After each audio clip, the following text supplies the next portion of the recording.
but every second of the day, there's somebody turning into this parking lot, and it actually makes me feel like maybe we should sell weed less. Like, why do you need weed this constantly? I mean, there's literally so many people going in every single day, every moment of the day. Like, holy fuck. Sounds like a thriving business. Couldn't you say the same thing about a 7-Eleven and cigarettes? Yes, exactly. But like, for fuck's sake, like, goddamn, like these people are just going to get high. Like, oh my god, get like a job. I mean, obviously they have a job because they need to pay for it, maybe. But like, I don't know. It makes the town seem more trashy, in my opinion. What do you guys think? My opinion of your town went up like 10 times when you told me that story. I used to think your town sucked dick. Used to think your town sucked dick, but now I think it's one of the highlights of South Jersey. How about you guys? What do you think? James Kaminsky, what do you think of that? That's a fair thought. I think the 7-Eleven needs to sell weed. Yeah, exactly. That's the key. 7-Eleven is like going out of, like, they're like going to go out of business probably. I don't know. I don't think you are accurate on that at all. They only make money. Maybe not, but like, do you know what Wawa is? Wawa, yeah, that's a big thing in Jersey. Wawa? What about Sheets? No, that's like a Midwestern. Manlet like Sheets. Manlet goes to Sheets all the time. That's like a southern thing, I think. Sheets. How about, what is that one? There's one in Wisconsin I've seen called the Porkly Pig or something. Hold on, I'll get the name of it. It's got the craziest name. Wisconsin. Yeah, I know what you're talking about. Supermarket. Piggly Wiggly? Piggly Wiggly, that's it. Piggly Wiggly. Yeah. There's a place in Piggly Wiggly. What is that? It's like I once went there for a works conference. I went to like Kenosha, Wisconsin? Or Racine, Wisconsin. And they had this place called the Piggly Wiggly. It is like a Midwestern supermarket. And I just think it's a fun name, right? Piggly Wiggly? It's a great name. I agree. Definitely. Rabbi, last we spoke, you were talking about puns. Oh, yeah. Businesses. Oh, yeah. I had a thought. Ben and Jerry's place has a lot of puns. Yes, it does. Absolutely. The Cherry Garcia and all that. Definitely. Yes. Yeah.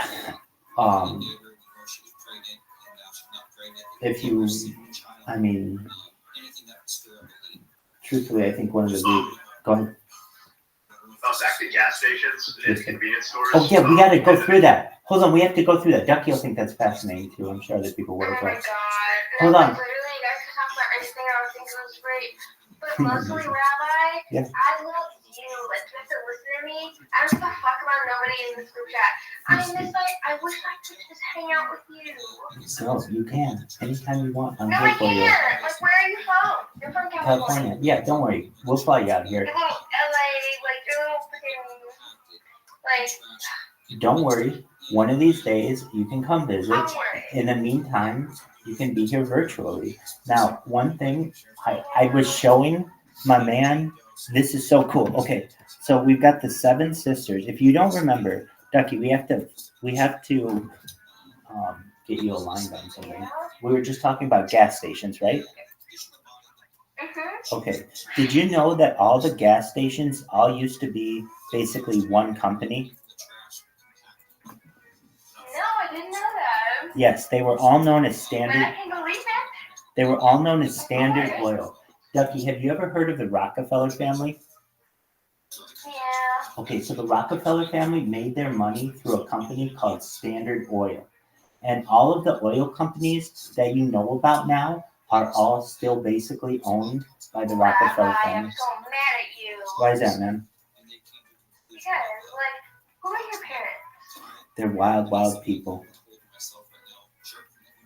The Rothschilds. Absolutely. No, they're not. Like, I know that's not your last name. And, like... You don't think that's my last name? Like, why would that be your last name? Like, that is, like, a famous last name. I'll show you my passport and my driver's license right now. Just stay there. Okay.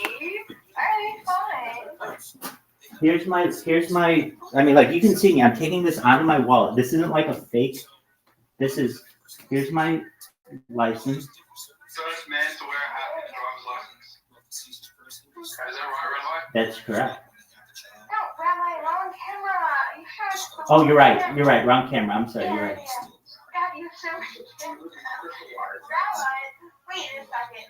Oh, wait. Michael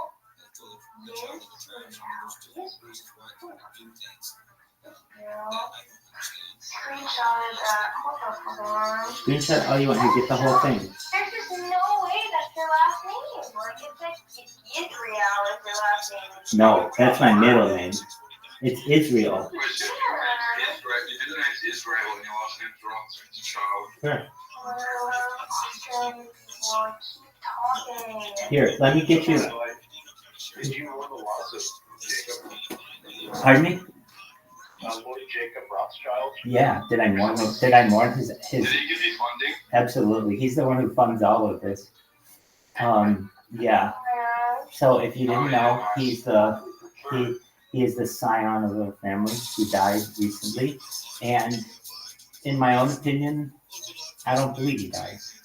I think that once you get to a certain level in society, you die, your public figure dies, but I am someone who believes in mind uploading technology and digital immortality, and I'm telling you this right now, that motherfucker ain't dead. Did he also goon? I'm sure he's a big gooner. I goon. Everyone goon. Oh yeah. She's Mrs. Goon. No, actually, people don't understand what they mean when they say goon, and it's like coming more like Mainstream. yeah, and like they don't know what they're referencing, and it's like disturbing, but like whatever. Hey, here's here's my Shriner's card with my name, Michael Rothschild. Hey, stop! Like don't stop! Here- Put it away. I'm a Shriner and I'm a Freemason. Don't put your- Here's my Freemason What card. is that? It's a society with secrets. Oh, Bye. you're a Freemason. Stop showing your fucking credit cards on live. I'm a wild He's person. eternal. He lives in the internet. That's right. Everything's open. Oh my god, I love Australians. I just can't. Like, I can't with the blue X. Like, fuck off. Stop talking. Here it is on my Little 2X. on my debit What card. did you say? So What? there it is on my debit card. So it's not just that's my name. Do you have a lot of I had some bread just now. What kind of bread? It's just like a basic bread, but it's from New Jersey, so I know it's better than anything that you guys have ever had. You think Jersey bread is good? Oh yeah. But you can't even name what it kind of is. You're like, it's basic Wait, bread. what did you just say? It's Say it basic again. bread. It's basic bread. Like, Say what the with fuck? confidence that you have. You Still think say it. you think that Jersey bread is good bread? Basic bread? What is basic bread? You mean wheat bread or white bread? Yes, Jersey bread is good. What is Jersey bread? It's just bread that's bought within the state limits of New Jersey. No. Okay. No. It's like literally grown and it's grown here. Bread isn't generally grown, it's baked. grilled bread? No, it's what? You guys don't know that you can grow bread? No, grilled bread is really good. He knows what grilled bread is. You don't know You that you mean can grow grown So bread. both of you are unsure that you can grow bread. You don't grow bread, you bake bread. You grow wheat to make bread. Alright, so like take that, what you just said, and apply it to New Jersey. Yes, we do that. You make bread in New Jersey. You grow Yeah, So we there, do. there is something I known. think we do. This isn't what she's referencing. Because if she was, she'd be like, oh, you don't know what a Jersey loaf I don't is? know. You don't know what a Jersey loaf is? No, Wait, no, wait, no, you I don't. am referencing that. No, no. Wait, No, you said basic bread. You said basic bread. Not, Yeah. you would have said Jersey loaf. You would have been like, oh, it's like a baguette. I'm eating a baguette right now. We would think you were French. We would think you were French. You're like, no, it's basic Jersey bread. You wouldn't get it. So you're eating like Jersey Mike's bread. You're eating Jersey. Any other culture. Like straight up. You're eating Jersey Mike's right now, and you're afraid to tell us. No, I'm not. No, Do you eat Jersey Mike's? Everyone wants to know, are you a sub above? Are you a sub above, Ducky? I am. I'm like literally fucking. I'm like a ladder above. Like I literally when I climb that ladder, everybody is below. The water is rising. They're drowning as I speak. Damn, bro. Rabbi. What up, JD? America appreciates Israel's culture. Well, I can tell you this. Israel hasn't had that major of a cultural impact on the United States, but I think it's growing. Yeah. I mean, if you really want to know, can I give my opinion as like an ignorant American? Absolutely, Ducky. Yes. Wait, someone said yeah. Yeah. Who said yeah? Some sexy boy. Why would you say yeah? Like it's so ignorant and stupid. My opinion is dumb as fuck. We want to hear it. Go ahead. Alright, fine. I think it's dumb that people look at celebrities like they're the pinnacle of morality. Why do you want Taylor Swift and Lady Gaga to talk about Palestine? What the fuck do they know about Palestine? They don't know nothing about Palestine. What do you know about Palestine? Why are you so aggravated about this? That you want them to talk about Palestine? You don't know fucking anything. Neither do they. Let's all shut the fuck up. Like, literally, who gives a fuck? Anyway, that's it. That's a hot take. Well, I can tell you this. Is it really, though? Oh, totally. Like, It's for fuck's sake. Like, literally, what the fuck does anybody know about Palestine? Like, I understand that we know, but, like, of course, like, we understand, like, why they're arguing, blah, blah, blah. There's, like, wars, the land, and everything. But, like, for real, like, it's not our country. Like, I know that we're involved, but, like, America's involved in a lot of stuff. Like, I don't know. Anyway, what do you guys have to say? Well, I do get all of my international relations information straight from Lady Gaga, so I'm going to do my best not to take offense at that point.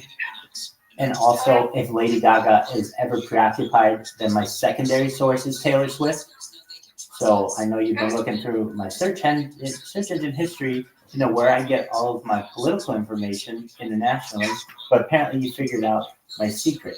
All right, with that being said, I think that many of the points on which you hit are accurate, that we shouldn't take advice.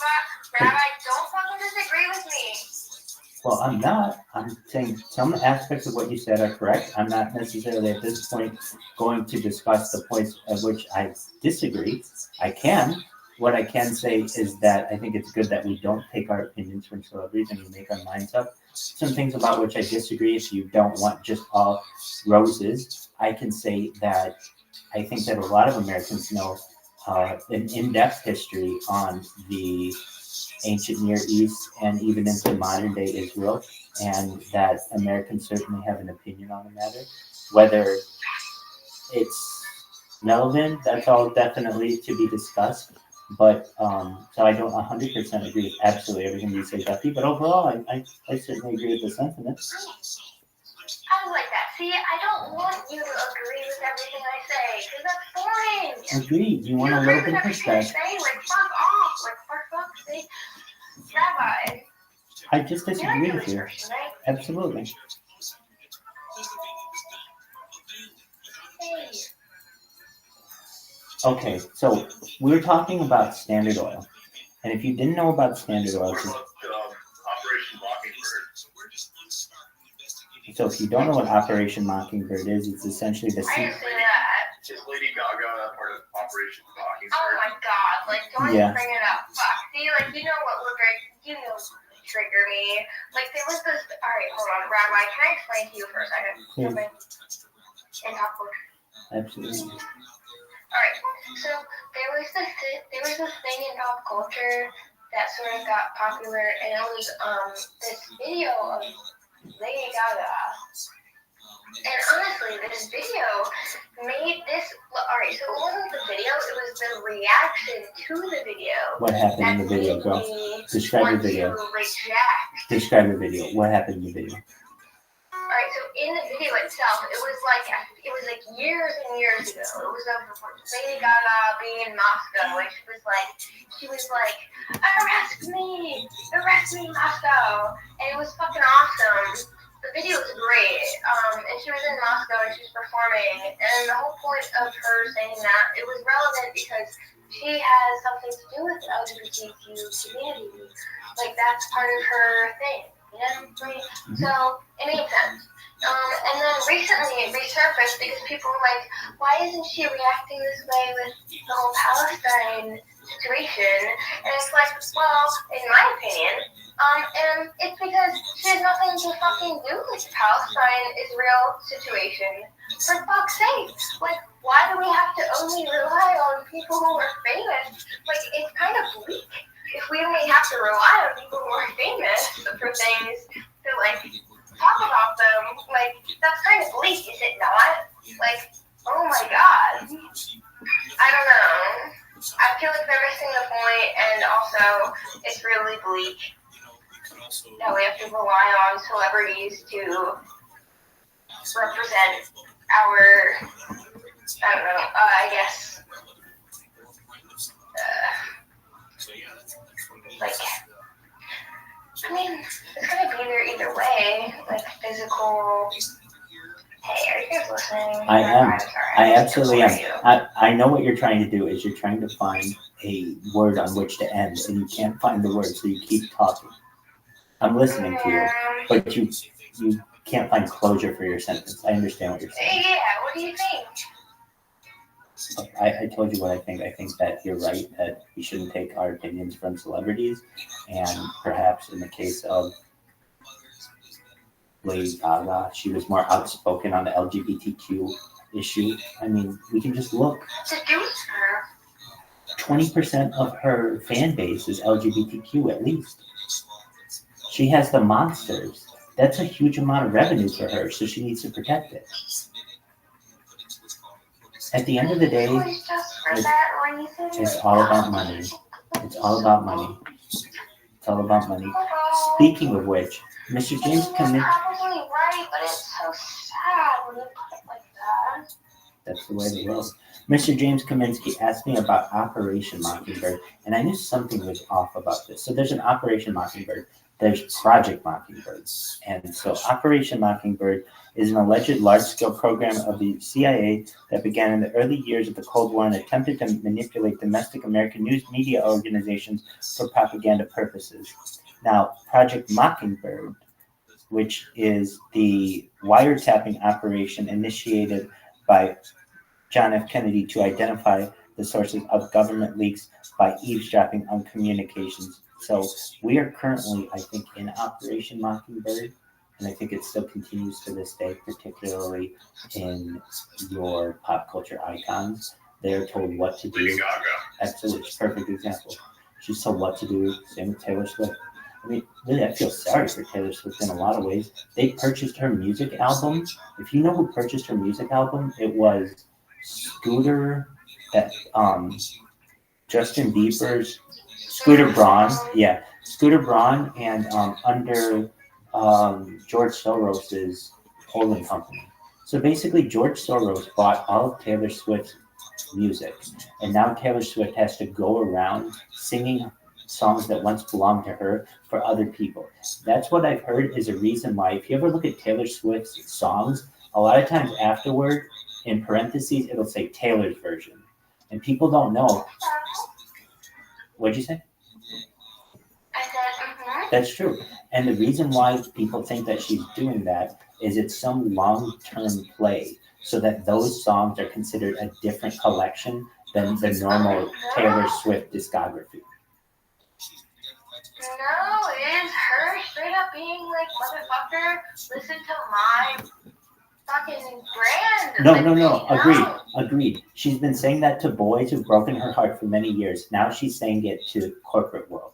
Basically, oh, yeah. You may own my music, but there are certain songs that you Rabbi, don't I own. agree. Okay. She's like huge. She's a big cultural change in the world, honestly. Do you guys remember when the fucking AI porn was coming out of her? Yeah. And like, or not out of her, but like because of her, and like the and the White House literally stepped in. Can you believe that? Like, she's that much of a cultural icon. She influences the economy that much that the White House was like, we should probably maybe help the fact that AI porn is coming out of Taylor Swift. Like, can you fucking believe that? Do you know who the next superstar who will be moved into the stratosphere will be? I don't know. Who do you think? Rabbi Rothschild. Oh, of course. No, it'll be Justin Timberlake. Which? Justin Timberlake? Yeah, so Justin Timberlake. Hold on. Before you. Rabbi, Hold on. Ducky, stop. Ducky, stop. Ducky, stop. Here's why. Justin Timberlake is about to go on the same type of world tour that Taylor Swift is going through. Basically, from what I've read, each artist will get like 2 years to be the focal point. And on top of Justin Timberlake, look, he's not going after 23-year-old girls. He's going after 43-year-old girls and 33-year-old girls who grew up with him. And on top of that, She gets us. and on top of, Like the other guy, I don't even remember his hold on, name. you He does Justin not get Timberlake. us, like, Wait, and like you don't Taylor Swift understand what kind of cultural phenomenon he was. You weren't around for it. But when NSYNC and I Backstreet was Boys, around. no, you weren't. I'm sorry, that was When? 25 years ago. When? 1998. Okay, that was 2 years before I was born. So you don't even know. You didn't even see them. But people would go crazy for them like the Beatles. And I'm not saying that he is the same as Taylor Swift. I think that they're both respectable musicians in their own way. I'm just making you aware. The next round of a huge world tour and a huge set of movies is going to be Justin Timberlake. In fact, NSYNC has already, they have a new song coming out. The first song in 20 years. It's called Paradise. I hate that I know this information, but I do. Get the fuck out. I'm about to throw it. It's gonna be a pop, so like thank God you told us. Absolutely. So with that said, I can tell you that watch out for Justin Timberlake. He's the next round. All right. So with that said, oh, and did you know allegedly Taylor Swift is getting married in June? Or no, she'll be proposed to. She'll be proposed to by Travis Kelce in June. I was looking at during the What the fuck? I was looking during the Super Bowl. It was like such an obvious I know. It was such an obvious Yeah. It was such an obvious opportunity for Travis Kelce to propose to Taylor Swift after winning the Super Bowl. He's like, dude, why did you drop the ball? Why wouldn't you propose to her? It's a perfect opportunity. It's like on international TV, you just won the biggest sporting event ever. And the thing that I read was that they had already agreed before the Super Bowl or anything that they wanted to get engaged on their 1-year anniversary, which would be in June.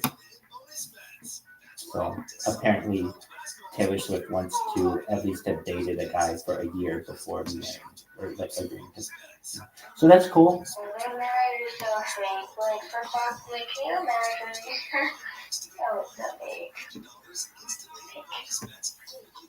Well, I, if you didn't know, am fascinated by the 7 sisters of Standard Oil. And the reason why is, and so to give you an idea, one time I had a colleague, but really a mentor of mine, who was an advisor to David Rockefeller. So I was like one step away from David Rockefeller. And one time I asked this mentor of mine, I was at a time in my life where I had a career, but I wasn't really thrilled with it. And I wanted to basically work for the powers that be. And so I was advised to write him a letter, which I did. And I received a letter in return, basically told me what I needed to do. And I did some aspects of it. And But basically, like these people really exist. What I'm trying to tell you is like, if you write a letter to the powers that be, you will get one in return. I mean, I wrote a letter to Rockefeller Center, to David Rockefeller, who was 99 years old at the time, and I got a letter back from him, and it basically said like, thank you. I remember writing him in this letter. I've never praised someone so highly in a letter. I wrote to him that you are essentially America's king. If America ever had a king, it is you. And it's true. If you know the kind of power that David Rockefeller wielded in this country, it's absolutely true. And people don't know about it. So when we look at the seven sisters of Standard Oil, these are the companies that I mean when I reference them. And the reason why I want to show you this is because all of the money that you put, Please show me. I am right now. Here's a chart of what they were. The company was once Standard Oil, okay? And it was broken up into 34 companies after the Sherman Antitrust Act of 1908. So it was broken up into Standard Oil of New Jersey, Standard Oil of New York, Standard Oil California, Standard Oil Kentucky, all of these. Okay, what did they come today? So Standard Oil of New Jersey eventually became ExxonMobil. Ducky, when you need gas, do you ever go to an ExxonMobil? That sounds familiar, but I've never related to anything. I'm sure it's probably one of the more familiar ones. Also, Texaco was formed from this. Additionally, Chevron Corporation was formed from this. Additionally, Marathon was formed from this. Additionally, BP was formed from this, which was also Amoco. Phillips 66 was formed from this.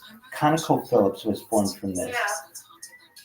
Yeah. Royal Dutch Shell, Pennzoil. That sounds familiar. All of these companies are the same. So they all used to be one company known as Standard Oil. And I mean, it's a very important company to know and to know its history. So when you get into the companies, here's the first one I want to review. Chevron. I'm losing connectivity. Okay, here we go. Chevron. Chevron's logo, to a lot of people, like, if you're like, where are we going with this, Rabbi? The other night I was reviewing with James and some other people the logos of companies and their occultic ties or their esoteric ties. And some of these are hidden in plain sight, others are not. So Chevron Oil, if I look up Chevron Oil, it looks like a chevron. Like, Chevron gas is really what I want. Okay. So if you look at a Chevron gas station, this is what its logo looks like a chevron. But what it really is, you can't see my screen anymore. Sorry. Just a moment, I'll pull it back up.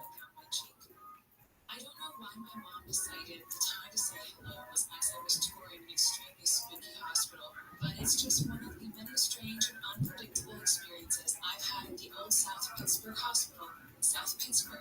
What it really is, and you can really see this in their old versions, is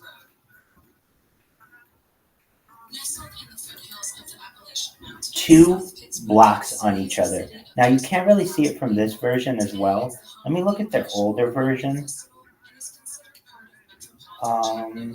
Okay, like this. Here's their older version. So what I want you to envision is the red chevron isn't a chevron, but it's really a square, like the corner of a square. And then on top of that, you have another square on top of it.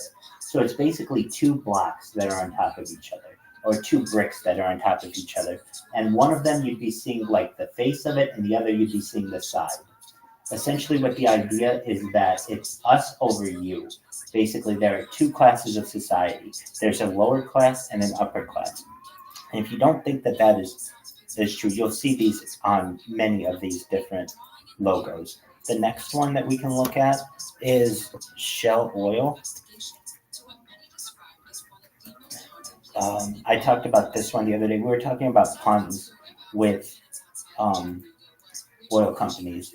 That Shell Oil is a pun. It's really a shell company of Royal Dutch Shell of the royal family of the Netherlands, and it is a shell company. That's why they call it Shell Oil.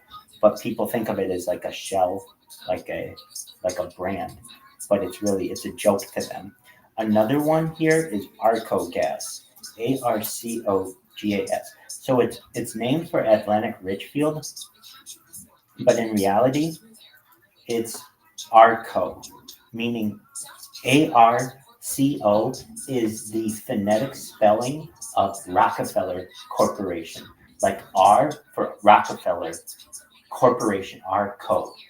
So the Rockefellers love this. In fact, remember I was talking about Standard Oil, as in the company? Well, when they broke up that company, they renamed it Esso in some places. So it's like the S of Standard Oil and O of Standard Oil.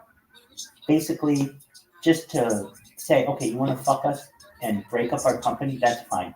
We're going to come back with 34 companies. They're all going to be stronger than the previous one, and they're all going to have very similar names to what Standard Oil was. So if we can't have the name Standard Oil, we'll just use the initialism, which would be SO, and phoneticize it so that you say it SO, ESSO. In the same way, they did the same thing with Arco, which is Atlantic Richfield. So if it's ARCO, you look at it, it's Arco Rockefeller Corporation. Some others that they do, Exxon has this symbol for death in it. If you didn't know, double X's are a symbol for death. And so if you see their symbol here, you've got this double X look. That is a symbol of death. And then the other thing is in the term mobile. When you look at mobile oil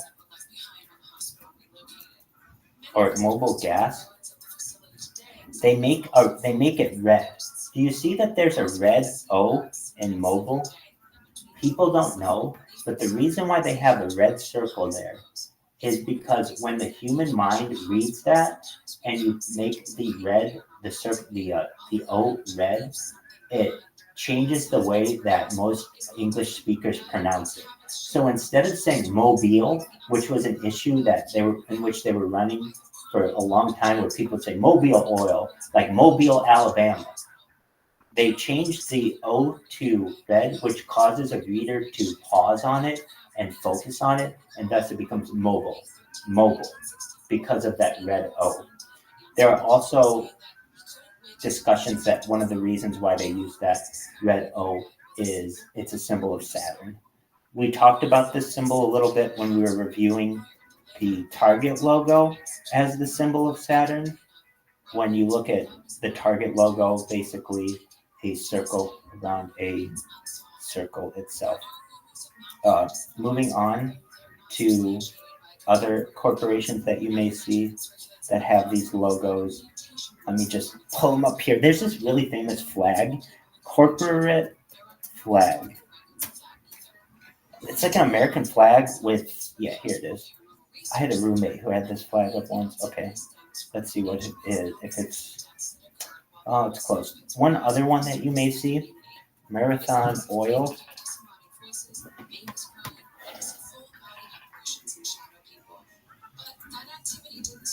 Marathon Oil, if I'm pulling it up just so a moment, I lost connectivity. The powers that be love some numerology, love the number 3, love the number 13, love the number 7, love the number 9. It all depends on what the use is of it. But basically, if you look at the Marathon Oil logo, if you turn it sideways, it becomes a 13. So right now it looks like an M and a marathon under it, but if you turn it to the side, it becomes a 13. Same with the McDonald's logo. If you look at McDonald's, the McDonald's logo, if you turn it sideways, it also becomes a 13. Like the McDonald's here is a 1 and the arches are a 3. This is all done. It's called being hidden in plain sight. It's called predictive programming in other ways. But basically, this is very common. One of my favorite ones are these like really unique ones. Goldman Sachs. If you've ever seen Goldman Sachs' logo, they have this little bird that you'd never notice in their logo. It's like, where is there a bird in this logo, Rabbi? It doesn't look like there's a bird. There's a little bird right here. If you see in the G and the S, this is like a little bird that's sitting on a perch. And if you know anything about like the powers that be, there's this certain kind of bird that these motherfuckers love. Look, I can even show you on if you look at Bavarian crests. Bavarian crest. Oh, okay. There's a flag of Poland or something. Flag of Poland with a crow on it. It's like a very famous kind of flag. Hold on. Yeah, the flag of Poland, some kind of crest. It's like all of these like Germanic houses have this bird on it. Why do they all have this one kind of like black crow on it? I was really confused at this. Like, let me ask. Has anyone ever seen this kind of symbol before? Yes. Rome, they are indicative of having a symbolic ego for their Roman marches. They had a big golden one.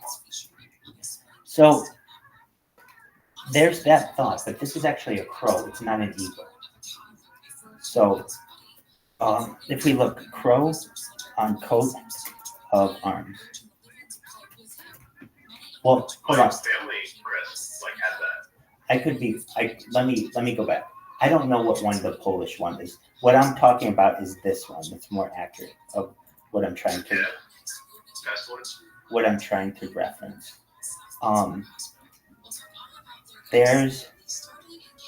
It's like a flat crow.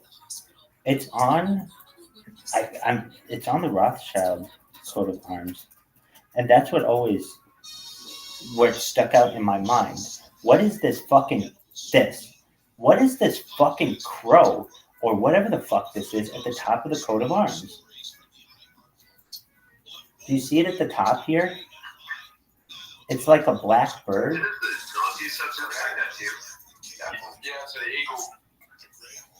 It is, to my knowledge, not. It's not an eagle. So there's the idea. So if you look at like the German coat of arms, like I think it was like Weimar Germany or something. Hold on. It's similar.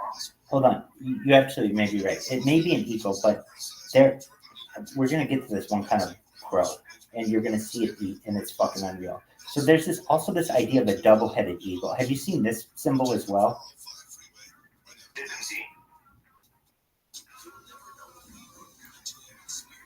Which all comes from Rome, and even prior to that.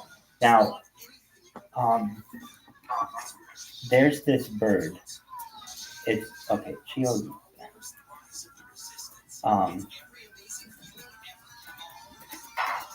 If you look here, let's see if it's here.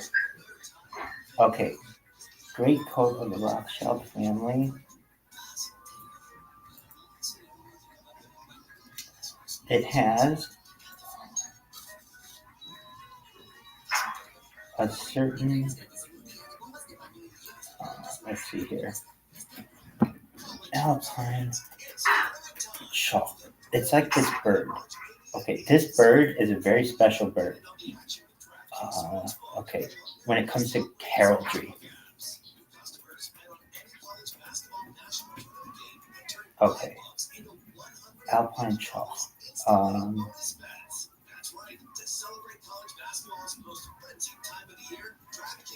Let's see here.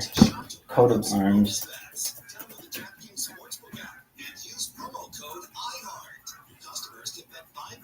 So, it's on the Cornish coat of arms. Maybe it's a red-billed chalk. Okay, why am I bringing this bird up? You got to watch this bird eat. If I can pull it up. Okay. So these birds, red-billed chaw eat. If you've ever seen these things eat, basically there's this tradition of how these things eat, and I've never seen anything eat like. Okay, let's see if we can pull it up. You'll see it when they. This is the way that the powers that be of, they want their offspring to act. I don't know if we'll get good footage of it, but if you've ever seen these things hunt, it's like the most amazing kind of bird I've ever seen. And for some reason, the powers that be are obsessed with them. Now, there are a few reasons why I know they're obsessed with them, and it's particularly where these birds live. But I want to see them hunt. That's one thing to see them eat. Who are the powers that be, Rabbi? Well, let's name their names. There's Astor, Bundy, Carnegie, Collins, DuPont, Lee. Like Ted Bundy? Ted Bundy is a relative of that family. Yes, he's very wealthy. You have Lee. You have the Merovingian bloodline, which are like the European bloodlines. You have the Rothschild bloodline, the Reynolds bloodline, the Rockefeller bloodline, the Russell Bard bloodline, the Van Dunn, the Vanderbilt, the Windsor bloodline, the Warburg bloodline. Those are your big 13, 14 families that rule the world. And then from there, you have the Council of 300, which is another group of 300 families that basically are below them. Those include the Pillsbury family, the Disney family, there are quite a few of them. The Guggenheim family, the Bushes. Yeah, but you know what? That's arguable that they're only in the top 1,000, basically, of people. Meaning the Bush family is strong, very strong, but there are a lot of families above that too. And the Bushes take a lot of there are arguments to be made that that's not their real last name, that they're actually like Germans, and that if you know anything about the connection between Aleister Crowley being the father of Barbara Bush, has anybody heard about this? Okay. Aleister Crowley. I guess an analytical firm, no, for sure. Okay, so look at. It sounds about right though, honestly. No, it's totally right. No, it's totally right. So, okay, you can go, anything that I ever see says fact check right at the beginning, move on. I don't believe it. So they have an uncanny resemblance, first and foremost, between the two. And so this would be Aleister Crowley. That's not a big picture. Let me get a bigger picture for you. They do have quite a resemblance. There's no doubt about that.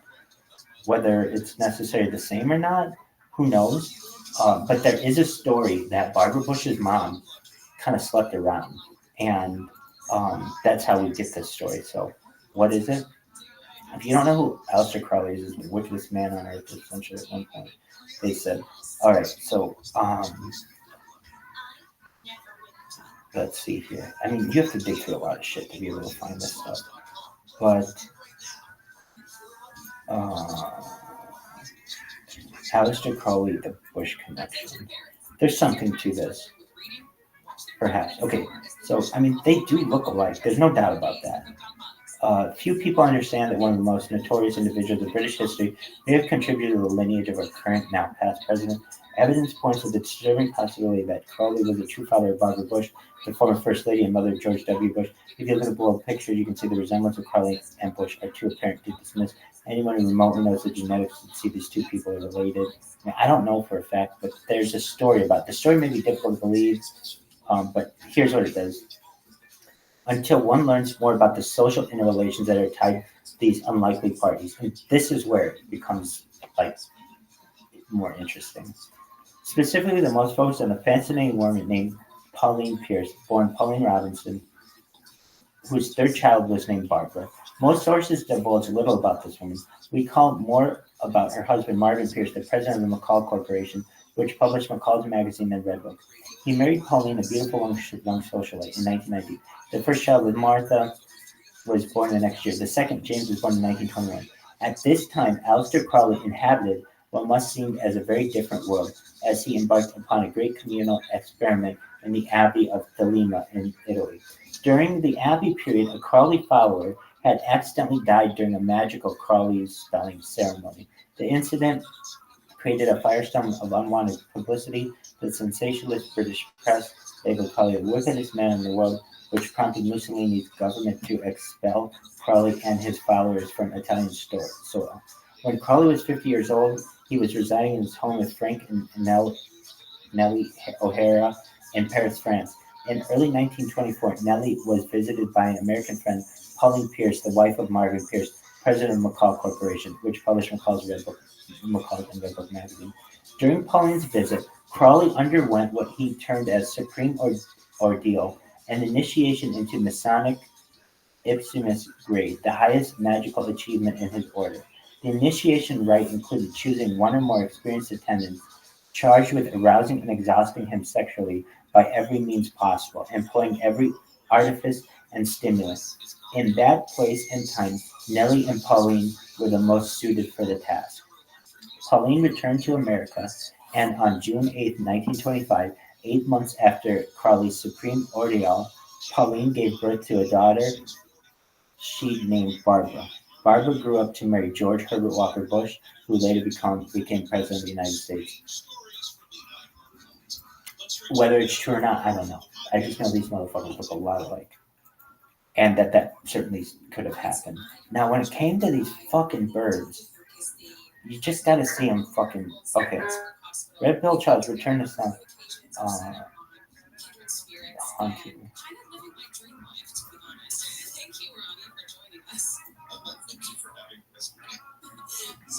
So the reason why these birds are they fascinate the powers that be.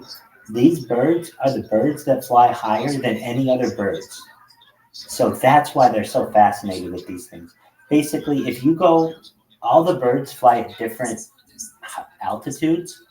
There's one type of bird, the chalk, that flies higher than any other bird, and the alpine chalk in specifically.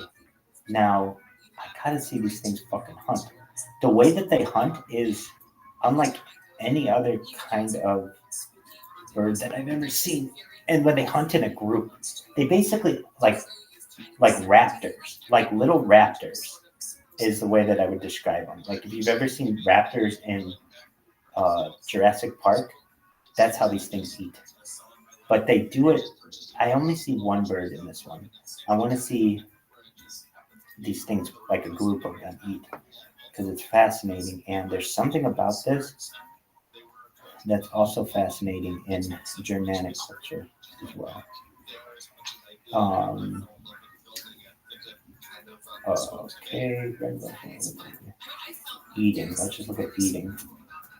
South Pittsburgh is definitely the kind of town where when you're there, everyone knows you're there. It's small, it's kind of sleepy, everyone knows everyone. I remember when we were doing research for the hospital, we were in a local library. Hey, Rabbi. Yes, sir. What did David Rockefeller tell you in his letter? Yeah, great question. Well, it was written from his, like on his behalf, because he's 99. But basically, thanked me for what I told him, and that his son was running basically the family business now, and if I was so inclined that I should contact his friend or his son, David Rockefeller Jr. and for a potential position.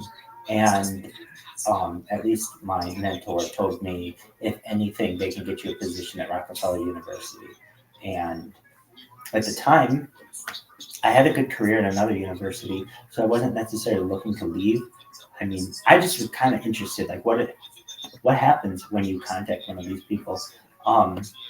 I never contacted David Rockefeller Jr., but I still have that letter, and it's one of my favorite things. I mean, I remember it was just a one-page letter that basically like thanked me for my glowing things that I had to say, telling me that if I needed further assistance to reach out to his son, and that he was spending his you know, he's currently spending his limelight years in or his what do they call those years?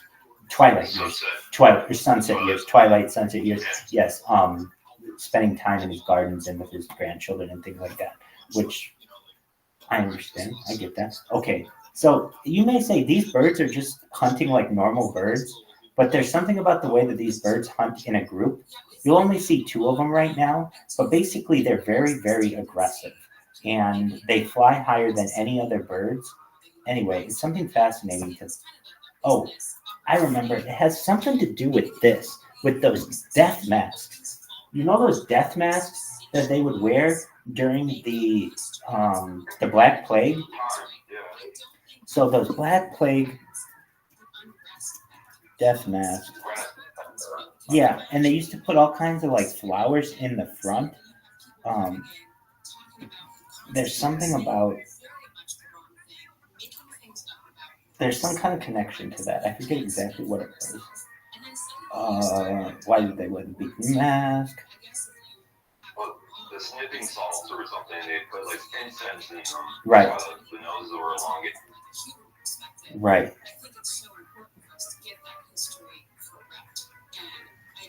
I do recall that. There's something else with those masks that basically, I'm sure not everyone here has seen it, but if you haven't, a movie that you absolutely should see is Eyes Wide Shut, starring Tom Cruise and Nicole Kidman. It takes you into a level of this world that normally people don't see, these like sex magic cults. In fact, the film was shot in parts of a Rothschild manor, and the different masks that they wear all have different meanings. Like it gets really, really how do I want to say it? Esoteric, occultic. If you've never seen the movie Eyes Wide Shut, you have to watch it. Basically, it's a story of a doctor who is married at the time, who gets into this secret society, this secret underground sex magic society, and basically he's trying to get out of it or learn more about it, but then tries to get out of it and has some encounters with some people. It's just really interesting to think, wow, when you have all the money in the world and you have nothing else to do, this is what you do. You have basic huge sex dungeon parties. And Benjamin Franklin was involved in the Hellfire Club in France, one of those. That's absolutely true. Okay, so isn't that movie get Kubrick off? Yeah, so if you know anything about it, there was a version of it. This is the rumor. There was a rumor of the film that he wanted to show. And when I think it was, I think Warner Brothers distributed it, something like that. And when he showed it to executives at Warner Brothers, they told him that he had to cut out one scene, and he said he wouldn't cut it out, and he was found dead 5 days later, something like that. Now the scene did not make it to the finished version. It didn't escape the cutting room floor, but apparently, now this is just what I've heard. I don't know if it's true or not. The scene is of some kind of child sacrifice that took place in that movie. Whether it's true or not, I'm not sure. But I do know it's all very interesting how that all took place. Yeah, exactly. If you're familiar with what goes on at Bohemian Grove, it's very similar to that. The cremation of care. Exactly. Did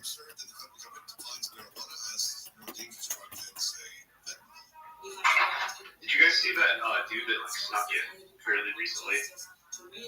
Yeah, I did. Yeah, that shit's good. Let's check it out. What is that guy's name? Dancer.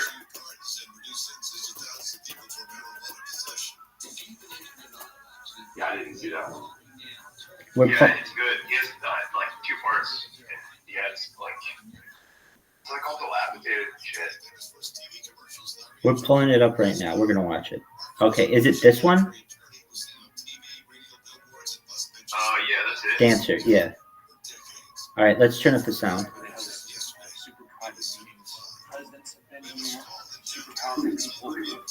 Can you hear it? Well, here's the thing. I'll get really bad feedback. Let me turn it up and see what happens. I don't really feel comfortable doing this. Can you hear it at all? If it's not dark, I think the FBI is probably. Yeah. Okay, that's the best I'll be able to get for a second. There's a bit of feedback, but it's going on there. if it becomes an issue, it becomes an issue visual focus, And where they do some sort of a ritual. It's a man-made lake, it's a reservoir, and there's an owl statue right behind it. So if you're not familiar where this is, it's about an hour outside of San So Francisco. apparently the History Channel's got arrested in the sites really long time ago, but they did. Being in jail sucks. I had my mugshot taken. Alex Jones, he like snuck into the site really long time ago. He snuck like a camera into the grove. The owl is in his leafy temple, and all within the grove be reverent before him. Lift up your heads, O ye trees, and be ye lifted up, ye everlasting spires. For behold, here is Bohemian shrine, and holy are the pillars and pillars of mountain. That is Walter Cronkite. Yeah. That is Walter Cronkite. Yeah. Isn't that freaky? I agree. Yes, definitely. That the most trusted man in America gave permission for his voice to be used, perhaps in the most secret all-male club in the United States. That's freaky.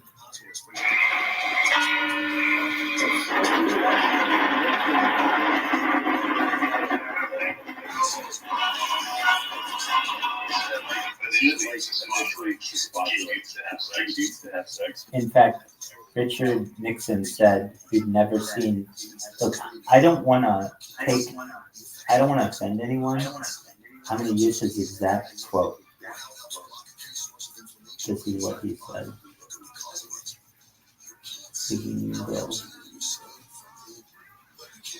He used a certain term that we don't use anymore. But he said,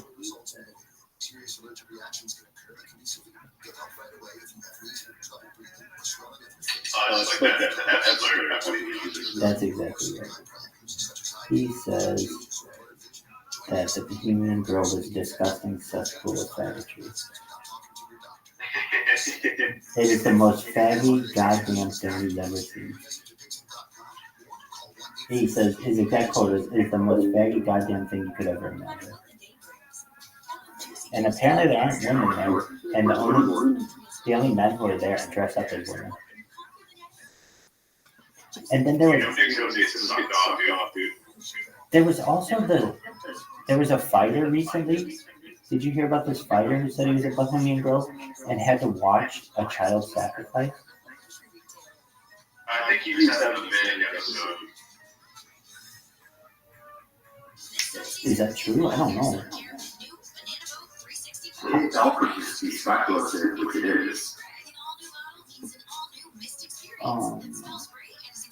So I think the only footage we have is what Alex Jones is, this dude, but there's nobody there with this guy. So Ryan Garcia is the guy's name, and he says that on April 20th, that's when he was secured from fight. He said they took me to the fucking woods and they tied me down. I'm not fucking joking. I have fucking proof. Bohemian Grove is real. They fucking tied me down and they made me fucking watch. Yes, I fucking watched it. They are facing little kids. Bohemian Grove is an inaccessible campground in Mountain View, California. There's high profile individuals allegedly meet at the venue every year to assemble the Bohemian Club. Huh. I've never seen this term. Bohemian. I've only known it as the Bohemian Club. But Bohemian actually has the word Miami in it. It's Bohemiani. So it's like Bohemian Club. Host members reportedly include Richard Nixon, Ronald Reagan, Herbert Hoover, Clint Eastwood, and more. I want to see what this motherfucker found there. So it's in two parts, you're saying, James? No, that right there is really, really sad to see. Like an old growth forest like that being completely destroyed and turned into a golf course. This might be the best way into the site. It's on the Russian River. And it's cold as fuck.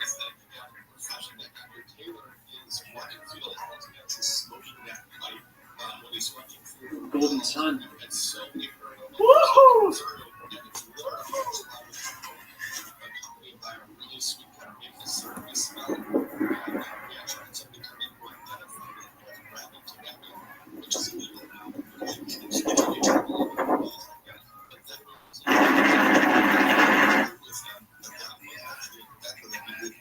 Cast iron to use as a paddle. I gotta use to brush with this kayak into the river.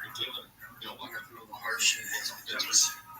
That's so interesting to me. Like pipe smoke and tobacco smoke in general. We encounter that. I have seen one other video of somebody who infiltrated from the Russian River side and they climbed up the bank, but that was like maybe 8 years ago.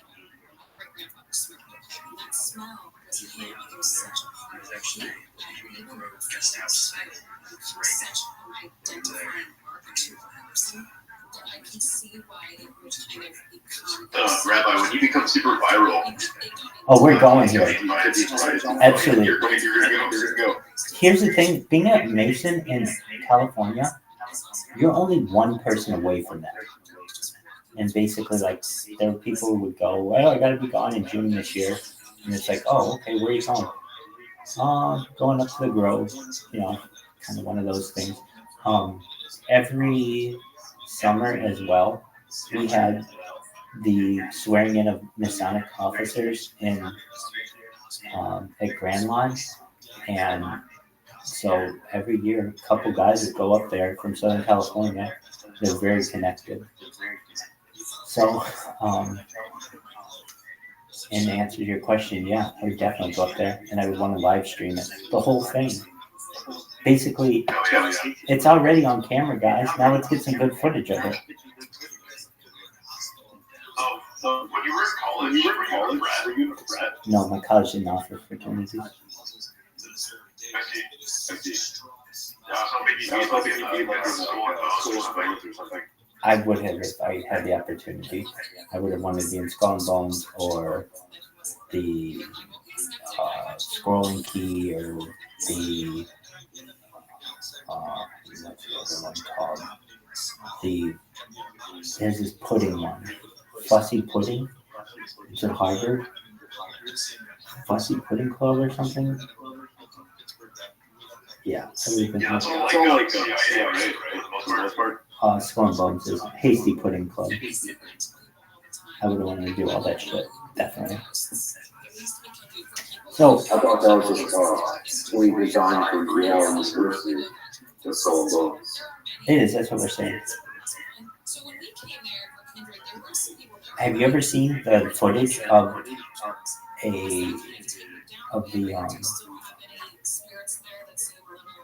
the class, the swearing in class of the Skull and Bones?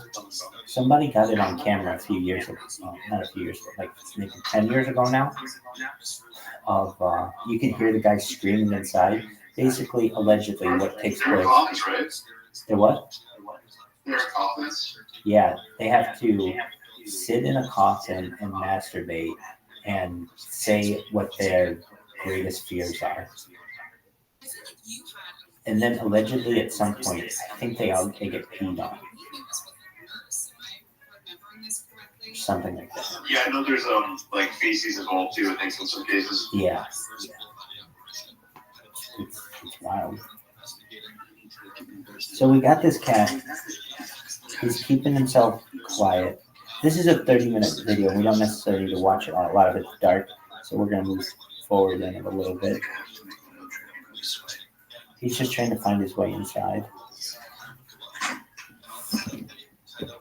Oh, hey, somebody's in here. Yo, what up? Hold on. I'm about to talk to you.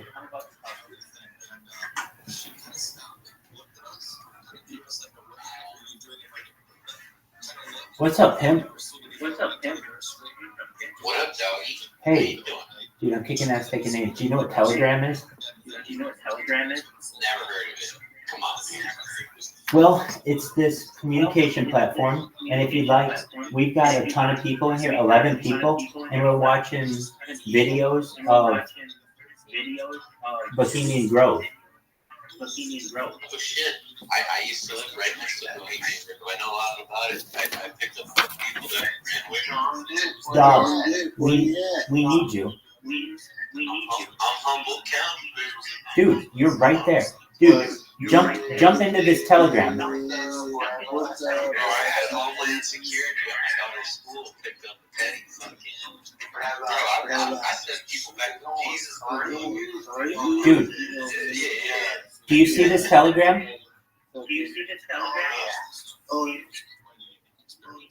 just DM it to me. You got it. Just one moment.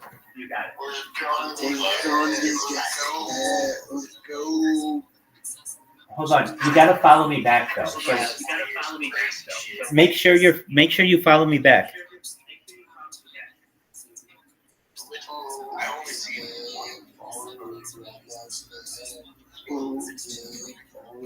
Yo, David, did you follow me back? Yeah, that one. You got it. Is who? I don't know who that is. One of your office brothers. Oh, okay. Get him in here. Is James there? Yeah, James is here. How the fuck do you know who James is? A guy named David.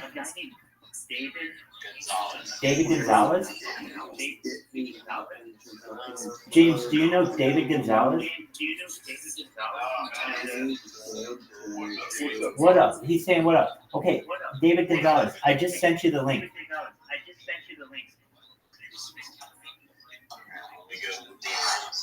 Absolutely.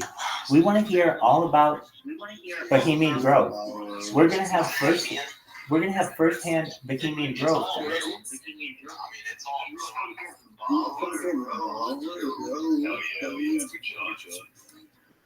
So, what did he do? Oh, dude. You are currently banned from this group. Oh, man. You got banned from this group? That's like a compliment. Yeah, dude. Create another Telegram account and get in it. I'm on my phone. I can't do all that at the phone, but Hold on. Get unbanned. Hold on. Yeah. What's your Telegram name? Diamond Triangle. Email or DM it to me, and I'll get you unbanned. Diamond_Triangle. DM it to me.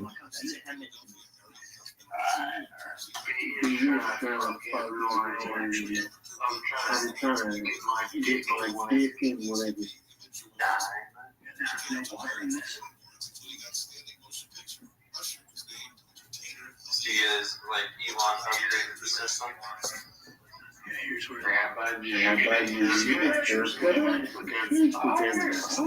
Thanks, I need a haircut. I got a mop cut, baby. I'm looking sexy as fuck. Thanks, baby. I appreciate that. Does anyone in this Telegram have the ability to unban anyone? I made it. I actually made it. I don't have any powers at all. That's okay.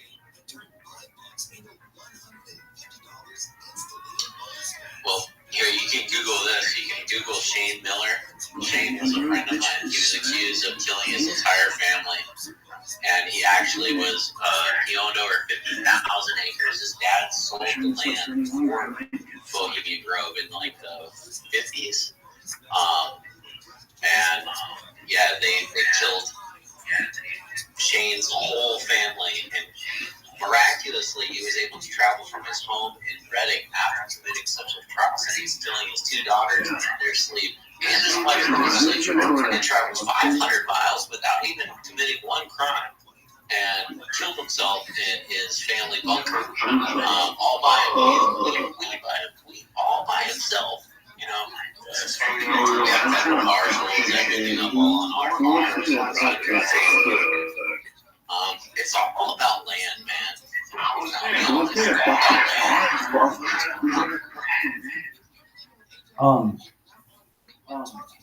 David, you're gonna be a good boy if they let you back in. They want to know. Rabbi, can I smoke your ass, bro? No, dude, I have a virgin ass. Thank God.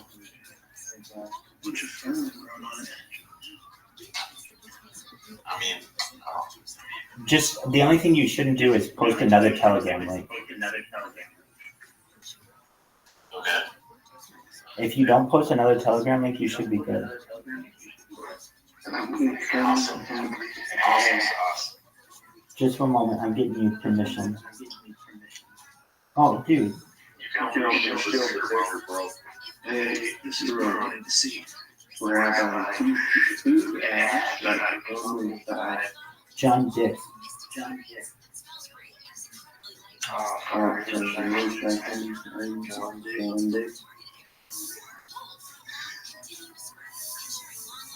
Oh, no way. Rabbi Rothschild.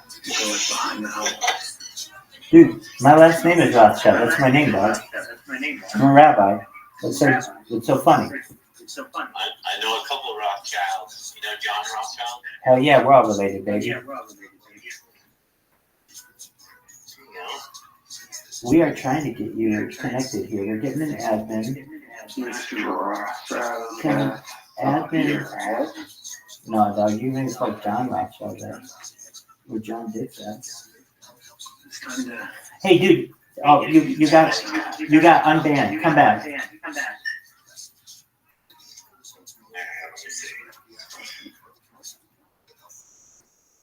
Dude, he rocks.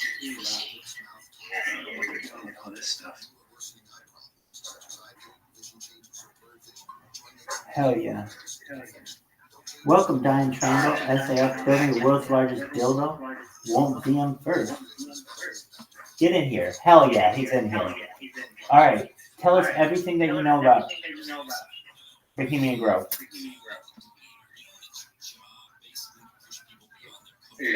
Yeah, baby, go ahead, Diamond Triangle. Well, Hold on, let's introduce you to everyone. Let's introduce you to everyone. Let's it introduce you was to like everyone.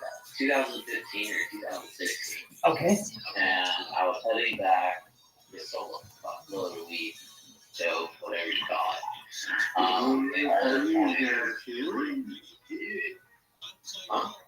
You're good, he's drunk. You're good, he's drunk. You're good, he's drunk. He's drunk. He's drunk, don't worry about him. You're good. So Diamond Triangle, keep going. Down China, let's go. Keep it going. So yeah, I was cruising back from Alder Point, and I was heading to Garberville, and like this chick on the side of the, I mean, telling you, it's like one side's like fucking like 500 feet, like straight down, and fucking, it was just like a quick, you know, turn. I mean, this lady obviously she knew the terrain. She was hiding, and she like ran out because she like, you know, she was trying to ID like cars that like weren't looking for her or whatnot, and she ran out from my truck, and fucking this lady like had strike. I mean, she was she looked like the hills had eyes type, you know, like fucked up, just probably hadn't had water in 24 hours, just fucking, it looked like she went through a wood chipper. And when she got in my truck, I was just heading to town. Like, I was just fucking, I sold a bunch of weed, I had a bunch of money in the car, I was just fucking trying to, you know, My mom is like runs in the middle of fucking two-way fucking road, like barely 2 lanes, like one lane. And she gets in, and she immediately, she's like, it's almost like she's like holding a child, but she's not holding anything. She's she's going off about all this shit. And I'm like, you're crazy as fuck, lady. And all I'm trying to do is just take her straight to the hospital. Like, I don't care where she says she wants to go. Fucking, I'm just trying to take her to the hospital. She has fucking cuts all across her face. It looks like she fell down the mountain. Like, she was on a bunch of drugs or whatever, you know. Talking about how fucking kill this person, kill her kid, eating people, and all this fucking like crazy shit. And I mean, you're obviously pieces puzzled together, and you're like, oh, you know, like I wonder where that lady was. So But, she didn't ever say she was at Bohemian Grove? Well, she didn't. She wasn't really able to say too much.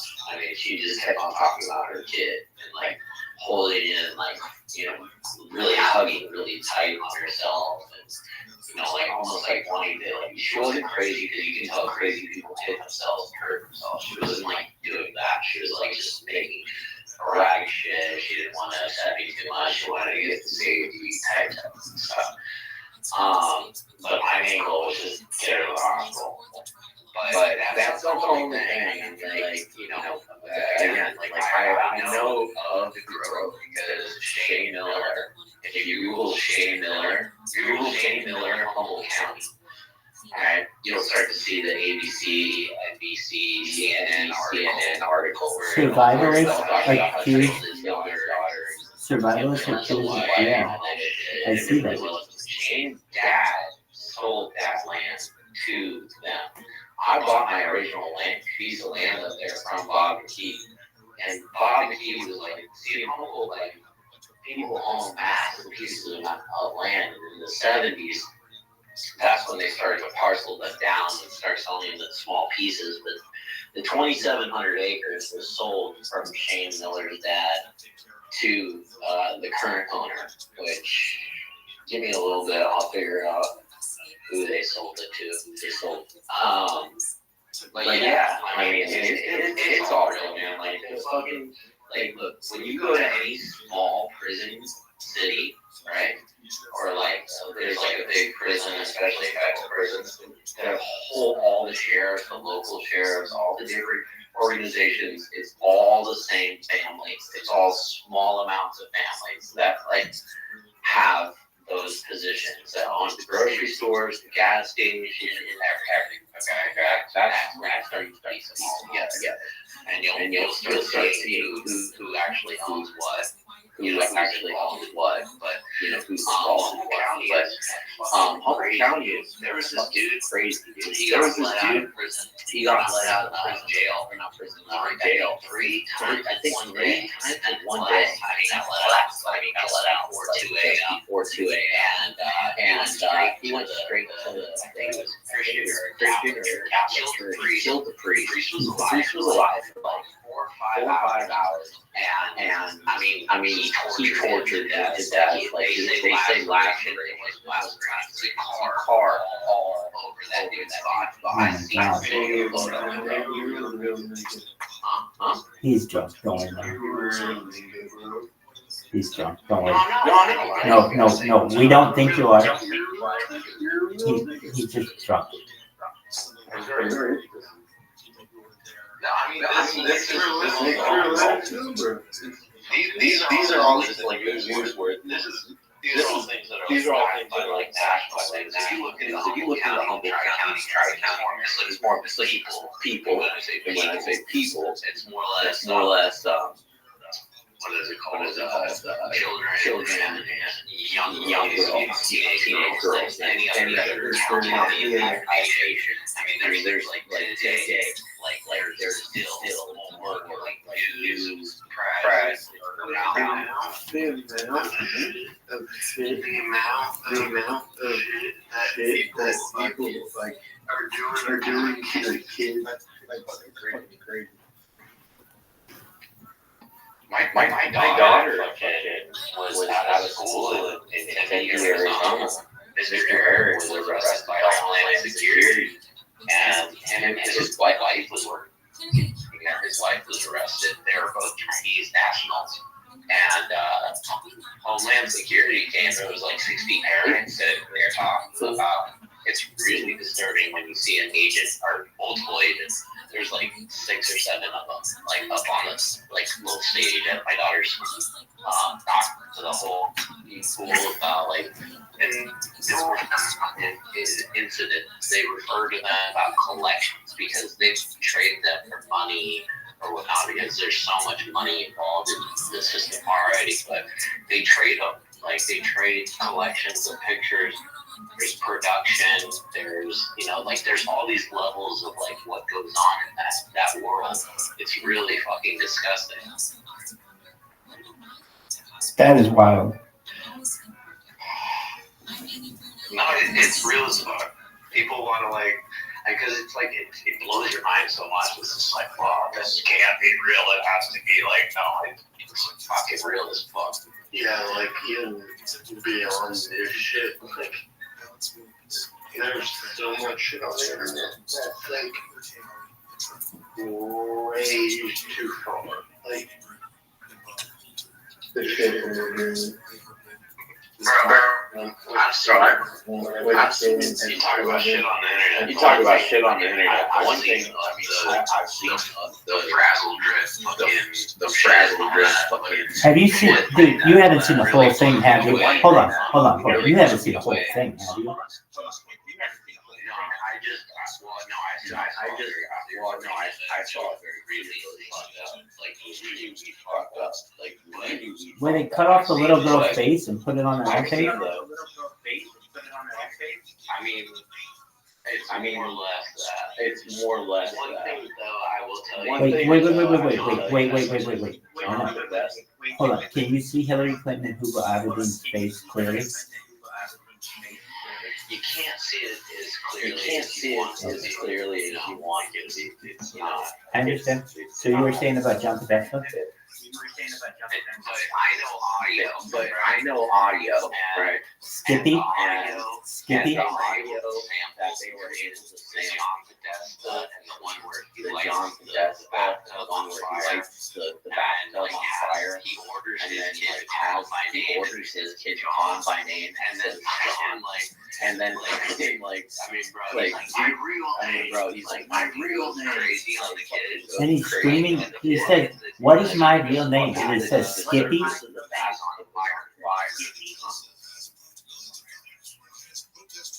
Do you know what I mean? His nickname is Skippy. That's but I see that clear one of that. I see it fucking is. It's real as fuck. It's real as fuck.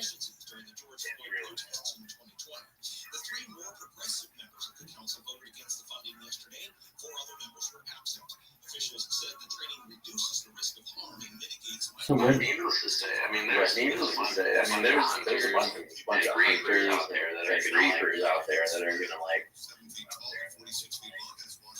When they get to see. That's the thing. Like that's the thing. Actually, it's not really uprising. It's the people that will actually do so that will actually they need to see like very clear smoking gun evidence. That's where you guys gotta go. Scrape some data.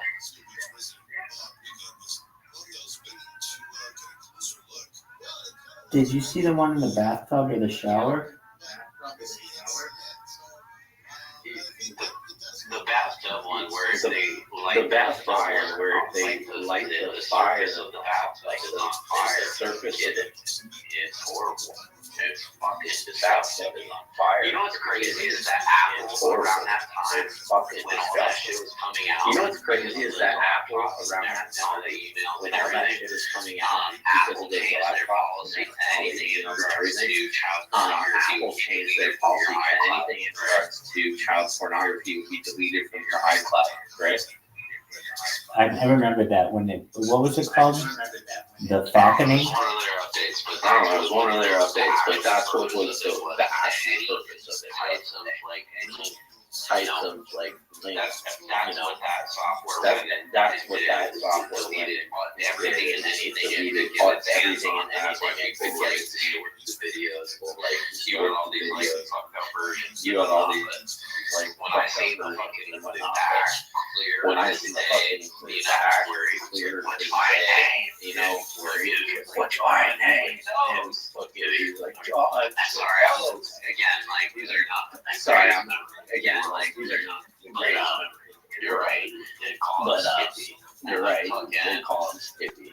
And, fucking yeah. Yeah. But I will tell you though, I had. But I will tell you though, I've had like experience something about that you like you experience never want to something go through in a million years. would never want to go through in a million years. That's the flip side. Because And that's a flip side that because a lot of these they people don't care if they still take that shit. you know, They don't but care. if you took one of their You family know, members, but if you took one of their family you know, members but like did that to a real person, you know, but like a good person's not going to do that. You know what I mean? Dude, here's that video. Here's that video audio. This is fucking creepy. All right.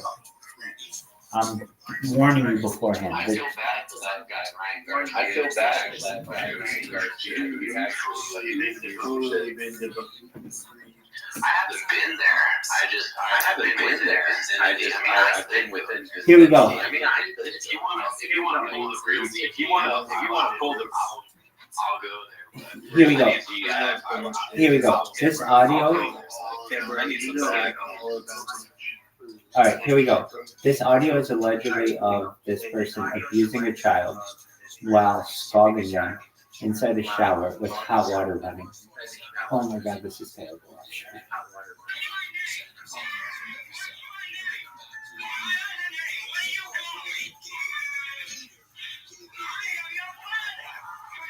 Dude, this guy knows so much about bohemian growth. Like, followed everything he said. Which just like followed everything he said.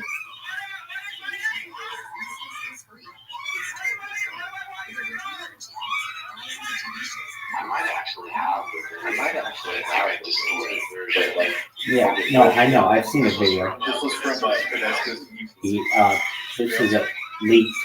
This wasn't from his emails. This is just leaked. Supposedly him torturing a kid with scalding hot water. You think you're hot shit, don't ya?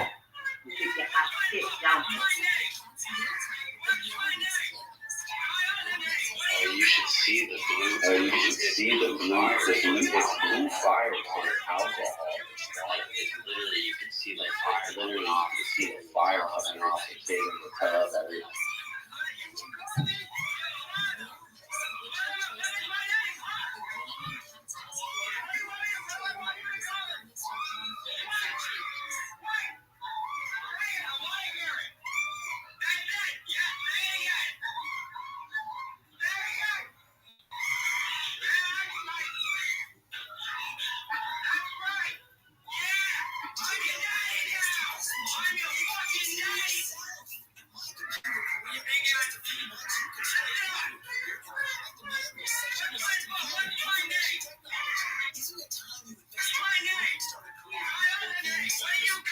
Do I keep listening to this and repeat, or is this the same thing?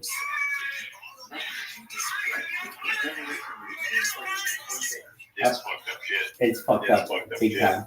Here's the video of it. Yeah. Now, everybody's saying like, oh, you can see the blue, but I've never been able to. To me, it looks like, honestly, like what my old room looked like. I mean, it was like purple and blue and pink. Okay, so yes, you can't see anything other than light and movement changes behind some kind of translucent barrier. So just one moment. I just saw it on here. Here it is. Oh, here. I have a really shitty version. I have a really shitty version of it. Where do you want me to send it? I don't want you sending me that link. Here's a version that I can find. Tell me if it's the same one. If not, just tell me what it is and I'll go get it. Just one moment, it's pulling up. This shit was deleted. This shit was deleted long ago. This one might have been too. It's not pulling up. I bet you can get it on BitChute. You can get shit on. This one's got the audio analysis. This one's got the audio analysis with it. Well, do you know how to share your screen?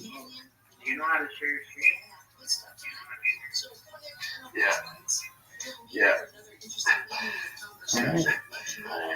Show us what you got.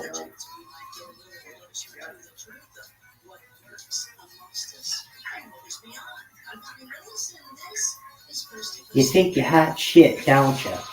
He says that like a whole bunch of times. You think you're hot shit, don't you?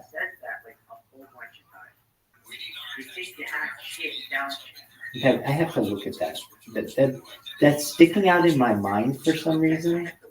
That this is like an important quote.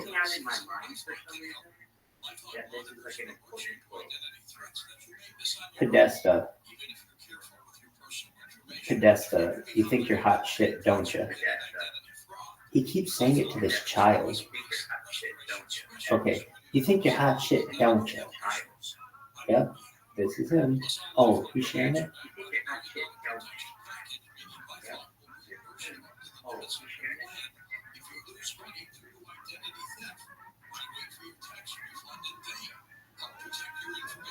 It's amazing to me that all this shit is deleted, basically. Okay, here we go. This is not.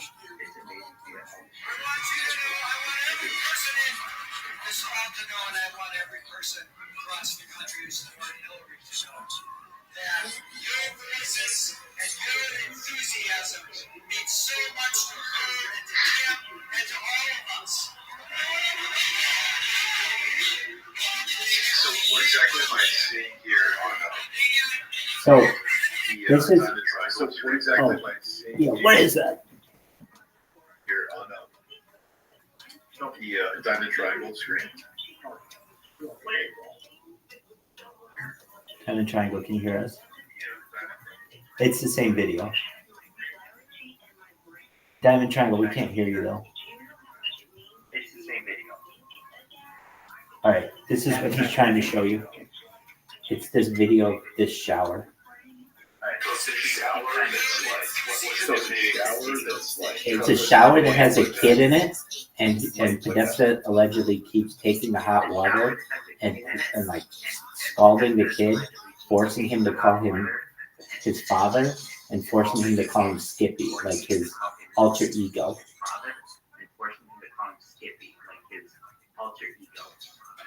So much to her and to Tim and to all of us.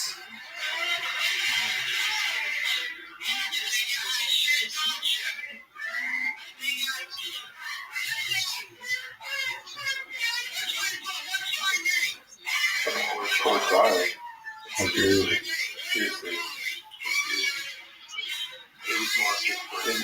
Monster. Amen.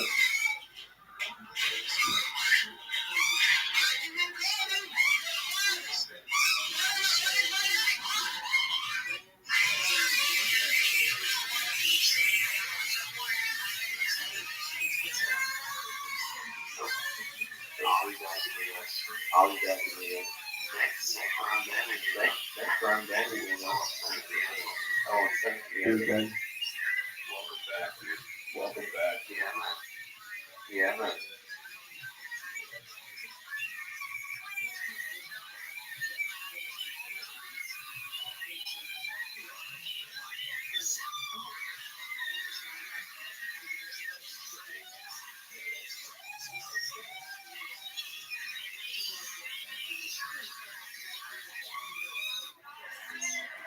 That's the most fucked up thing I think I've ever seen in my entire life. I don't even see what's going on there, but it's just, I can only imagine that it's the most fucked up thing in the world. Holy shit. Yeah, it's incredibly disturbing. Absolutely. Very sad. Incredibly disturbing. Very sad. All right. So I got to get back into this fucking video of this Bohemian Grove. this is fascinating to me. So, James, do you know what kind of building he's in?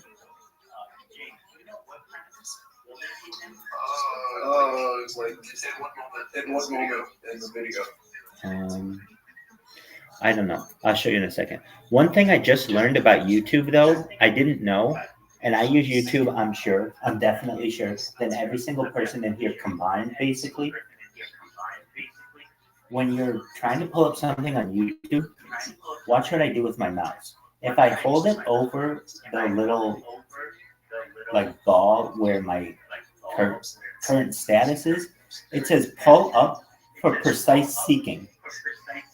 I didn't know this was a feature. So if you pull it up, you literally can go by like second by second, which is really cool. I've never utilized that. I haven't either. A lot of times I have to skip to 15 seconds back or whatever. But yeah, that is cool. All right. So here's this motherfucker. Let me see if I can get this sound going for him without fucking this up. Wait, no parents or guardians in the restroom? Is that what that just said? That's fucked up as shit. No parents or guardians in the restroom? I think this is like the cafeteria mess hall. Why would they say no parents or guardians in the bathroom? I must have misheard that. He's going to read it again. There's a part too with bags and like stuff.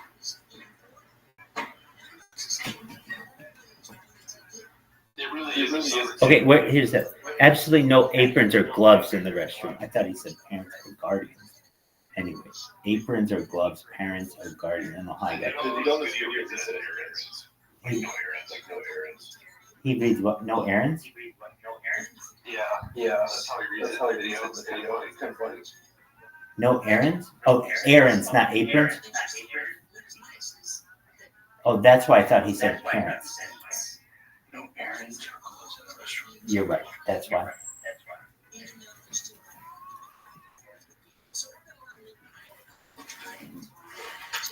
Oh, this apron not errands. Oh, he does correct himself, though. So this is apparently the reservoir. It's like super low. What the fuck is that? Was that you? Is that it? Oh my god, that's it. Is it actually it? I know you are. It's gonna go away in a second.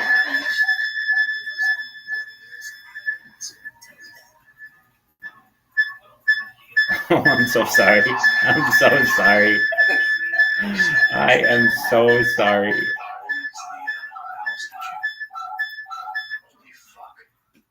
Apologies. I'm actually here.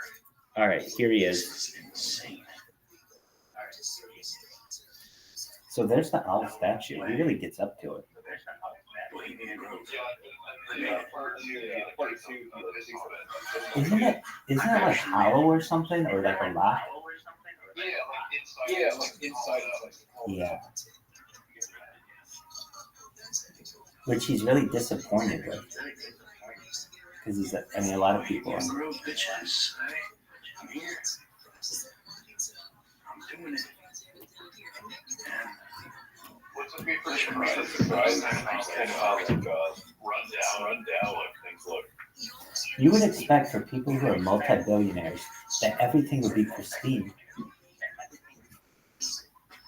Yeah, like some of the cabins he goes to in part 2 is like super dilapidated. Yeah.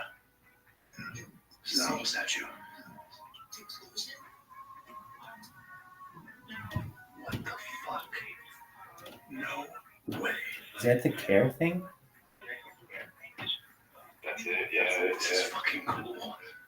That's the little boat they put out there and burn it? That's The all. effigy? I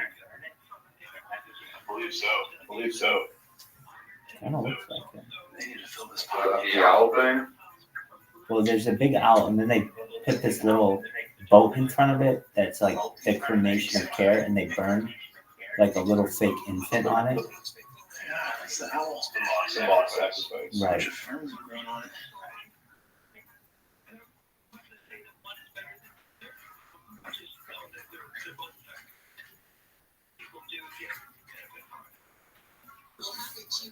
Very surprising that shit's so bad here. And it makes me wonder why. They have all the money in the world. Why wouldn't they make it really nice? And it makes me think it might be hard to get contractors because they'd all have to sign NDAs. But still, I think they'd be able to get it nice. We should take up a collection for them. I agree. I think we need a bohemian. I love it. James Kaminsky. That's hilarious. That's right. Bohemian Grove is going to take off. I think that's very funny, and I will ever attribute that quote to you. Bohemian Grove, established 2024.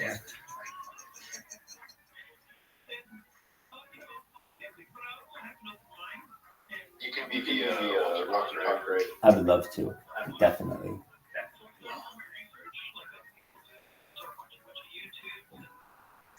Dude, It's time to leave this place now. now he's gonna leave.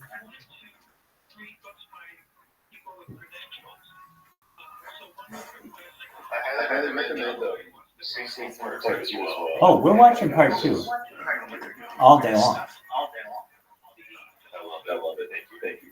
Oh, you think you're gonna just get away with part 1 and we're gonna be like, oh, okay, fuck that. We just watched Frazzle Jet, baby. We're watching it all.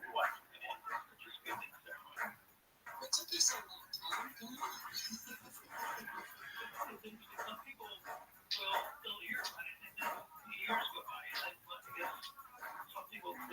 Honestly, I think I'd be really bored at this.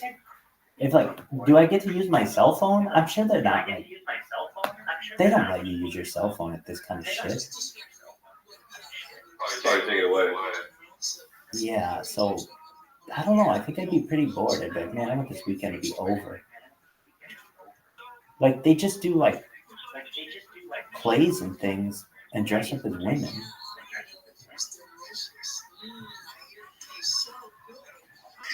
Yo. What up, Diamond? I'm gonna drop video. I feel so stupid. Why do you Can I do this? Yeah. Well, it depends on what the video is. God, I feel so. God. Ugh. Yo, dog, what the fuck is this video? I deleted the video when I put it up. I'm not gonna lie. Huh? What is the video?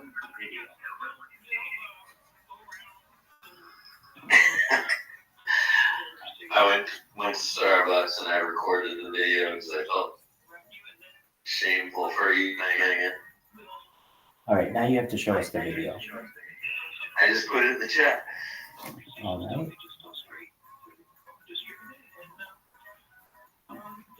Come on, we're supposed to be Dog, brethren. if we were brethren, you'd be sharing your screen right now and showing everybody. Bohemian TikTok.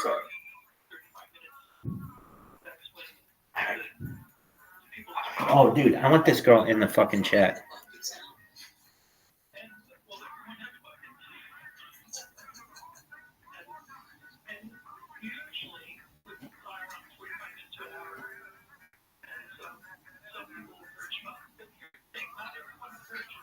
Should I go Ryan Garcia? Like, tell everybody like the really bad shit?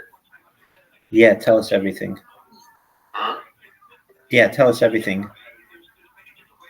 Well, dude, a friend of mine, Jack, his daughter was 12 at the time, and she was dating this quote boy that was 17, and like this little dude would just drop down and like start doing push-ups out of nowhere and shit. But the little boy was not a little boy; it was a little girl.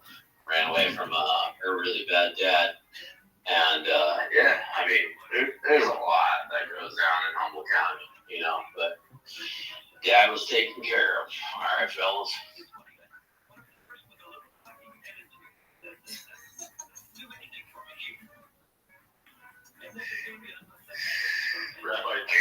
Rabbi, do you like my show? Your shelf? I got my lawyers for tattoo on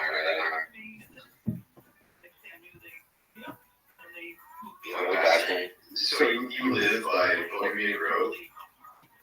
Well, I'm in Arizona right now. It's been really hard for me to meet my daughter because a lot of things that I'm just like not really willing to leave my kid with, and my wife my wife was violated by a bunch of people from the Citadel, like bunch of fucking bullshit. You know, highly targeted, dude. I'm certified, and I got plenty of resume behind me, plenty of history, plenty of videos. I got 20,000 people on my LinkedIn alone. So. Oh yeah, dude. You're in the right spot. Well, I was just in the wrong spot at the wrong time, I guess. Like, don't necessarily, whatever God gives us are on purpose, right? On purpose, right?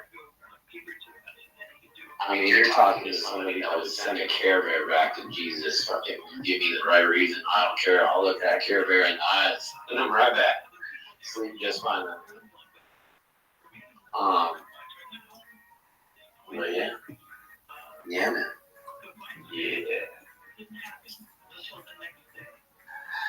Dude, where is this girl? I'm trying to get her in here. I want to get more girls in here. I don't know who. Something tells me this is not a real girl. Yeah, she's too hot to be in here. Here, you want me to purge the infidel? Here. Watch, hang on 1 second. Hey, Michelle, what's going on, girl? Hey, I'm Rabbi Rothschild. We haven't met formally.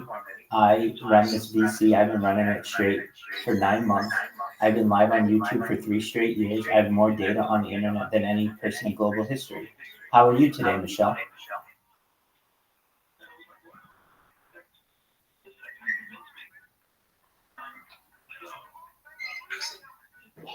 I mean, if you guys like details, man, we can go out. I mean, I personally don't like. I'm not like my old self where I would love to go out and hang out and try to find girls to go back to the room and all that. But I'll give you time. I'll give you guys all the actual earnest honest ladies, but yeah. I mean, dude, all you gotta do is have a good personality and fucking be able to shoot shit.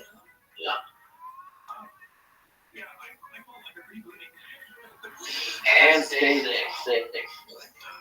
But 9 times out of 10, it's entertainment. It's just relief from the job. Very hot chicks, like, it's fun, these guys.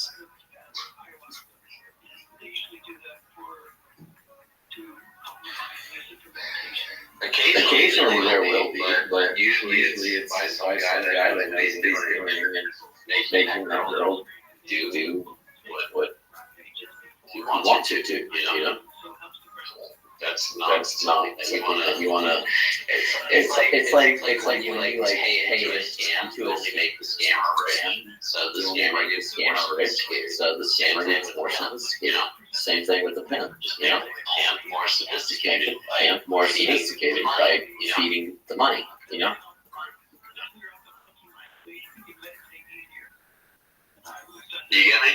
you get me? Who's you?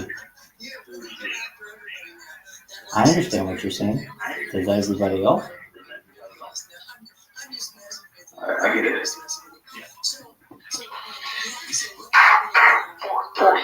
40.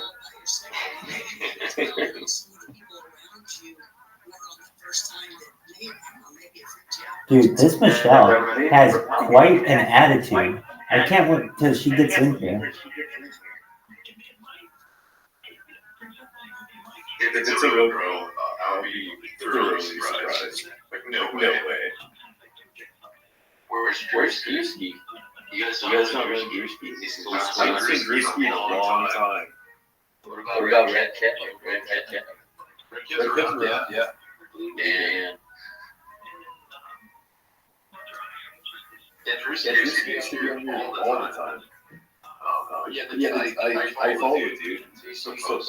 Dude, I think this is a real girl.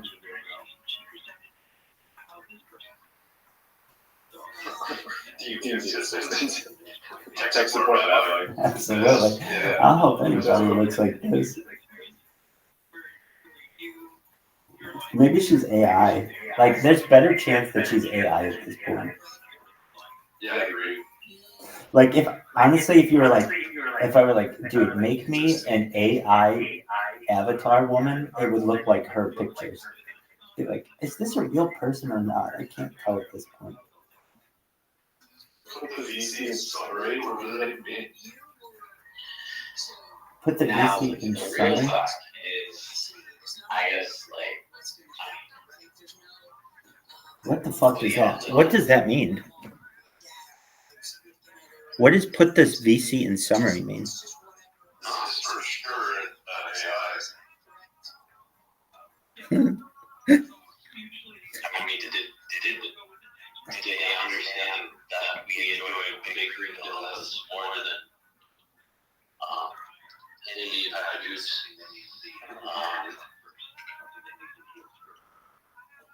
We like the money. Does anybody know C++?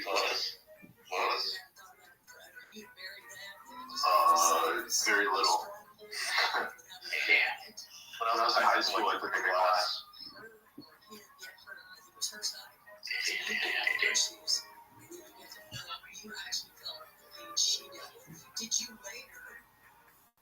Oh, she wants me to summarize it. What a crazy bitch. There's fucking no way I'm gonna summarize a months-long conversations. Agreed. Architect is like, you're nuts. Literally months. Bitch, get in here. I swear to God, you stupid slut, get your ass in here. Girl, get in here. Let me flirt with you a little bit. Come on into the VC. I will flirt with you a little bit. I will I had casually. fun watching you talk to strangers on that Omegle-esque app. Hell yeah, we can do that next. Rabbi is nonstop. You can't even fathom. Girl, get in here. This is not the James I Yeah, who's the James you were talking about in Harry Potter Obama Sonic Tenino? What? mean, who's the dev on the Harry Potter side? You're thinking of more like his moniker, James. Oh, Slammeron. Oh, okay. Yeah. No, I'm like a spaces guy. Oh, sick. Yeah. That's for sure. Yeah, more like. Yes. Got it. Check. Yeah, I think I've seen you around more, man. Nice to meet you. It's been a little bit. I mean, I had my name account deleted. I'm back. Oh yeah, welcome.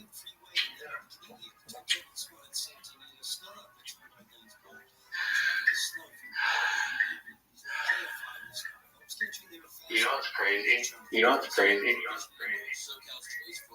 What's Is that? the FBI is the largest holding Bitcoin. Because of seized assets?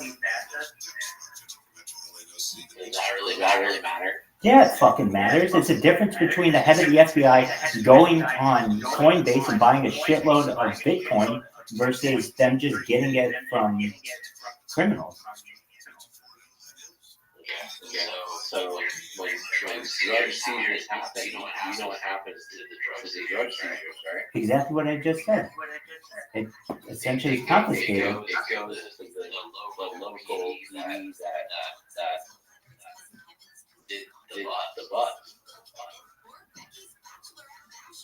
So the same in the federal side. And that's what I just said. So they're the biggest holder of Bitcoin because of seized assets. Yeah. So the person that receive it and have Reno is the owner of that agency.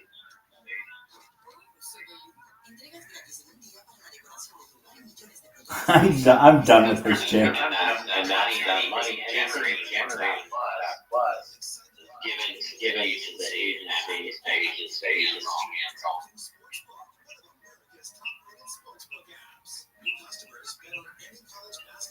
I'm going to tell this bitch, just enjoy your life. I'm done with you. I'm not summarizing these conversations. Michelle's a man. I don't summarize conversations, period. Come to the VC or be gone. I don't want to keep it.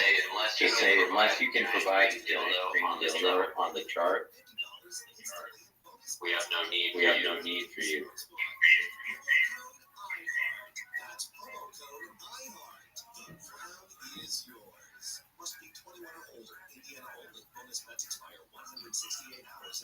We need to go to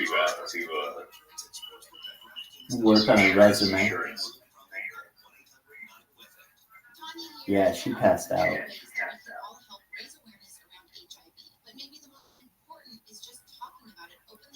All right, here we go. I don't summarize VC conversation. Come to the VC. People don't think you're a real person. I'm calling it out. Hell yeah, architect's a man.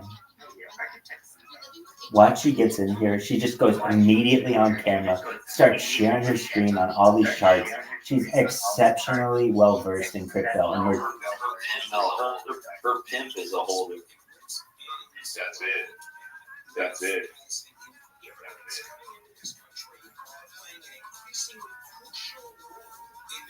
Just ask her, do you know why I pulled you over? Excuse me, ma'am, will you step into the VC? If not, I'm going to have to ask you to place your hand and get the fuck out of the VC. Otherwise, we have no more dealers. We have no more dealers. You are issued a citation. Do not message in this group. One more time. If you message one more time, we will issue you a capital punishment. Actually don't just let them walk. Their ability to chat. And then make them figure out how to start another account and add another active user in the Telegram. Bringing more value, right? dude. How do you get any chick in your place? Tell the bitch that people are talking about her behind your back. She'll be in here in 10 seconds. Excuse me, ma'am. I pulled you over. I'm asking you two simple questions. You either mosey on or you present yourself to the VC. A product of your peers.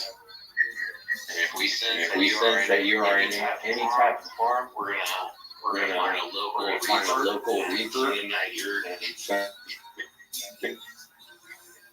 Dude, Pac-Man wants to know about auto clickers. I'm the absolute king of auto clickers.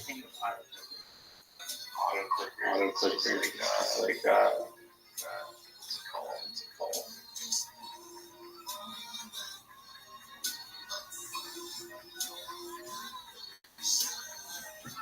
Dude, where's Pac-Man? Pac-Man Jones, get your ass in here. Oh, he's in here.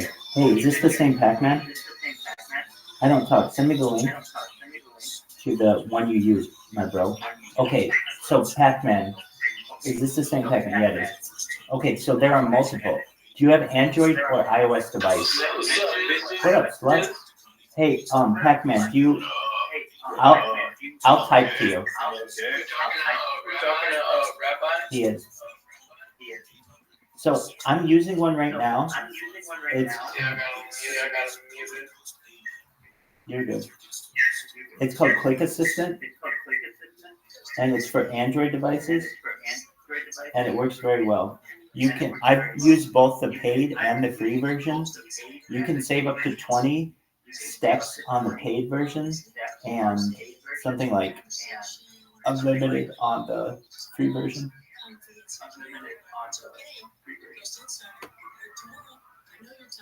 It's called Click Assistant. It's an auto clicker.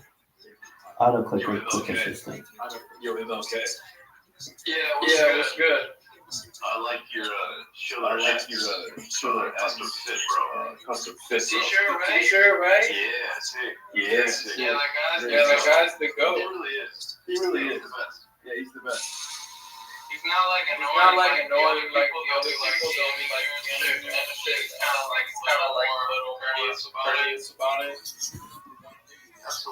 Absolutely. Fucking love Killer X, bro. Hey, dude, what is Michelle doing CA for? What does that mean?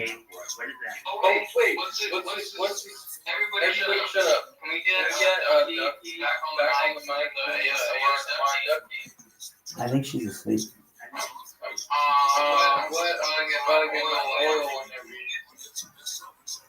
Dude, James, what does it mean when she does /CA?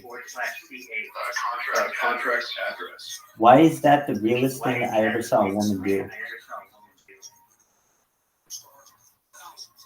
Why did Get Paid More say that?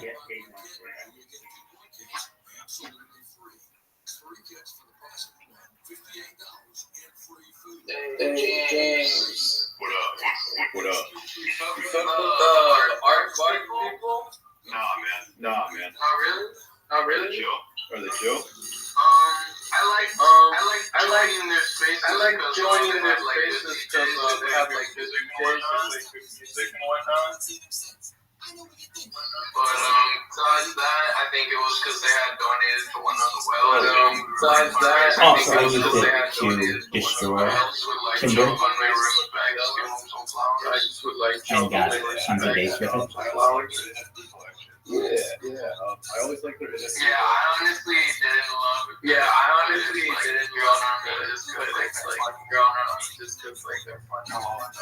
I remember seeing a video of like one of their dads like snorting a bunch of shit. Like, it was super funny. Yeah, they have a good sense of humor. There's like a lot of But yeah, that's all I just wanted to ask. Yeah, I like it. I hope they make it now. Oh, they would say like some shit. They would say first word in the dictionary, like bullets, like double right? And then something about like the movie coming out, like it's gonna be like a limited series. I love how James is They just like, switched it up like, it's gonna be like, it's gonna be more into never mind, we lost funding. You're changing it to just like a TV show. That's gonna be a blockbuster film about art form. But it was super bullish. I mean, hopefully it still happens. Part of those pizzas. How's the chart? I was waiting for an entry, but honestly, I was showing them and like snorting them, like I said recently, like just now, like look at their art. They send me some coins, so I'm like turning them on, send them that to you on the wallet, super secret out the chat, up and down. Oh, sick. Yeah, man. And then the barrier just is gonna go up, I think. So I gotta get in before it's too late. Final round. Okay. Yeah. They're kind of looking at the chart right now. It's not too bad. I don't want to be like another shit. Like when Dumb started talking about whole buddies, like John started talking about whole buddies, like tries to be pretty respectful. But yeah, it was nice. It was nice to us. There was nice. I agree, man. I think we need more friends.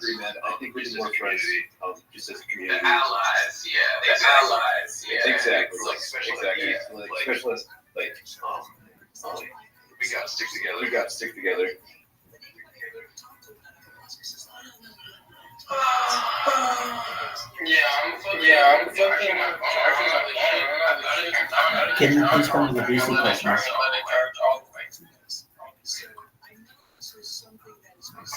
I like how Michelle's playing around saying that she's a dude. What is going on with Michelle? Michelle's like an OG from way back in the day. Who said that? Hey, bro. Dude, Michelle came around in the last 2 weeks. Okay.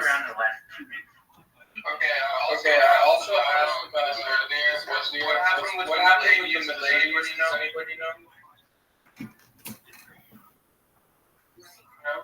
That's a good question. Like, What do you mean, as a project? Like, or just in general. What's the story? Like, there was some event that was like 48 hours. Like on I guess since you guys don't know what I'm saying, I'll figure it out eventually. Like, is it like within the community or You know the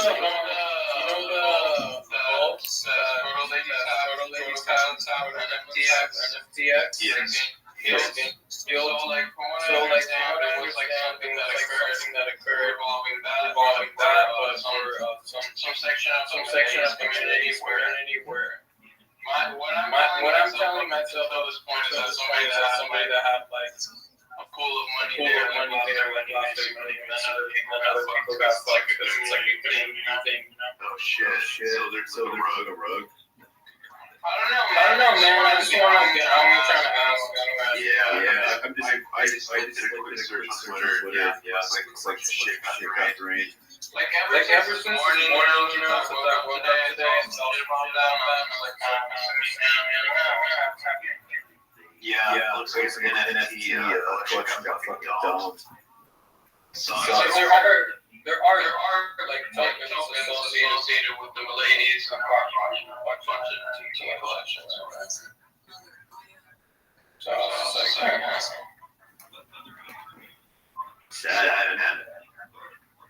Or like sell, you know, that type of shit on my feed. Get out quick before it's too late. The Millennium 11 Part 2. Yeah, there's a lot of funny stuff, you know, it's hard to tell what's like being sarcastic and shit. Yeah. Yeah, it fucking sucks.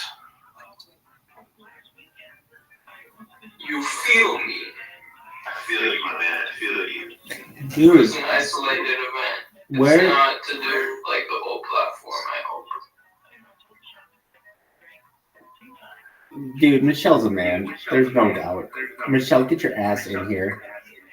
What is this buy more wink face? Get in the VC, dude. Break the lard.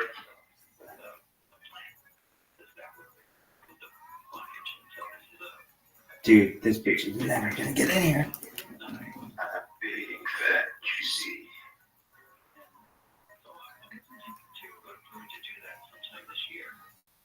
What?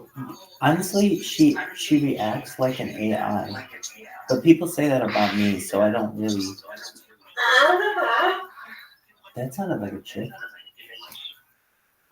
That is Bitcoin mining engineer. Son of a.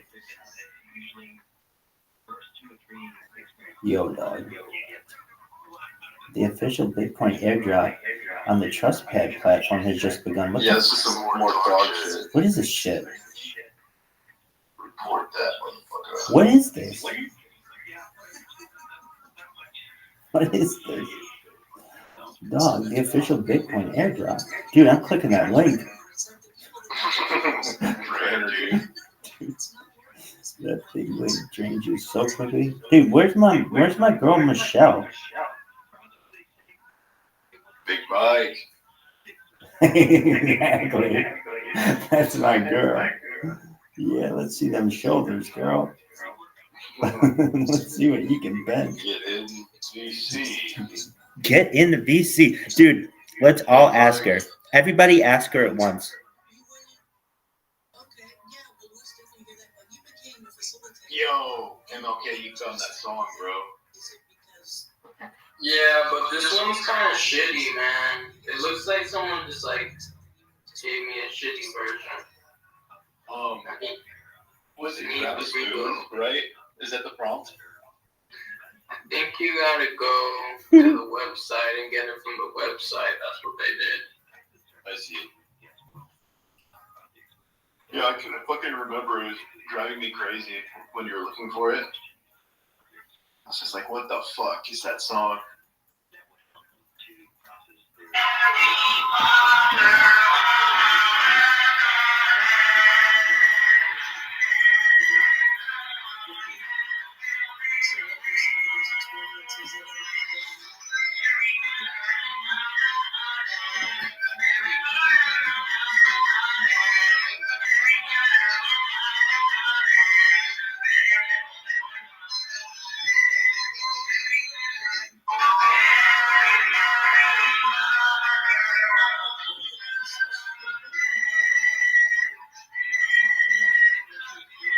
What in the fuck is this song?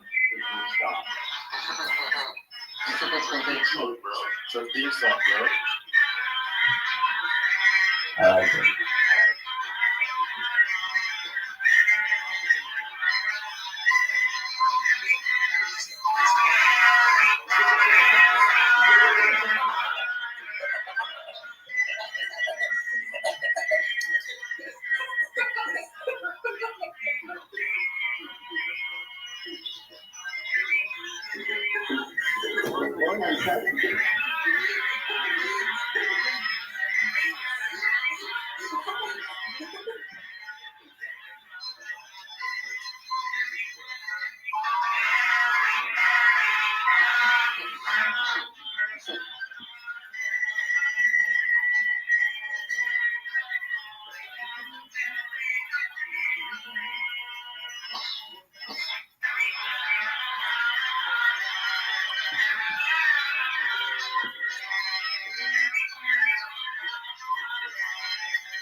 Do they ever say 10 Inu? Yeah, what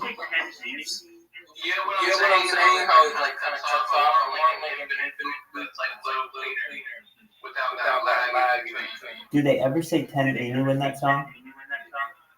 No, but it's catchy, right? I hope you guys get that. Oh, it is. It's very catchy. Yeah. I just don't know why we don't say the whole ticker. I don't know. You can probably come up with a different version of it, but it's funny. Whoever made it. I used to kind of diss it at first, but it got stuck in my head, and I was trying to get it. I think it's very good. I just don't know why they didn't do the whole thing, but I think it's really good. It's very catchy. MLK in the chat, I think right the full version. I'm pretty sure it's Travis Boone.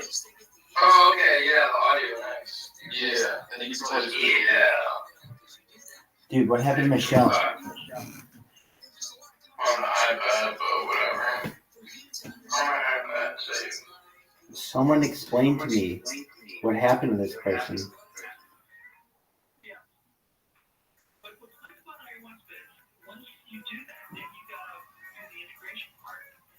Is Michelle gone from the VC? Oh no. She's in the VC? No, my bad. This is TG in general.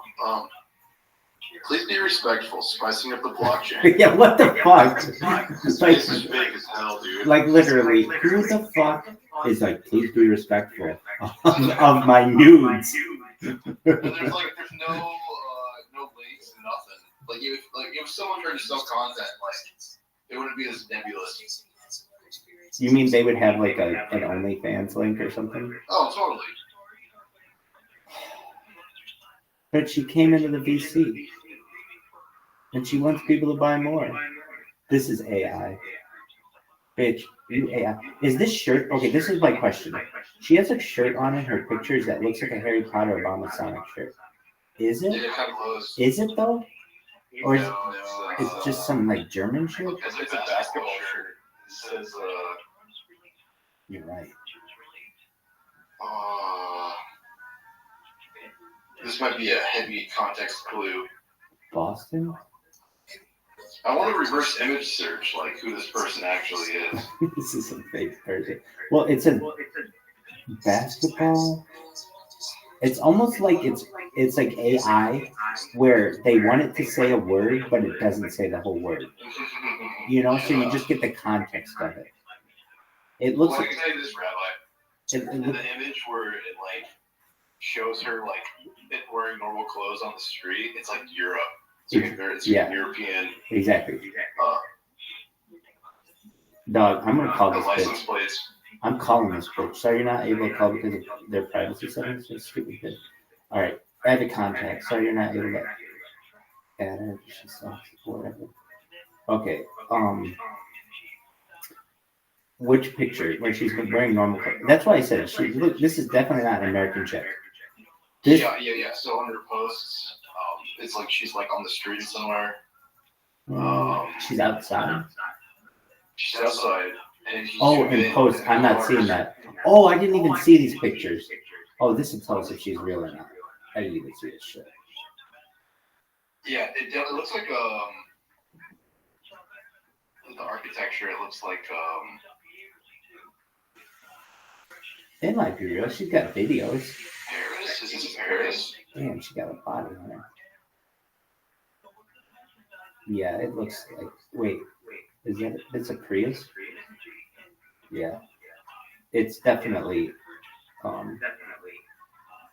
not the United States. Oh, okay. Groups? What groups is she? Bitch, get in here. Lady. Wait, what? Michelle is a man. No, show your dick at least. She's breaking hearts. We just want to talk to her. Show your dick at least, yeah. Show dick. We want to speak to you in the VC. She's very stuck up where she's like, why do I want to go somewhere if I'm not going to learn anything? It's like, oh, you already know that, bitch? Do you know about agricultural robots? Shut the fuck up.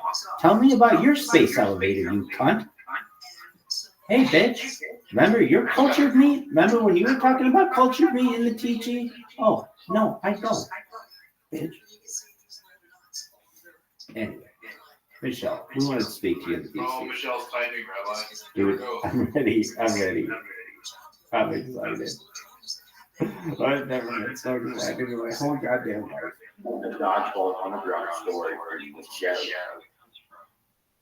This bitch is from France, and she's just being a cunt. Even if I was in intent to drink, I won't anymore.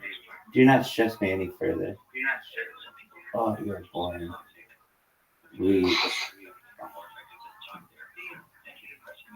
Okay. Have a good life.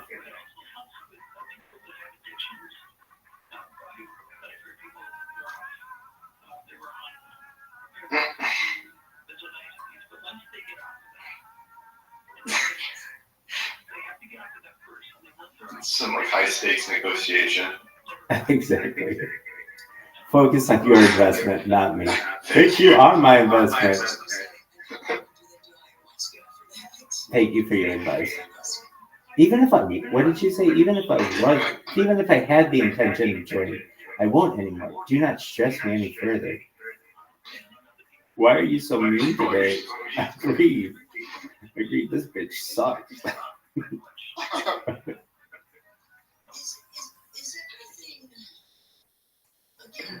Dude, you are my investment.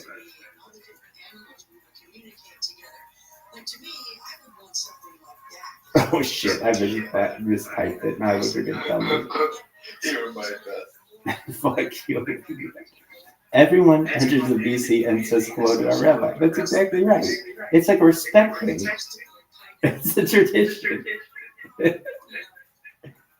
Exactly. I'm like the troll that lives under the bridge. And if you want to get to the other side of the county, you gotta say hi.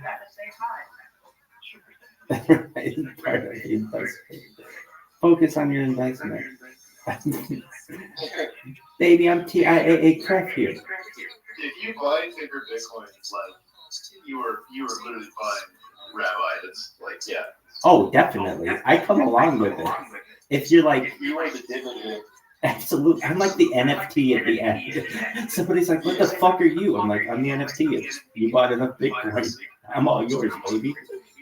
I'm a real life Frodo.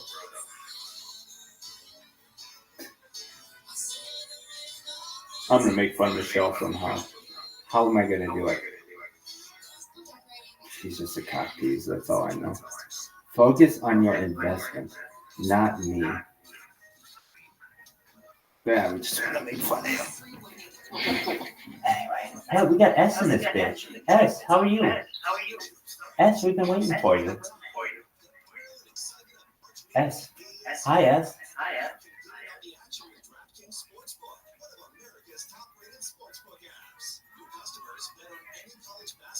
S. S, you can speak. You don't even need permission. You just press the little microphone button and be like, hey, I'm S. I like taking my shirt off at concerts. I enjoy getting railed in dressing rooms. And my favorite food are hot dogs. Whatever your deal is, girl. I don't even know if you're a girl. You could be a guy, you could be both. I am, so why can't you? S, how you living, baby? How you doing? How you doing? S, how you doing? S is here just to watch more Bohemian Club Underground footage. We have S and B. We have S and B and J. We have a bunch of J's. And we have L. That's right. A bunch of anonymous motherfuckers. James Kaminsky out here putting his whole goddamn name out there like a G. Yeah. Whatever. Rabbi Remote viewing Vitalik trades. I love this thing. Yeah, the Rabbi wallet.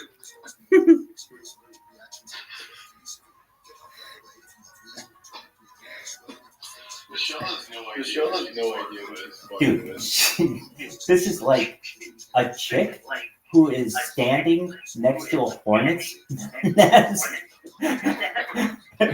Who is just like, I'm gonna be here because this is my spot. It's like, all right, bitch, look out.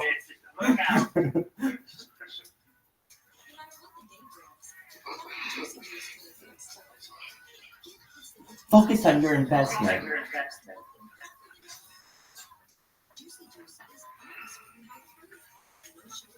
Even if I had the intention of joining, I wouldn't. Do not stress me any further. You get stressed too easily, bro. You need some dick.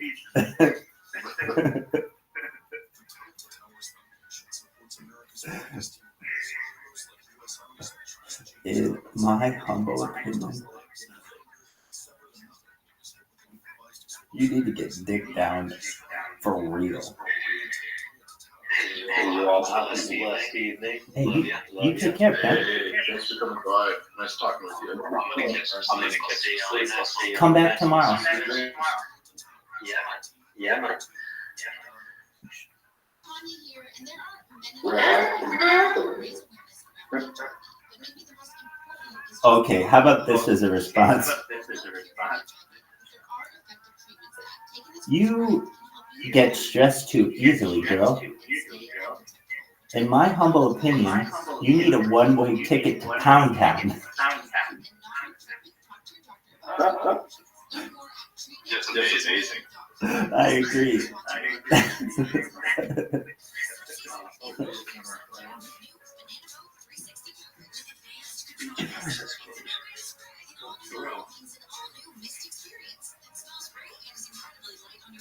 There should be like a guard sitting in here.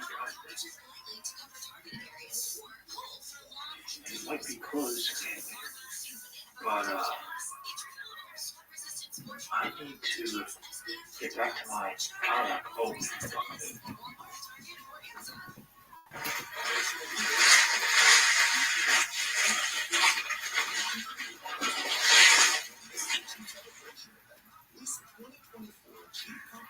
Is this guy smoking? I'm not sure which way.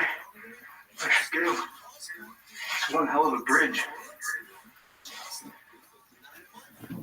Dude, I think he's like old. I'm telling you this, that was scary as fuck. That's just motion activated. And it's not like a sensor that will notify anybody. Bong Ricker knows what's up.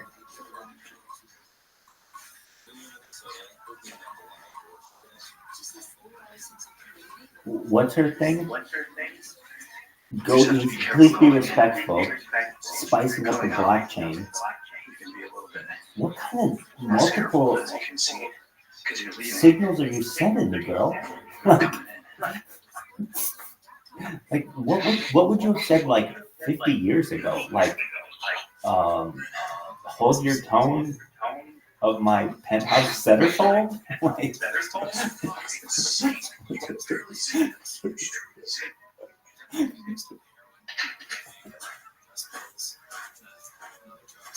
oh, she's laughing at me. I'm lost. Wow.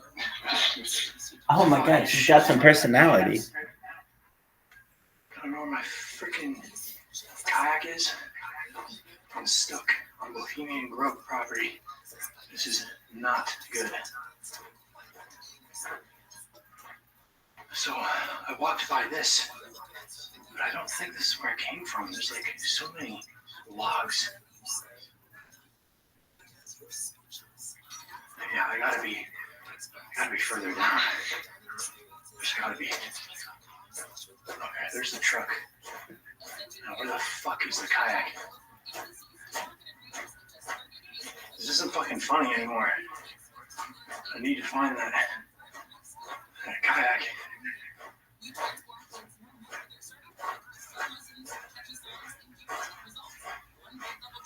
Okay. I think these are my footprints. Yep.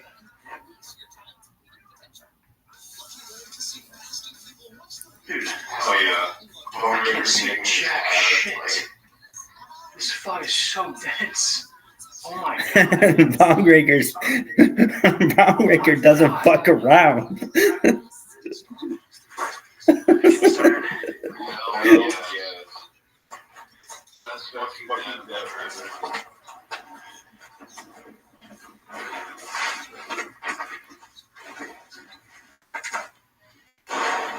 I love it. Okay.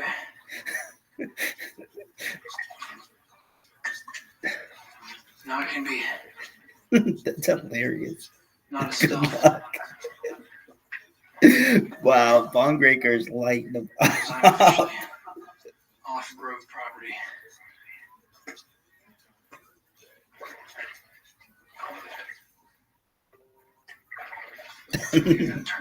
Bong Breaker really turning up the heat on this bitch. Good luck.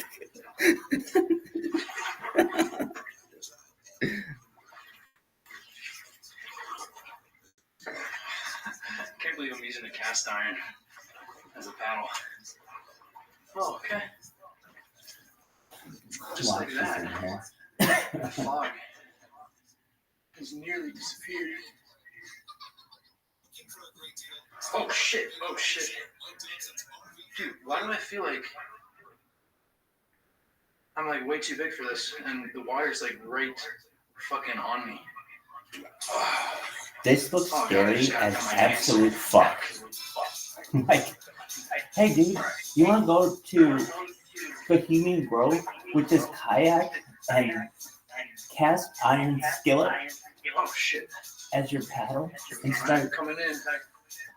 exploring with this flashlight? Come on, coming in high. Well, sure, that sounds fucking great. All right. Can I do it alone? Oh, absolutely. Touchdown. Yeah, it's insane. He does not get caught at any point. You would think, honestly, you would think they had cameras up the ass with like ground penetrating radar and shit.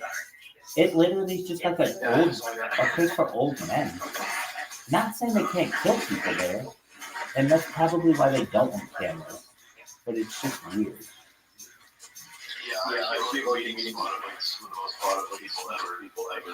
Like, They don't want cameras. they could be fortified. Want to support this channel? Dude, this guy's amazing. Alright, give me this part 2. Give me the part 2. R2's like the best. Dude, that's what we're gonna watch, dog. So what's this motherfucker's name? Dancer? Yeah.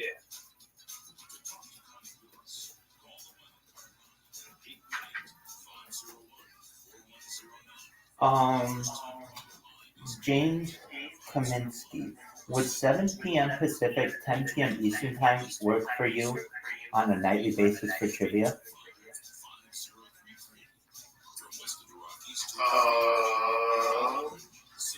Okay. 7 p.m. Yep. That's Pacific. I'm here at So it would be like 8 p.m. Mountain, 9 p.m. Central, 10 p.m. Eastern. Yeah, that probably work. Yeah. Excellent. I would love that. Excellent. We're going to start doing it on Tuesdays and perhaps expand it every night of the week. I'm already the person, you know how I am. It's like, oh yeah, we're going to maybe start doing this on Tuesdays and then we're going to do it every single day for the rest of the time.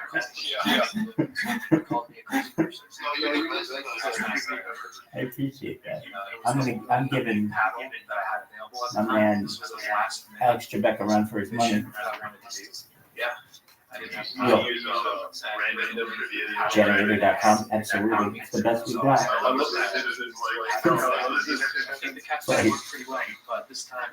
It's all Simpsons and Family Guy. There's been a lot of rain in the last few weeks, and that would be a really stupid idea because the water is rising super fast. So we're going to be I'm trying going to be back in to 2 minutes. James Kaminsky, Jay, Bitcoin, and Stay. around the security booth. Yeah, that's pretty much it. Guys, at one day, this guy's big serving to break into an empty compound. Yeah.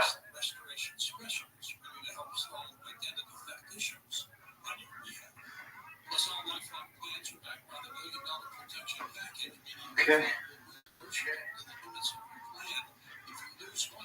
That car is a little sus. Here is the entrance of the grove right here.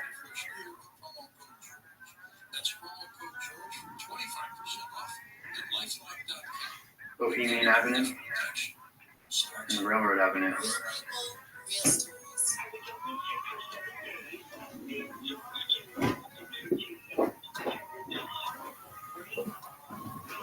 Yo, dog. Thank you for saying. So this is part 2. This part's 2 hours long. Is this the right one, James? Yeah, and like the other one, it takes a while to get going. So if you want to like kind of skip ahead to me, this is a lot more like exploring cabins. Yeah, this is what he's doing. He goes through everything. Oh, we're watching it. Old Druid. They have some kind of like vehicle here. Yeah, that's like a bus that would shuttle people on. Oh, I've heard about those. Damn, all this shit is like really logoed and stuff. Okay, so pretty deep. Also, like super old. Right, that's interesting. It's like they put a bunch of money into this in the 80s and then didn't do anything with the shit since. Yeah, I wonder if like with the public really catching on. I wonder if like with the public really catching on to other like things. I don't know. It's hard to pivot it to other things. I don't know. It sounds like people don't really like going. Think about what Nixon said. It didn't sound like it was like, oh, it was the best thing ever. He was just like, I have to go, basically. Yeah, boring as fuck. Yeah. Yeah, it's boring as fuck.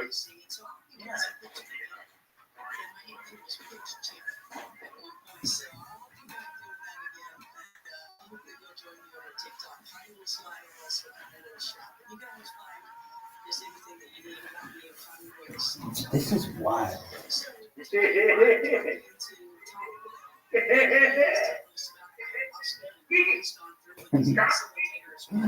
Bongraker is so funny. You haven't completed this task in 30 minutes, you'll be good. The show will be exactly 30 minutes. Like Bitcoin on your hand and post a picture. This is like rotting wood. I did not mean to do that. And Bitcoin, and then she hasn't said anything since. I'm sure you could get I will this. miss Michelle. I will miss Michelle. Rest in peace. Dude, my favorite chick we ever had in here by far was Protify. Yeah. Jackson did not want her shit. I fought with him over that. I was like, dude, we have no girls in here. And this girl wants to be naked all the time in blue paint. What's the problem? He's like, she's a grifter. I'm like, so is Schiller. And then she went to our. Yeah, for real, bro. That girl was amazing. Dude, I tried, and nobody stepped up for her. I did, but nobody else did. Bring her back. I think she's like CT. Like in general. What's CT? Yeah, the guy that was like. Crypto Twitter. Oh. There was like a guy that was like flipping around. And he's still on Twitter, I think. He's like, that's my bitch. We have cats. Like, give me money. That was like the grift. Dude, look at. Do they lock these vehicles? Like, obviously, these vehicles are used once a year. They're not maintained. And some of the cabins that he wasn't too legitimately destroyed. We gotta see this shit. Oh, here we go. Damn, it's a nice toilet. Not? It's disgusting. Yeah. It's super dilapidated. What is all this shit on the wall? It's like old. It's not National Geographic, but it's some old magazine. It's like from like the 50s.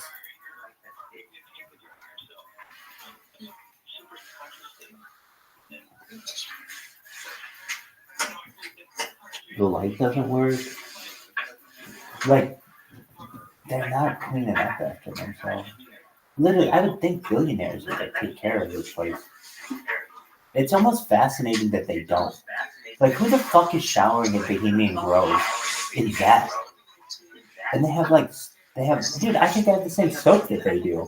That's tight. Good for them. Yo, I got that Bohemian Grove soap. Dude, it should be like official soap of Bohemian Grove. Duh. Dude, I know it is. I know that soap everywhere because I don't use it, but I stare at it all the time.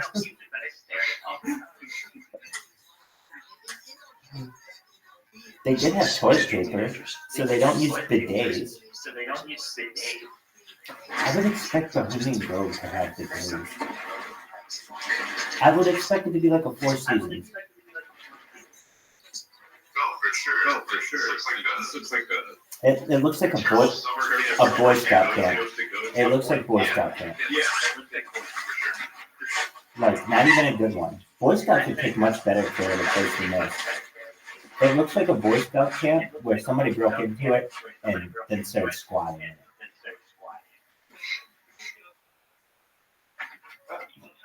I want that when I become famous, God willing, to be a very famous quote of mine.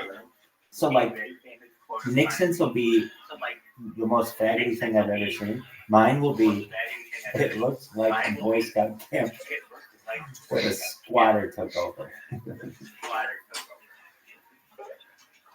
They're gonna have all. Absolutely. Hey, can I stay in the cabin with the light? Can I with the bathroom without a light? And we're like, oh, absolutely. You mean the one with boys' life all over the walls? I'm like, yeah, that one. Oh, what is this? Smokey Robinson? Dude, I love Smokey Robinson. Oh, so we can use that like super mode or whatever this shit is. Just move. I used it in the wrong way. Oh, I want to see what he's getting. Smokey Robinson. Just out. Oh yeah, we love secret societies, Motown music, dirty as fuck. Man, they're gonna be like, dog, you are our new headmaster. We can smell you from outside the.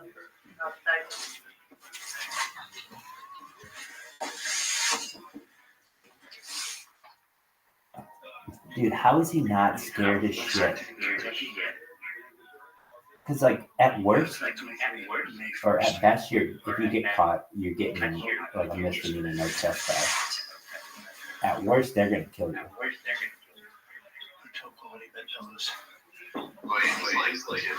Breaking and entering and all that. Yeah, but you're not stealing anything, which is good. There is like a part where he finds like a eBay grows a lighter. Oh, that would be mine. I'd be all over that.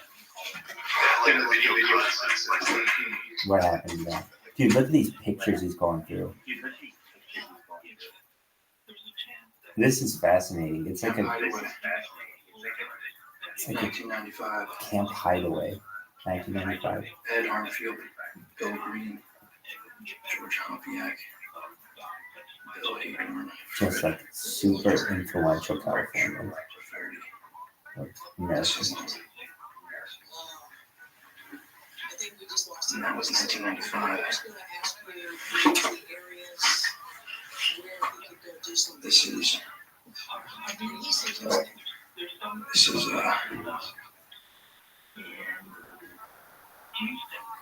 1998. Dude, imagine when we have Bohemian Grove, we're going to allow people to break in and go through all our shit. They're going to be like, oh, this was Karate Combat 2024. This was East Denver 2021. Right. This was absolutely, Michelle, you have exactly 17 minutes to post your one Bitcoin on it before you get there. She literally hasn't said anything since then.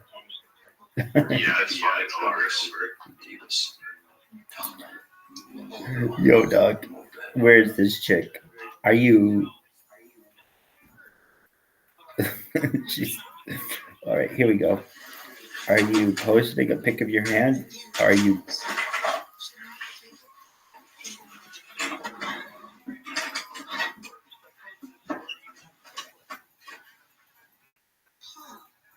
Peter F. Moon, original founder of Camp Hideaway, who art now in yet another heaven.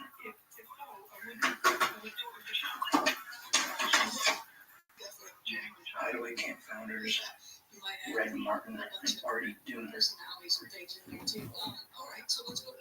I can't wait till they're reading ours where it's like Camp Hideaway founders, Bonraker and Ass Munch.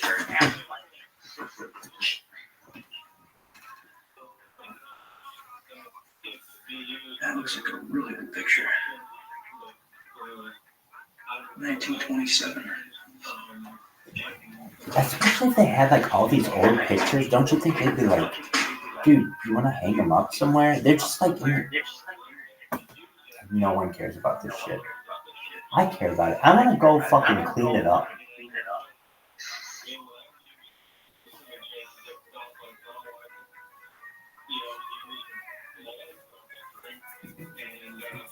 breaking and renovating. Yeah.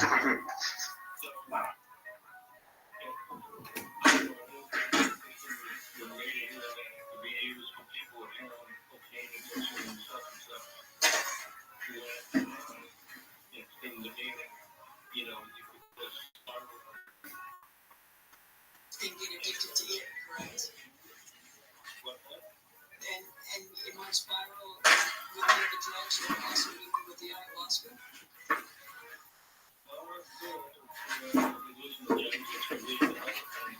It's the Camp Hideaway book.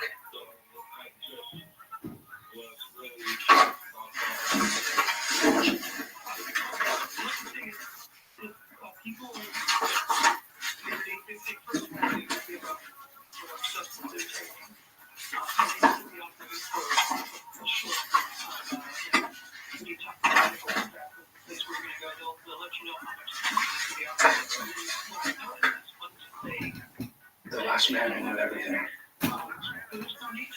Bohemian Club librarians. All right. I mean, just because this is so long, we're gonna go to the next part. But it's fascinating. I can watch this shit all day. This is like, I don't know. Isn't there a show called like Pickers or something? This is like Pawn Stars with. What's that one show? It's like Pawn Stars and American Pickers and Storage Wars all thrown together.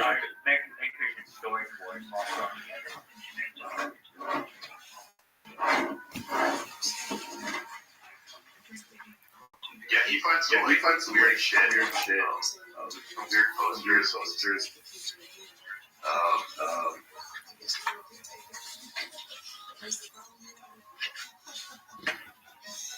Not one picture of a girl.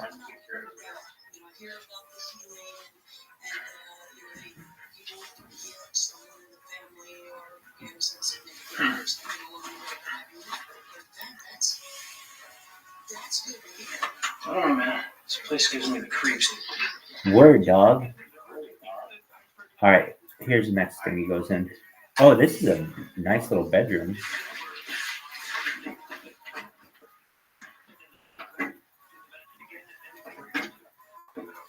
Notice, like, none of the doors have real locks on them. Like, their security here sucks. Jesus.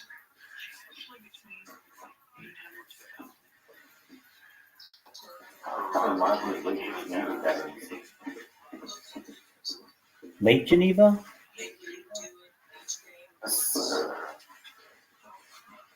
Switzerland or Chicago? Oh, Wisconsin. Okay. Oh, I didn't realize. There's a door right there.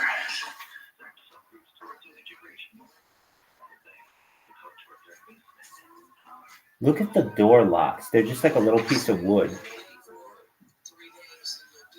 that you just turn, like old style.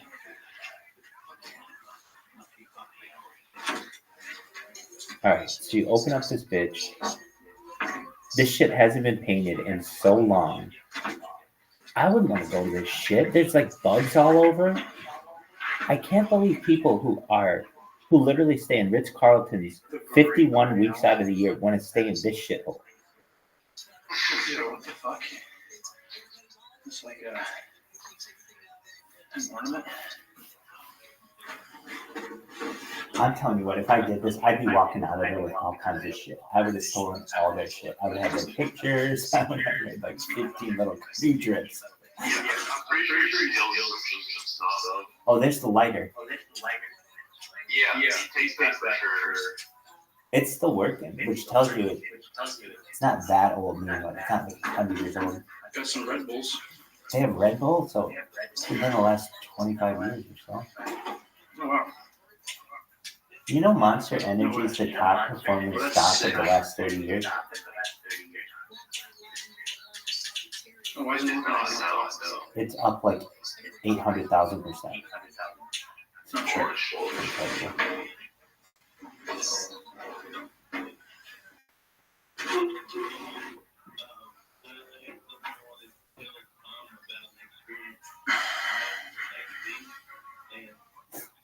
Pac-Man. 22 matches. Yeah, Here's the pocketbook from 2023. 2023. So they used it last year. 2021. Dude, I would steal all their shit, go 2 blocks down, and on a Sunday throw a Bohemian Grove garage sale. I thought this is all legitimate. 50% off, everything must go.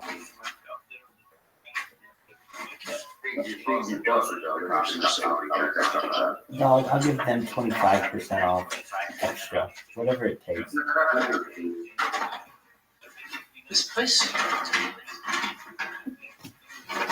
it just gives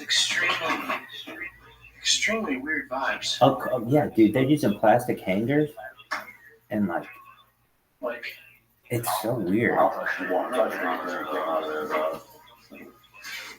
I would not like it. This screams of bugs. And I'm not saying like I've slept outdoors and stuff, but I don't think that CEOs and stuff would want to do that. It looks like the forest is going to try to replace it. Yeah, exactly. It looks abandoned, but it's surprising that they're showing like 2023 stuff, which tells me they use it once a year, literally, and then nobody cares about it anymore. It's definitely not being used throughout the year regularly. Catch me outside. How about that? Does anyone call her Bad Bobby? Even though her name's Bad Baby. But it's Bad Baby. But I call her Bad Bobby. I see some pictures of Bigo yesterday. Where'd you see her? I'm Bigo. Oh, Bigo. Yeah, that's cool. Sitting up on their clerk and they're rap music, like what else? There's creepy noises in the trees. Probably just some animals, but Oh, dude, he's got some kind of box he's gonna go see. I gotta see that. So I've always wondered, is there like a main house? I think there is, like the lodge house, but I've never seen it. I've never seen a picture of it. Or maybe I don't think so. I would know what that looks like.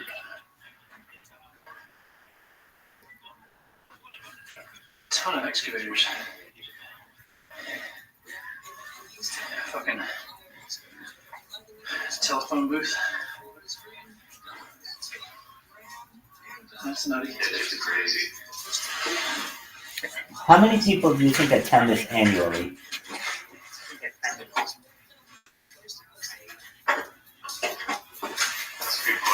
But it can't be more than 1,000, right? It says 2,500 on the Wikipedia page.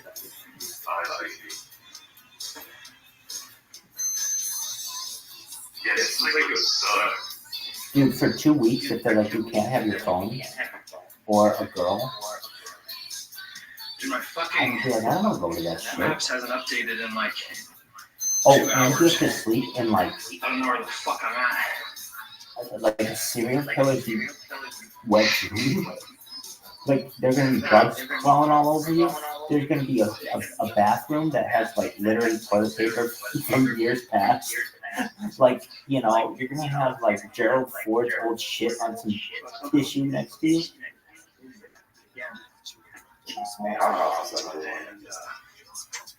I somehow walked out of the site. Exactly, you're sleeping in an outhouse. So now I need to go back into the site. What is that? All kinds of things. We go to the walls, I'm sure. Just sleeping. Oh, dude, here's like a Guy right next to him. cabin that's got lights on. Oh, damn. There's like a. Oh, there is like a. Wait, are these old cars? Yeah, look how old these cars are. They're from like the 60s. This place is like a time warp. Yeah, you said that's storage. Yeah. Gustav just came in. Gustav, how are you? I've already been here. Kicking ass, taking names. Gustav, do you know what Bohemian Grove is? What? Do you know what Bohemian Grove is? Yeah, for sure. The Well- satanic pictures. Absolutely. We're watching secret underground footage from there. I watched a long time ago the Alex Jones. Yep. Jones, Yep. documentary. Yep. Well, that's inside Bohemian Grove. This is a more recent one. This one happened this year. Really? Yeah, it's very cool. It's like 3 hours of footage. Yeah, we looked at that. We're watching it right now. So what this guy's doing is he's going through the cabins. He broke in. We just watched. He came in a canoe, and he's going through all the cabins and seeing all the shit that they have there. Now he's by the river. I'm on the toilet drinking my coffee. Enjoy yourself, baby. For children. Oh, this is creepy. They're talking about kids. It's my morning ritual, bro. Every morning I go to the toilet, take my coffee, eat, shaking, send this to others. Okay, you should also add to that watching Rabbi in the VC. Every morning I want you to come say hi to me, Gustav. Okay, I will see you. Thank you. You're a sweetheart. I saw you masturbating. 69 was elected partner. Long time ago, it would have been before December 18th. Managing partner of the Yes, I will come, bro. Excellent. This guy, he found a piece of paper in this box, and he's referring to children. I don't know what he's saying. Here we go. Grew up in Portland, where he still resides, 4 children. Oh, it's talking about someone who lives there, or who is a member. CEO and president of Schneitzer Properties. Yeah. So they're reading people who are like CEOs there, their background. I don't know. Just a bunch of like weird rich guys.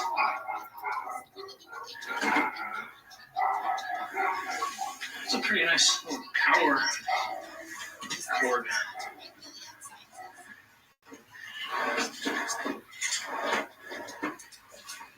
I would absolutely love doing this. Oh, there's a generator. You can hear that.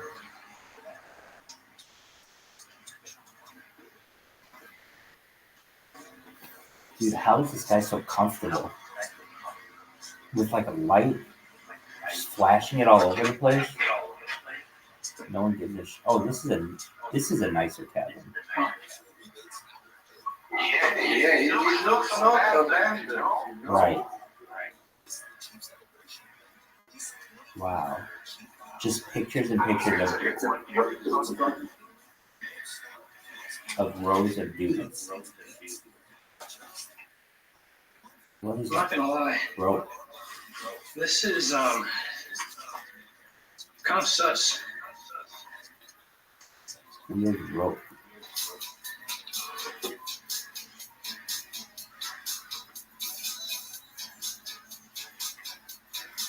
There's like a lot of shit in here.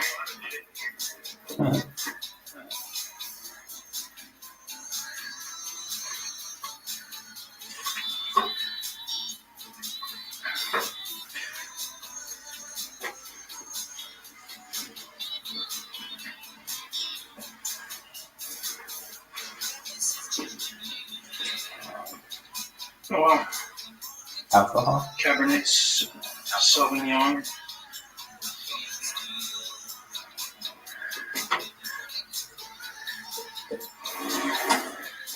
Dumbbells. It's so weird the shit that they have here. Oh yeah, I'm gonna be going to the woods for 2 weeks. I better bring my barbells. Yeah, this is Schneitzer.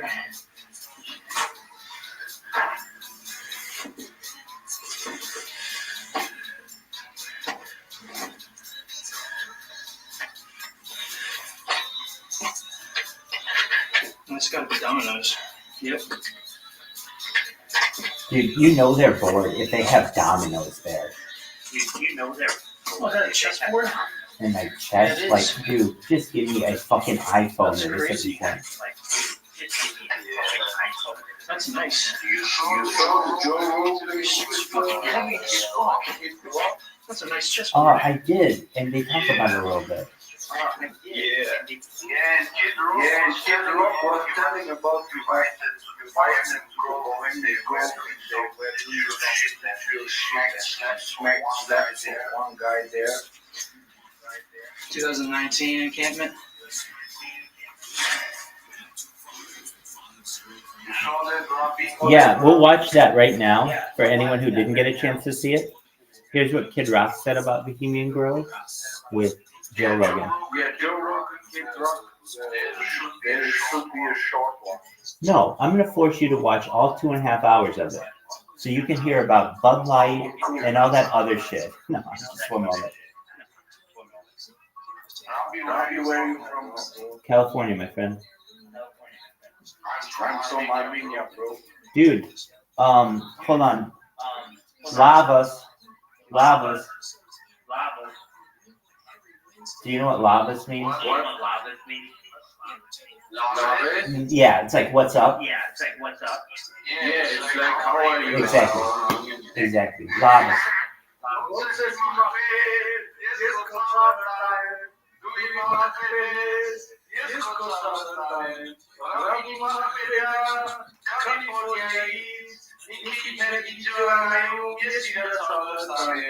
Are you in Yerevan? Yes, I'm in Yerevan. Oh, dude. Blessings. All right, this is what Kid Rock. I was just singing the song about my life. Oh, you're such a sweetheart. I love Armenian people. They're beautiful people. Thanks, my bro. I love country. Absolutely. Okay, this is Joe Rogan. This is Joe Rogan and Kid Rock. Kid Rock punched someone The Joe Rogan experience. at I've been down so many rabbit holes, so many 9/11 rabbit holes, so many, Bohemian Grove rabbit holes. I went there with bones and got kicked out. Did you? Bohemian Grove? Yeah. Oh shit! Why did you get kicked out? Fucking weird. Fucking weird. I punched a kid in the head. You punched a kid in the head? Man, Bohemian Grove? Yeah. It turns out this fucking kid was an infiltrator. So then after that, I was kind of this hero. Like a year or two later, he'd come back. I was like, I'm not coming to your little fucking weird party out in the fucking woods. I was like, I went once. It ain't that cool. So the infiltrator, what happened with you and the infiltrator? We were sitting around this fire. You have these little, they're kind of like tree houses or campsites, but they're really nice. Everyone's a private chef. Like, really? Yeah, you just share a room. Me and Jimmy John shared a room. That was fun. And I can't remember kids talking around this fire. He just started popping that shit. And I just fucking went at him. Oh. Gave him a couple, helped him up. Like, hey, we good? Well, I think, we weren't on great terms, but I think we had an understanding. It was just, one of those things. And then I couldn't go to the concert that night. Zach Brown was supposed to play. Like, you can't come. And I just said, oh my God, I was fucking time out or something. I'm like, fuck this place. Meanwhile, you're Kid Rock and you're getting left alone by these people with some fucking crazy person, and you defend yourself. Fucking weird. There's going to be a certain percentage of people that are just out of their fucking minds. If you haven't vetted them, that's on you. For all I remember, it could have been drunk shit or whatever. It wasn't the end of the world. It was a little tussle, a little hit the ground, maybe a punch here and there. It's like, there was nothing. It wasn't like, but it was fine. You're just a nice guy. It was a tussle. You're a nice guy. But it's, how many people infiltrate that place? Because a bunch of people have filmed videos there now. I have no idea. Alex Jones was the first. Him and John Ronson. This is back before Alex Jones was persona non grata, and people would do legitimate journalists like John Ronson would do these things with them. You ever seen that video of them? I've never heard of John Ronson. John Ronson's a brilliant guy. He's what is this? He's an author. He wrote that book, So You're Getting Publicly Shamed, about like social media shaming. He's an interesting guy. He's a very funny guy. But he went with Alex to Bohemian Grove and filmed these rituals of people dressed like druids, and they're burning this effigy in front of a giant owl statue. I was at the owl statue. This is fucking hilarious. So I'm there on day one, right? We're drinking beers. Like, it's pretty laid back. There's some really cool talks. Remember this dude talking about shooting asteroids out like the Earth in so many years, shit like that. I'm like, fuck, this is cool. But the first day, it was the first evening, and you gather around whatever the owl by this lake, if I remember correctly, which could be a little hazy. It was a long time ago. And like, I've heard about this place. I'm like, this is real. real secret ass shit, man. I can't believe I'm fucking here, right? And it's just a trove of celebrities, fucking everywhere you turn. It's just fucking A, fucking A. So you go there, and I'm like thinking we're gonna hear some shit, right? They're about to introduce the first speaker, and I'm like, fuck, this is gonna be some shit. And they're like, and no offense against this guy, we consider him friendly. We have very good mutual friends, but they're like, ladies and gentlemen, Tony Danza. And I'm like, what? I'm like, come on, man. Who's the fucking boss? Tell them bitches. Wish you would have just gone up there and be like, who's the boss, bitch? I was like, no fucking way, man. I was like, we came all the way to this secret ass shit. And I love Tony. Fucking love him. But I'm like, come on, man. I was like, they brought Reagan back from the dead and he's going to speak or hologram or some shit. Like, You were hoping for some devil shit. that's just some crazy shit one way or the other. He was a very good speaker, I got to say. But Maybe they toned it down. Maybe they toned This it has to be down 20 after years they ago. infiltrated. Oh, really? I'm terrible with dates, but it's a long time ago. Okay, because when Alex snuck in was like, this is like the 90s, Jamie? What was it? Like when Alex Jones and John Johnson snuck into Bohemian Grove. That's when they first got that video. I want to say it was in the 90s. I would say it was like 99 or something like I that. did have some fun there, I got to say. It's fucking weird. I met like Paul Pelosi and his son Oh, boy. and like Chris Matthews. Like, you know, when I was Okay. hanging out with them, we were having cool conversations. Kind of weird. And then they asked me, like, I had to come play my guitar Oh, no. and, like, sing at one of these camp things. I was like, I feel so dirty. Like, I don't do this shit, man. What the fuck? Yeah, that's got to be weird. Hey, man, play us a song. Well, it's kind of like a unspoken requirement, like a wink, wink. Like you need to take your guitar over there. You know, if you want to be in good graces or be a team player type deal. And I'm like, yeah, I really don't.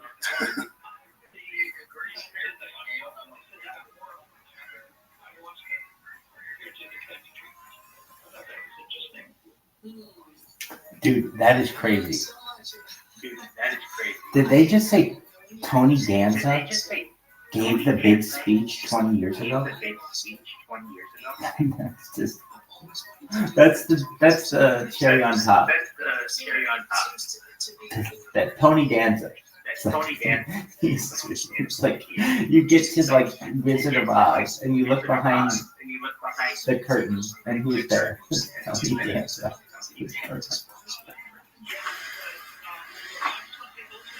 Pull the curtain open. Hey, Bohemian's home.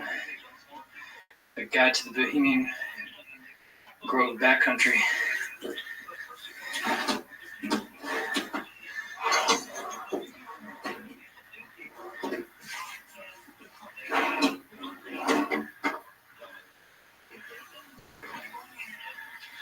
Looks like they got a private reserve Cabernet Sauvignon.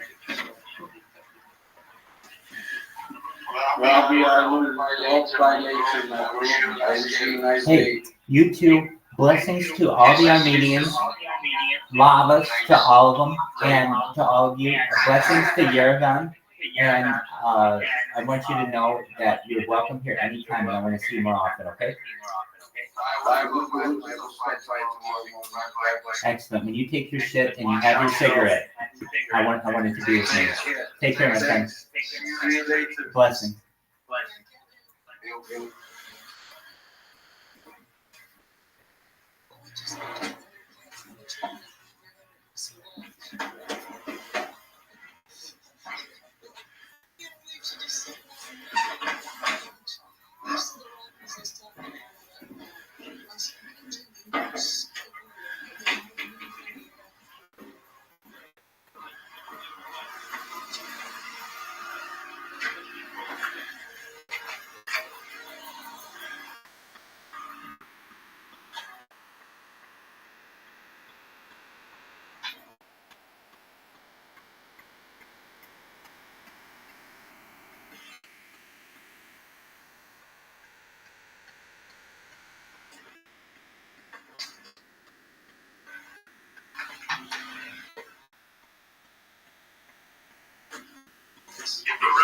Yo, I'm gonna go to sleep, man. enjoy yourself, James. Take care. As always, we're happy you're here. We want to see you again soon. Tomorrow, what are your plans? I'm going to be working, and then after that, the day off. Excellent. Well, then we'd love to spend some time with you. Hell yeah. Dude, Thanks oh. It's Selection Sunday. So you're going to be getting a link from me Sunday or Monday. Well, it'll be Sunday. It'll be tomorrow or today. Today, yeah, because where you will get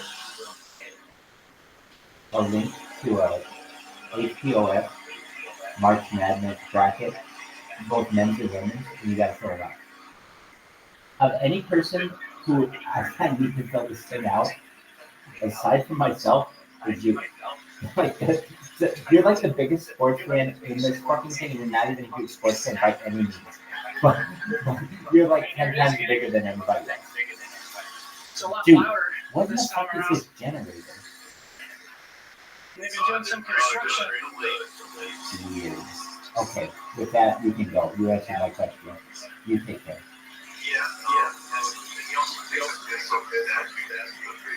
Oh, I'm gonna have to enjoy that.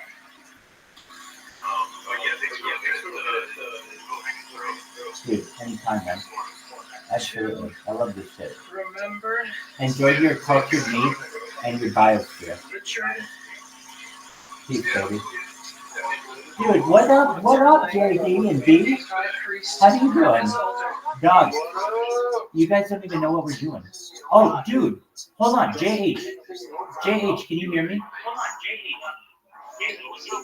Dude, B is from Kentucky. I found 2 people from Kentucky. B is from Paducah.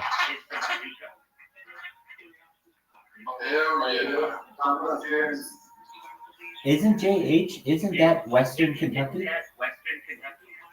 Yes, sir. I'm in Mayfield. Hey, John Appleton, do you know where that is?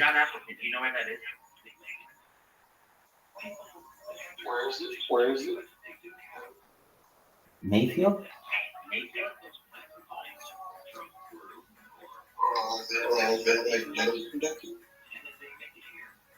Oh, it's Western Kentucky. Mayfield, where the big tornado hit. Oh, yeah.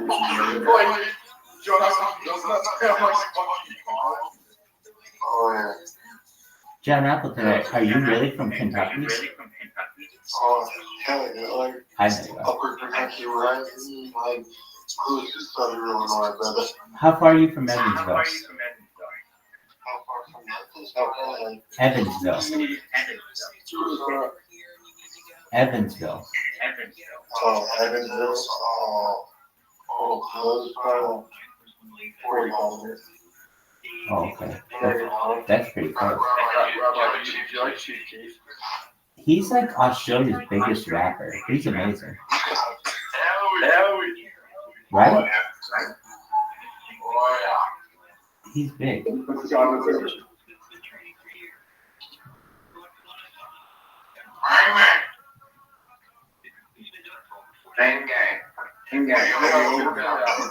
Oh, yeah, so let's tell you. Do you know what Bohemian Grove is?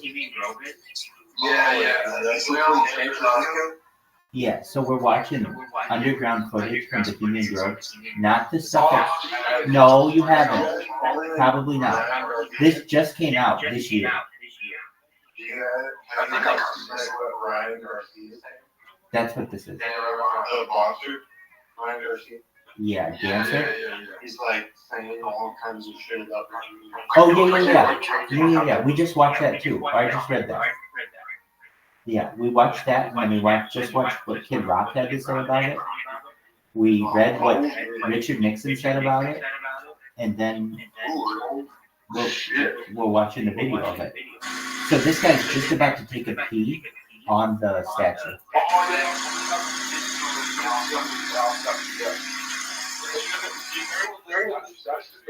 Moloch? You know, I've always wanted to piss on an altar. Oh, he's gonna piss on it. Oh yeah, here's the owl statue and the altar. There's a cross over there. Yeah, so basically, Let's fucking take it as I away. It's understand right it, on the and owl. there was a tradition of ancient Israelites to sacrifice your children to Moloch that was really inherited from the Canaanites. And this was something that, through some esoteric groups, perhaps made it into modern age. So, Oh, Jesus.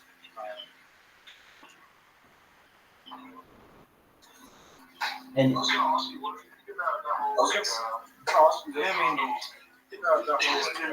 yeah, dude, definitely.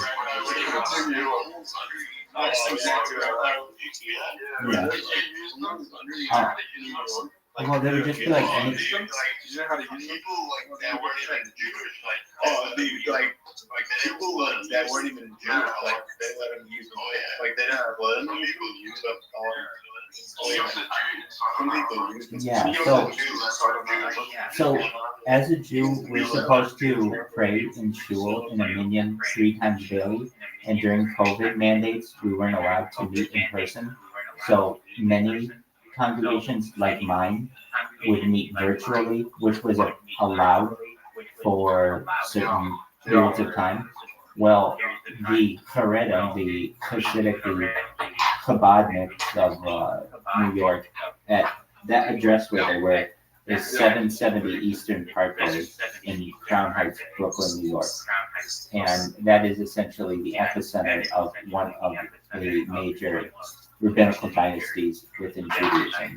And I've been a member, and I still am a member of Chabad, once Chabad, always Chabad. Essentially, we're really devout. Can I join the army? You have to be Jewish, and you can't. Am I the Goyim? You are. That's okay.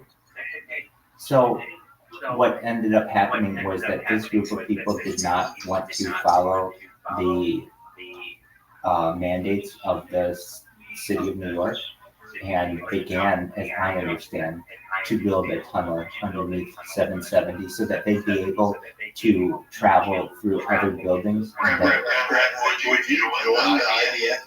yeah. Oh yeah. Yeah. Hell yeah. Yeah.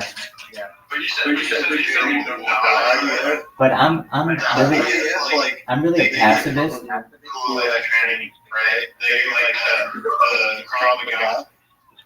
Right. And then like they can beat the match, right? Krav Maga. Oh, absolutely. If someone's not trained, Krav Maga is crazy, you know what I'm saying? But if someone's like trained and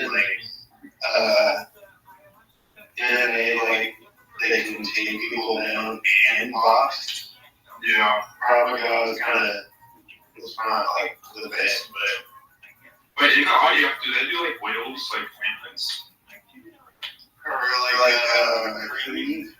Yeah, like transition loop, stuff like that. Or like technology.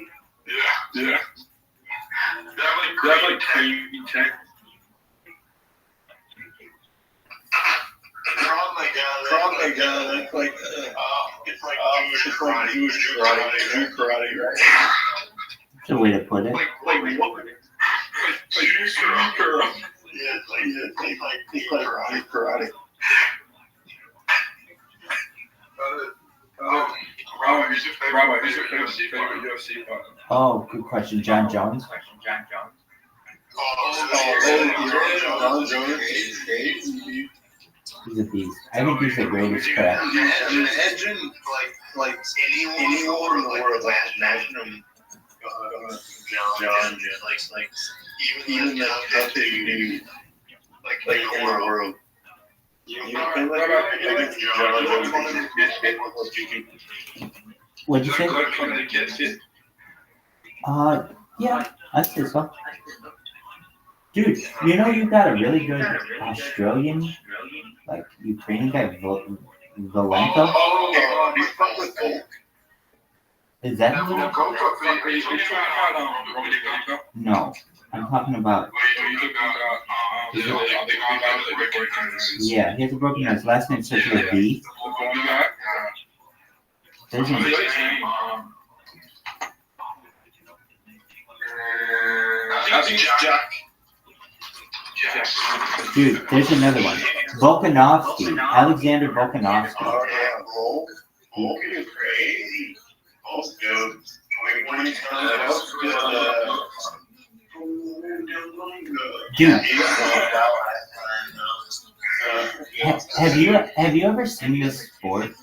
We were watching interesting sports the other day, like sports that people normally don't watch, and it's called I forget the time name of it, but it's Thai foot volleyball. Yeah, it's wild. Just one moment. Let's see if it pulls up. Hey, you know Ron Bigelow? Ron Bigelow. Oh, Bob Bigelow? Yeah, Ron Bigelow. I don't know who Ron Bigelow is. I know who Bob Bigelow is. From Bigelow Aerospace? Oh, yeah. Are you talking about the mayor of West Valley? Do you know anyone like? Do you know anyone who's his name's Carl Crow and he works in He was in cars. he works in Chicago. You know. Carl Crow? Carl Crow. No, I've never heard that name in my entire life.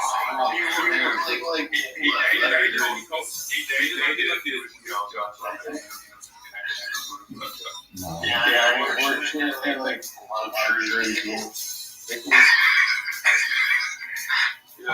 I don't know who But that is. his brother's really like OP.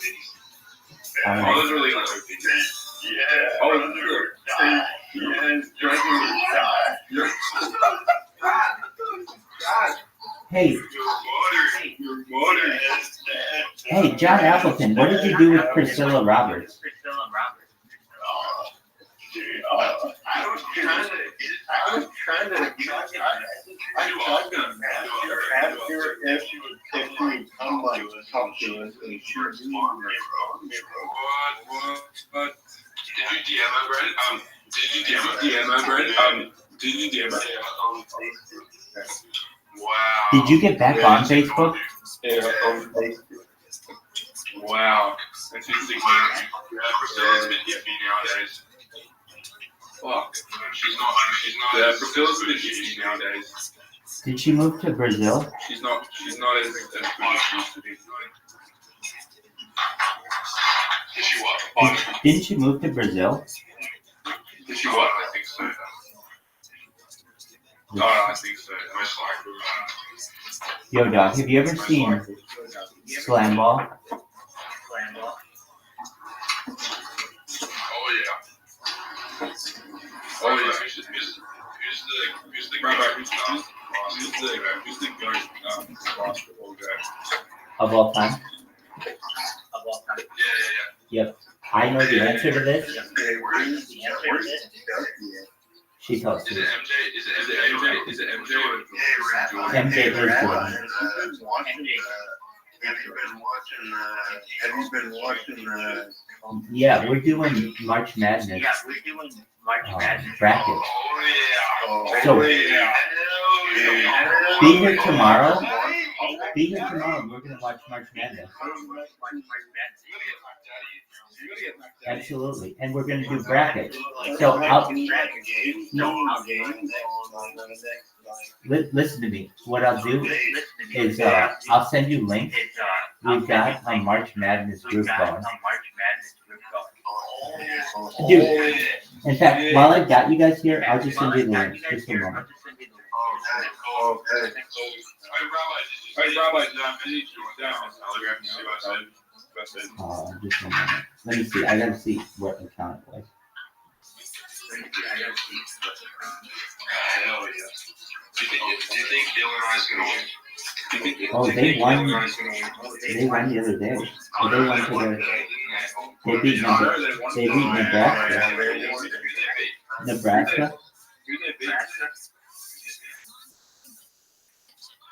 They beat Nebraska. Oh yeah. And they And they play Wisconsin. for the Big Ten championship. Big Ten championship. Wisconsin beat Purdue. Did I understand that correctly? Wisconsin beat Purdue. Oh yeah, dude. Wisconsin beat Purdue. They were like tied like when the last couple of seconds, and then Wisconsin Purdue had to change it. They just couldn't make it. That's where the cookie crumbles. He was back, Rabbi. Hell yeah, baby. Hell yeah.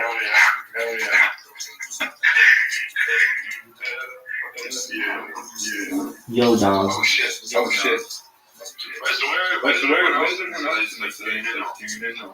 They're gooning. They're gooning. Listen to your voice. Oh shit. Yo, dog. Why can't I find this March Madness shit? Rabbi, do you remember Who? Ed Warner? No, who's that? He's Mexican. What was his name? John. Yeah. I don't know who that is. Do you remember that black gay guy? The black gay guy? John. Oh, dude, that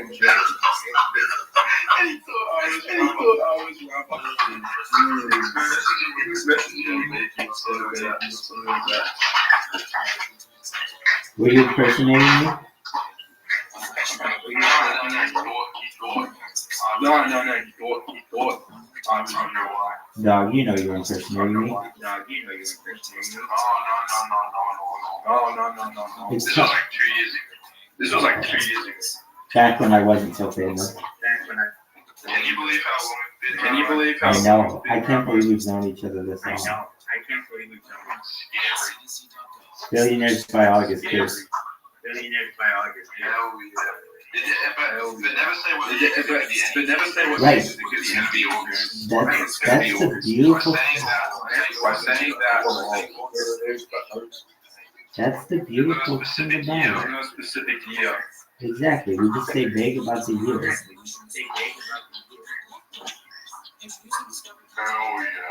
Oh yeah. All right, here we go. We're signing up for the fantasy thing. Oh yeah. Wait, Rabbi. No, I didn't say that. Then how'd you do that? Did you do like in some online too? where's Ducky and Cole? Cooler? I think Cooler close too. Let me just, I kind of have to be vague about it. I just had to make some moves. That's why I can basically say this. Oh yeah, definitely. I wish I could be more specific. Okay, here we go. Enter your email, Coolest Rothschild at gmail.com. I have a ton of them. I have Cool Rothschild, I have Coolest Rabbi, I have Best Rabbi Ever, I got a bunch of shit. Okay, enter your current password. Oh, do I already have an account? Good news, you already have an account. Shit, I hate when that happens. Because it's like, I'm not going to remember what my shit was. It's going to be all fucked up. Oh, now we send a code to you. Oh, damn it. That makes it more difficult. Okay, ESPN account password, 917326. Everybody remember that. 917326. 917326. 91732. What's the last number? You got it, baby. 917326. We sent a code. We got JD here. We got JH here. Dude, what happened to B? Hey, John did.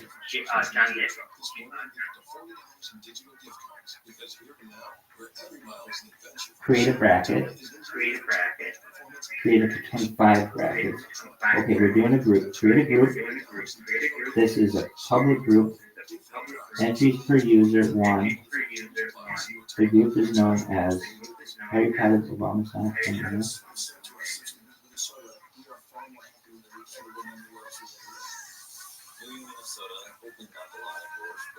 Just this overall sense of community or values that in Minnesota. Men.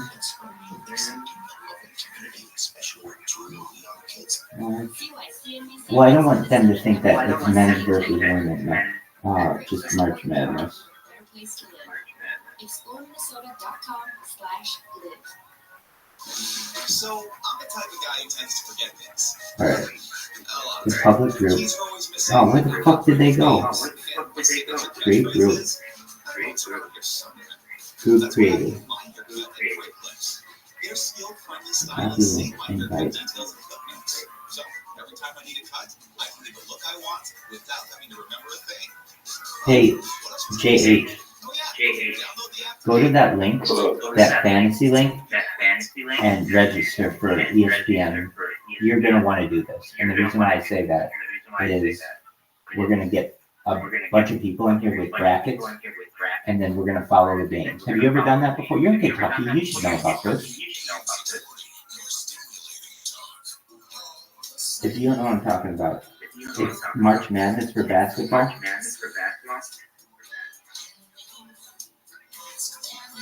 I know what you're talking about. That's pretty cool. Cool. We'll register for it if you can. It's free.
Oh, you're the man. Okay, so we'll know what the teams are later this afternoon, and then you'll fill it out. If you need help, let me know.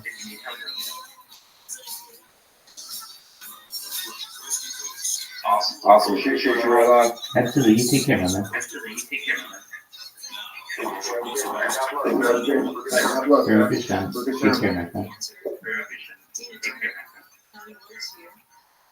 I'm Coast to Coast saying, I'm just enjoying the music. I'm sorry, am I supposed to talk?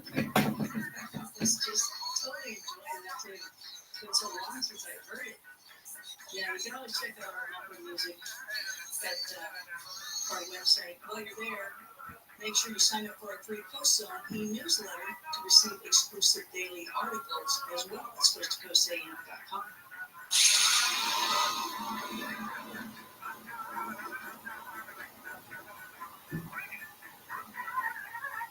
Financial experts thought we were in the clear. They were anticipating around 6 rate cuts by the Fed this year, and then the inflation data came out higher than expected. Diversify a portion of your savings into gold with Birch Bullet Group. They'll help you convert an existing IRA or 401k into a tax-sheltered IRA in gold. Next, Coast to 989898 will get your free info kit on gold. Then talk to a precious metal specialist on how to protect your savings with gold. Next, Coast to 989898 now. Does your current trophy wife want a life insurance policy 3 times the size of your previous mistakes? Relax and call Big Blue, a term provider. Big Blue says if you're in your 50s, even a bit porky, a $1 million term life policy should only cost about $200 to $300 per month. Call Big Blue at 800-529-2856. Remember, Big Blue's like you. He likes trophies too. For affordable life insurance, call 800-529-2856. What if you could build a six-figure retirement income with almost half the money saved? You heard that right. Get a discount on your retirement, creating a six-figure income with 40% less than traditional 401ks and mutual funds. Hi, I'm Brett Kitchen, best-selling author, executive producer, and star in a brand new Hollywood documentary called The Retirement Deception. In this film, we traveled over 20,000 miles interviewing real Americans who have retired successfully with a great lifestyle and peace of mind. They share their stories on how they get more retirement income with the same dollar saved, and the money's never at risk if the market crashes. That's right, if the market crashes 30%, you lose nothing. Even the super wealthy are shifting money to this new strategy because it increases their retirement income or can allow them to stop working years sooner. So if you're over 50 and want a bigger, better retirement with less money saved, call to talk to a specialist and get a free copy of this brand new movie at 1-800-506-2020. This is a $30 value, but when you call today, you can get it completely free. I'll even cover shipping and handling, no credit card required. So right now, 1-800-506-2020. That's 1-800-506-2020. Again, that's 1-800-506-2020.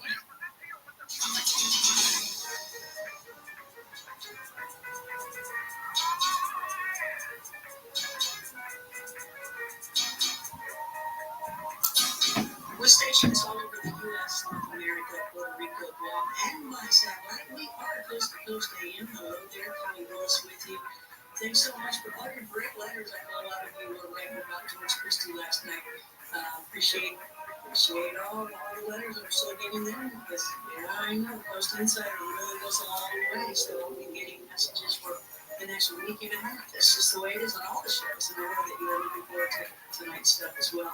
Just want to say thanks for reaching out to me. In those areas you can go to is ConnieWillis.com. Also, Connie Willis X. Yeah, the Twitter. Yeah, Connie Willis X.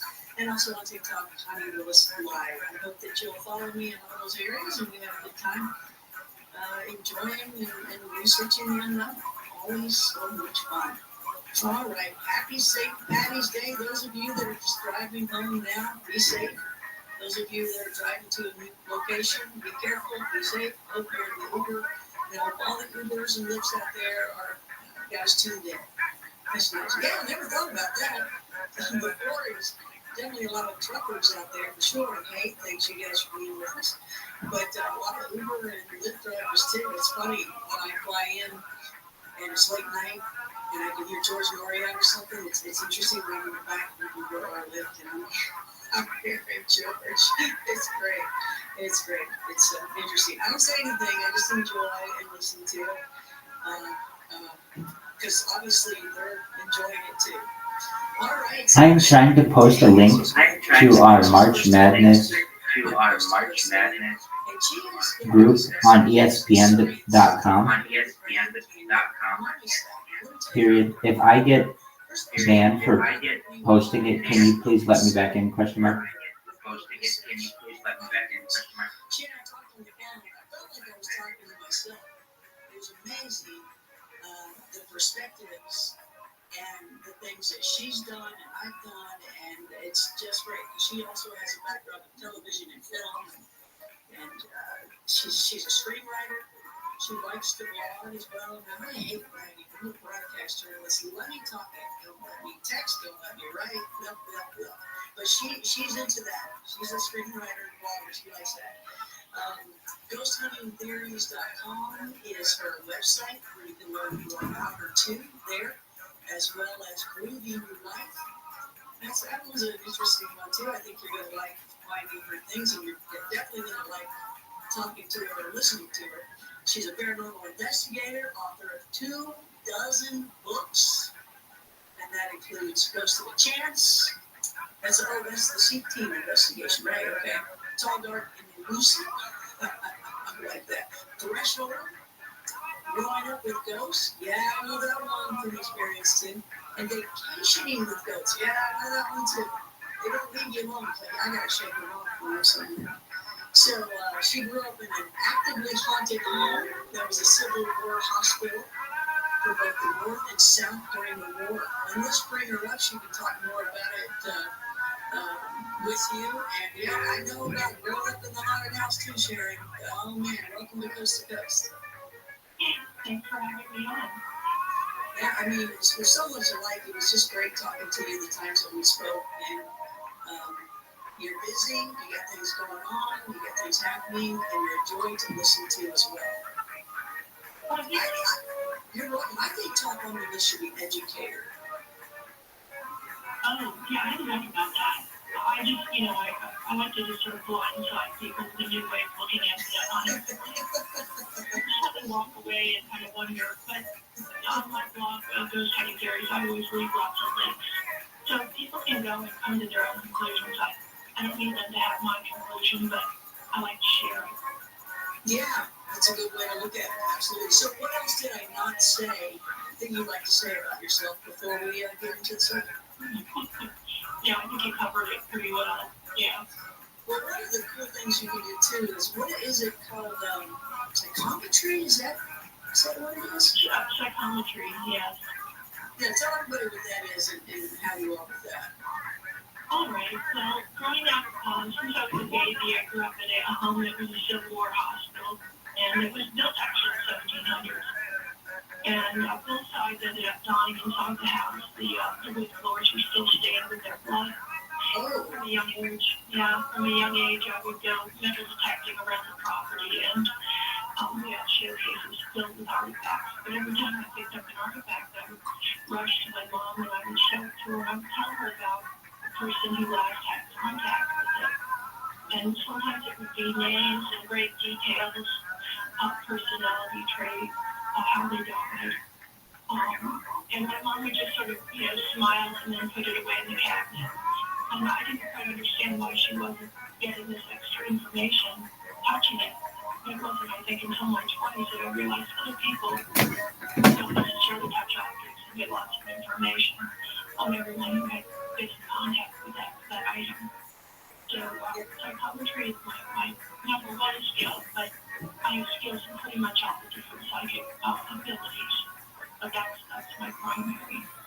I think that one's a fun one. You can learn so much. It can be something fun and exciting that you can learn, or it can be something pretty devastating too that some people just need answers to. Oh, precisely. I'm an author and a screenwriter. Everything I come into contact is a story. Every person has a story, and if I can pick them up psychically as well, I can have a better understanding of why people leave things the way they do or react to things the way they do. It creates a lot of compassion, but also a lot of psychological insight. So let's say you went to the pyramids. Have you ever been yet? No. Okay. That's probably might be on your list. I would love to see them. But let's say you went to the pyramids and you put your hand on one of them. Would you I can't imagine what you might be able to get from something like that. I would think as a possibility. Yeah, as a psychometrist, the easiest thing to read is metal, and then there's a descending order of things that are easy to read. Rocks don't necessarily hold memories, they hold energy. So just touching the stones was probably not going to help me. There was something that they had built within there that they had worked their hands on that was a different material. It would probably be a lot easier. Oh, interesting. One thing about stones is that's why we like crystals and rocks. For healing is they just put off energy. They don't contain information. Oh, that's interesting. I'm thinking like one of the big rocks, big bricks. I don't know what they're called to create the pyramids, but I would think you might even get what made it, whether it was someone's hands or some sort of machinery or something. So you wouldn't even pick that up. You would just get the energy.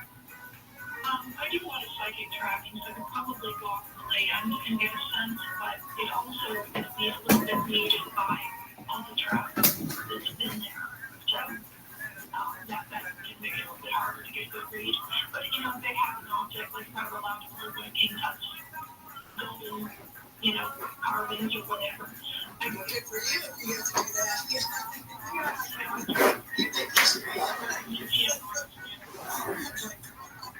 You better have a camera on you when you do that. Don't show your face, don't show your face. I just put this on you for you. I'm not stealing it. Well, we put them on my going with this later tonight too. Where's best at night? Best at night in the hotel room in the States. Oh my goodness. You gotta have fun, right? You gotta have fun. Okay, so all right, so you do 1,000,008 things. I know. If you go to the website to ghosthuntingtheories.com, you're gonna see all the things he does. It's a ton of things. Okay, so that being said, as I was looking for your information, let's see here. Was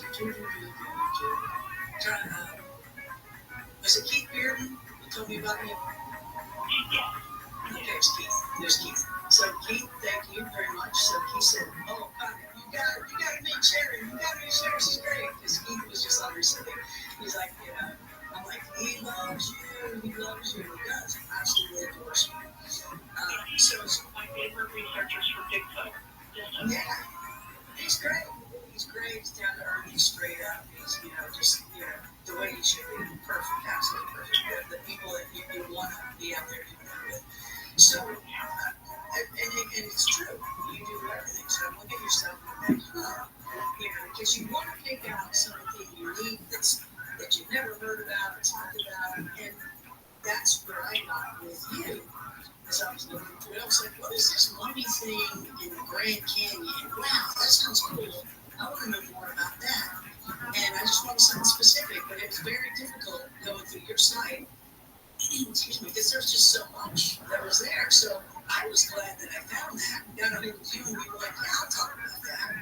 So to me, it's new. I don't know why I put this. And maybe I have, but maybe it's just, I don't know, maybe I'm just buried in my head somewhere. But when I mentioned it to anybody else, oh my gosh, I can't wait. When's that going to be on? I can't wait.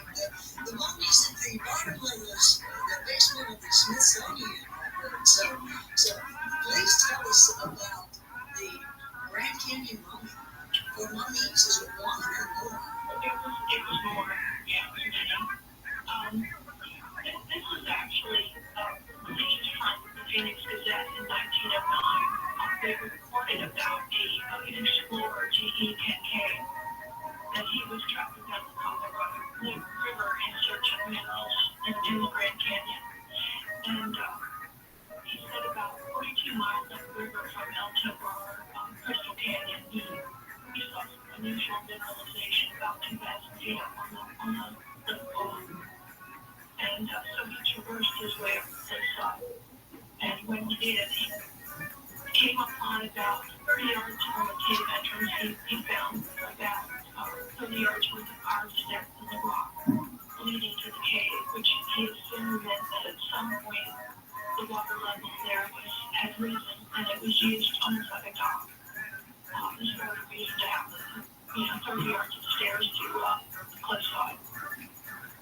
But he got close to the opening of the cave. He found a few carving marks inside the entrance. So he said that he pulled his gun out because he didn't know if somebody was inhabiting it or what was going on there.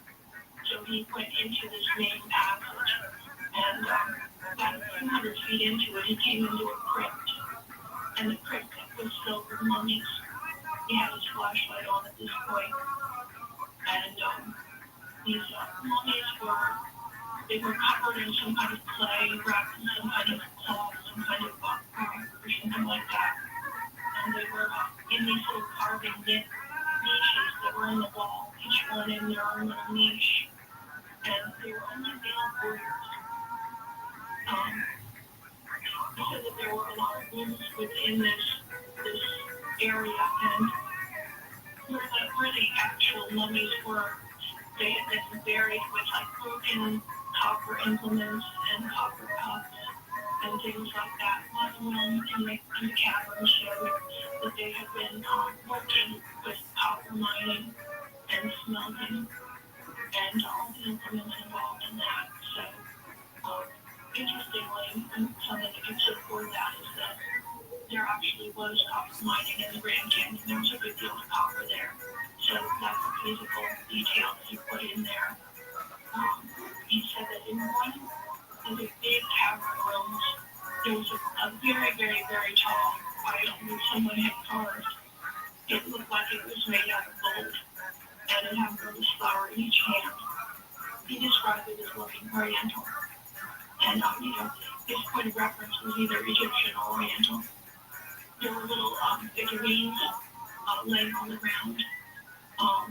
they were made out of something very hard like marble, and incidentally, there is marble there. So another thing they could mine. There was a lot of slag on the metallurgy of the copper that they were working. There were rooms that had cups and glazed pottery. There was a granary that had seed supply in it, as if they were storing and archiving their seeds in a safe place out from that side. And there was also a strange gray metal that looked like platinum. And apparently in 1909, scientists didn't understand what kind of metal that was. He also reported cacti stones that were carved into the shape of sort of a Malaysian or Indian, like Indonesian head. And there were other type of hieroglyphs around the cave. And they also had carvings in the cave drawings of prehistoric animals that had basically gone extinct around 10,000 years ago. The mummies were all male, and there were no females or children found in the cave. But at one point, he went further into the cave, but because he was putting off on gas, he was over. He didn't explore any deeper. And I would never make the assumption that, okay, let's say this really happened. These warriors would have been in front of the cave, and the women and children would have been deeper in the cave. So, why would that be? Oh, because they're watching, they're protecting, right? Would that be? Right. They would get first defense. It wouldn't make sense that they would go really underground without families if they're trying to survive something. So, he said that he had taken some items from the cave, put them in his boat, finished his ride all the way down to Yuma, down near the Baja, California, and at that point he met up with workers from the Smithsonian who took these things. Yes, I know. It reminds me of the Willy Wonka. Remember the guy that was Slumber or whatever? Oh yeah. That's one of my favorite movies in all. Trying to keep the gaps, everlasting gap stopper. Yeah, and really I started this journey originally. I was very deep in Bigfoot research, but one of the things that was annoying me at the time was there was a lot of talk about killing a Bigfoot. And I thought, why do you need to kill it to prove that I have lineage? You know, I'm just logical that way. So I went in search of the lineage of Bigfoot, and I think really the only large skeletons found in America were, located around the mountain culture. And that is a culture that the natives said were an advanced culture that was here when they arrived. So it seemed like a good correlation, but as I started to go down the rabbit hole, I'm learning about ancient giants. This Grand Canyon story came up, and then I ran into a very similar story in Death Valley. And a lot of these things seem to kind of support each other. If you want to talk about, is it feasible what this guy found? And I was trying to figure out why the water level would be up in the Grand Canyon, but there were actually volcanoes in that area that had gone off as soon as, What show is that? 1050 AD. And they would create basaltic dams. They would clog up the water and basically create a lake within the Grand Canyon. And those lakes could last as long as 20,000 years. So we have a time period there where we could figure out when it might have been. That's what you do. Pac-Man view. And then also whatever caused that volcanic eruption would have sent these people underground because it was nearby. It was right there in the Grand Canyon. So I would say if you support that person, never let the people that go there for the first word not on the phone or that will make you come underground and help them save. And then the hotel said the people have been during this trip. The second time they were there and we had to do research.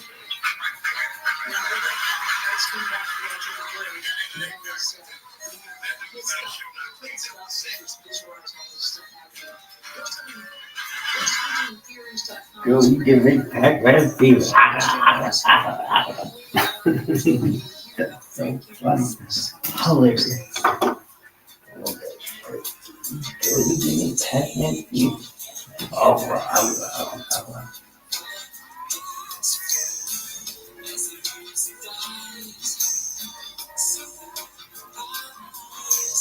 Once tonight is through the city, now it's sad goodbye. I never come back again. Guilty feet I keep and I never. Well, it's easy to pretend. You know I'm not a fool. I should've known better than to treat a friend. There's the chance that I've been given.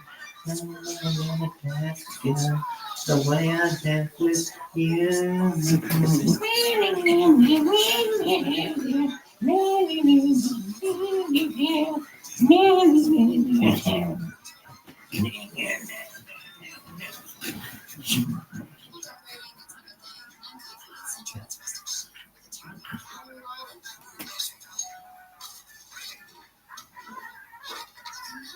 Free one-day delivery and home decor and millions of other items. Whatever you're into, it's on Prime. College hoops fans, it's tournament time. The thrill and excitement of March Mania is here. And you can get in on the action with DraftKings Sportsbook, one of America's top-rated sportsbook apps. New customers bet on any college basketball national tournament game and turn $5 into $150 instantly in bonus bets. That's right. To celebrate college basketball's most frenzied time of the year, DraftKings is giving new customers a shot to rack up some bonus bets. Download the DraftKings Sportsbook app and use promo code IHEART. New customers can bet $5 to get $150 instantly in bonus bets only with DraftKings Sportsbook. With promo code IHEART. That's promo code IHEART. The crown is yours. Must be 21 or older. Indiana only. Bonus bets expire 168 hours after issuance. Eligibility and deposit restrictions apply. Terms at sportsbook.draftkings.com/bball. Gamble if problem. Call 1-800-9-WITH-IT.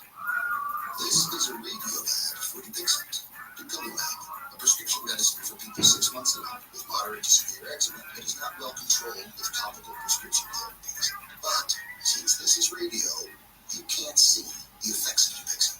You can't see how it helps you stay ahead of your eczema, or how it helps block a key source of inflammation inside the body that could be causing eczema. You can't see how it helps heal your skin from within. But you can see how Dupixit can help you have clearer skin and less itch. Individual results may vary. Serious allergic reactions can occur that can be severe. Get help right away if you have wheezing, trouble breathing, or swelling of your face, lips, mouth, tongue, or throat. Tell your doctor about new or worsening eye problems such as eye pain, vision changes, or blurred vision, joint aches and pain, or a parasitic infection. Don't change or stop asthma medicines without talking to your doctor. See for yourself. Ask your eczema specialist about Dupixit. Visit Dupixit.com or call 1-844-DUPIXIT. No matter what the day brings, count on Juicy Juice for the quick stuff. Get kids the nutrients are real with 100% fruit juice to help them healthier than ever. Juicy Juice is only sweetened by fruit with no sugar added. No fruit juice corn syrup and no artificial sweeteners. Available in family size bottles and juice boxes. Find Juicy Juice at your favorite local grocery retailer. Info at juicyjuice.com. The Tunnel to Towers Foundation's Let Us Do Good Village in Land Lakes, Florida, is a community of about 100 homes being built for the Foundation's program participants. 3 families have already moved in, a Gold Star family and the family of 2 severely injured veterans who moved into new smart homes. It's a special place where together families can be. Make the Let Us Do Good Village the first of many communities like it. Donate $11 a month to Tunnel to Towers at T2T.org. Tanya here, and there are many ways that we can all help raise awareness around HIV, but maybe the most important is just talking about it openly and honestly. There's no cure for HIV, but there are effective treatments that, taken as prescribed, can help you live healthy with HIV and get to and stay undetectable, which means the amount of the virus is so low it can't be measured by lab tests. If you're living with HIV and not on treatment, talk to your doctor about treatment options. Learn more at treathivtoday.com. This message was sponsored by Gilead Sciences.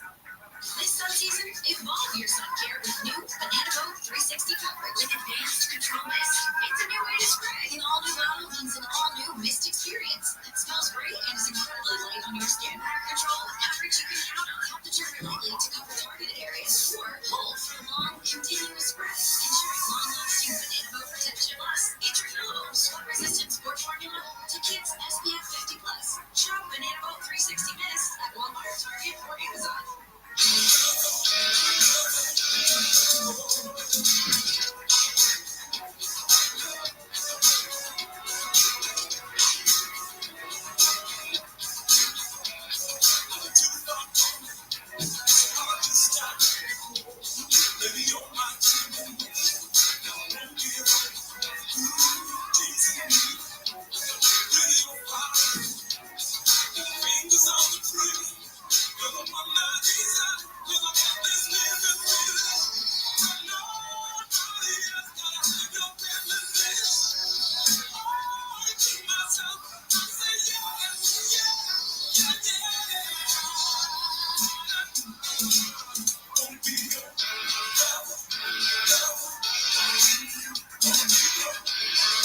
To talk to Connie Willis, call the wild card line at 818-501-4109. The first time caller line is 818-501-4721. To talk to Connie from east of the Rockies, call 800-825-5033. From west of the Rockies, toll free, call 800-618-8255. This is Coast to Coast AM with your guest host, Connie Willis. Lover boy, Billy Ocean on Coast to Coast AM. Hope you guys like the music. Good stuff, huh? I love it. Tomorrow night, George Knapp's going to be with us. He's got Dave Schrader coming in as a guest. Dave and Chris Evers, too, talking about the types of UFO craft. That's tomorrow night with George Knapp back on Coast to Coast AM.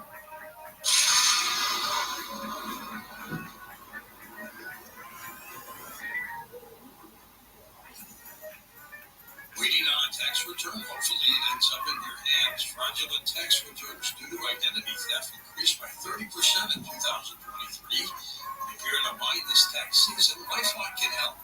LifeLock monitors and alerts you to identity threats that you may miss on your own, even if you're careful with your personal information. If you do become the victim of a tax-related identity fraud, LifeLock has U.S.-based restoration specialists ready to help solve identity theft issues on your behalf. Plus, all LifeLock plans are backed by the $1 Million Protection Package, meaning LifeLock will reimburse you up to the limits of your plan if you lose money due to identity theft. Why wait for your tax refund in vain? Help protect your information immediately with LifeLock.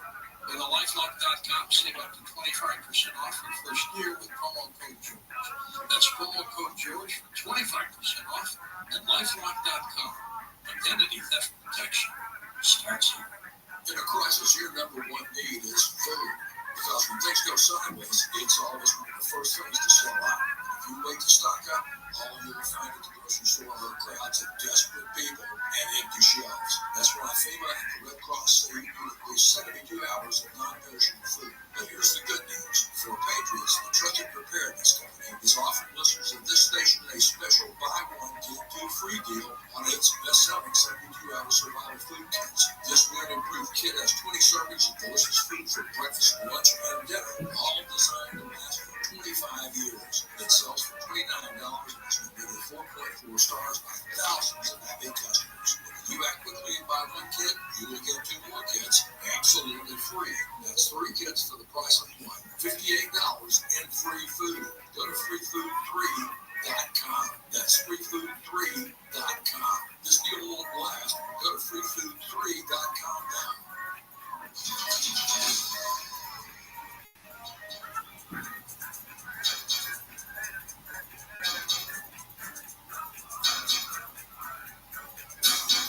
Another very interesting show here on Coast to Coast AM, real theater of the mind happening for you. Connie Willis here. Join me at ConnieWillis.com and hey, over there on TikTok. We'll be doing some stuff on X. So if you go to Twitter, formerly known as Twitter, go to Connie Willis X. If you go to TikTok, join me at Connie Willis Live. Make sure you follow and do all that stuff. Make sure you do that with notifications. And then let's research together live investigations with Blue Rock Talk coming after dark, Project Creepy Hotspots, and just, fun. Just interviews, fun stuff. More info always just go to ConnieWillis.com.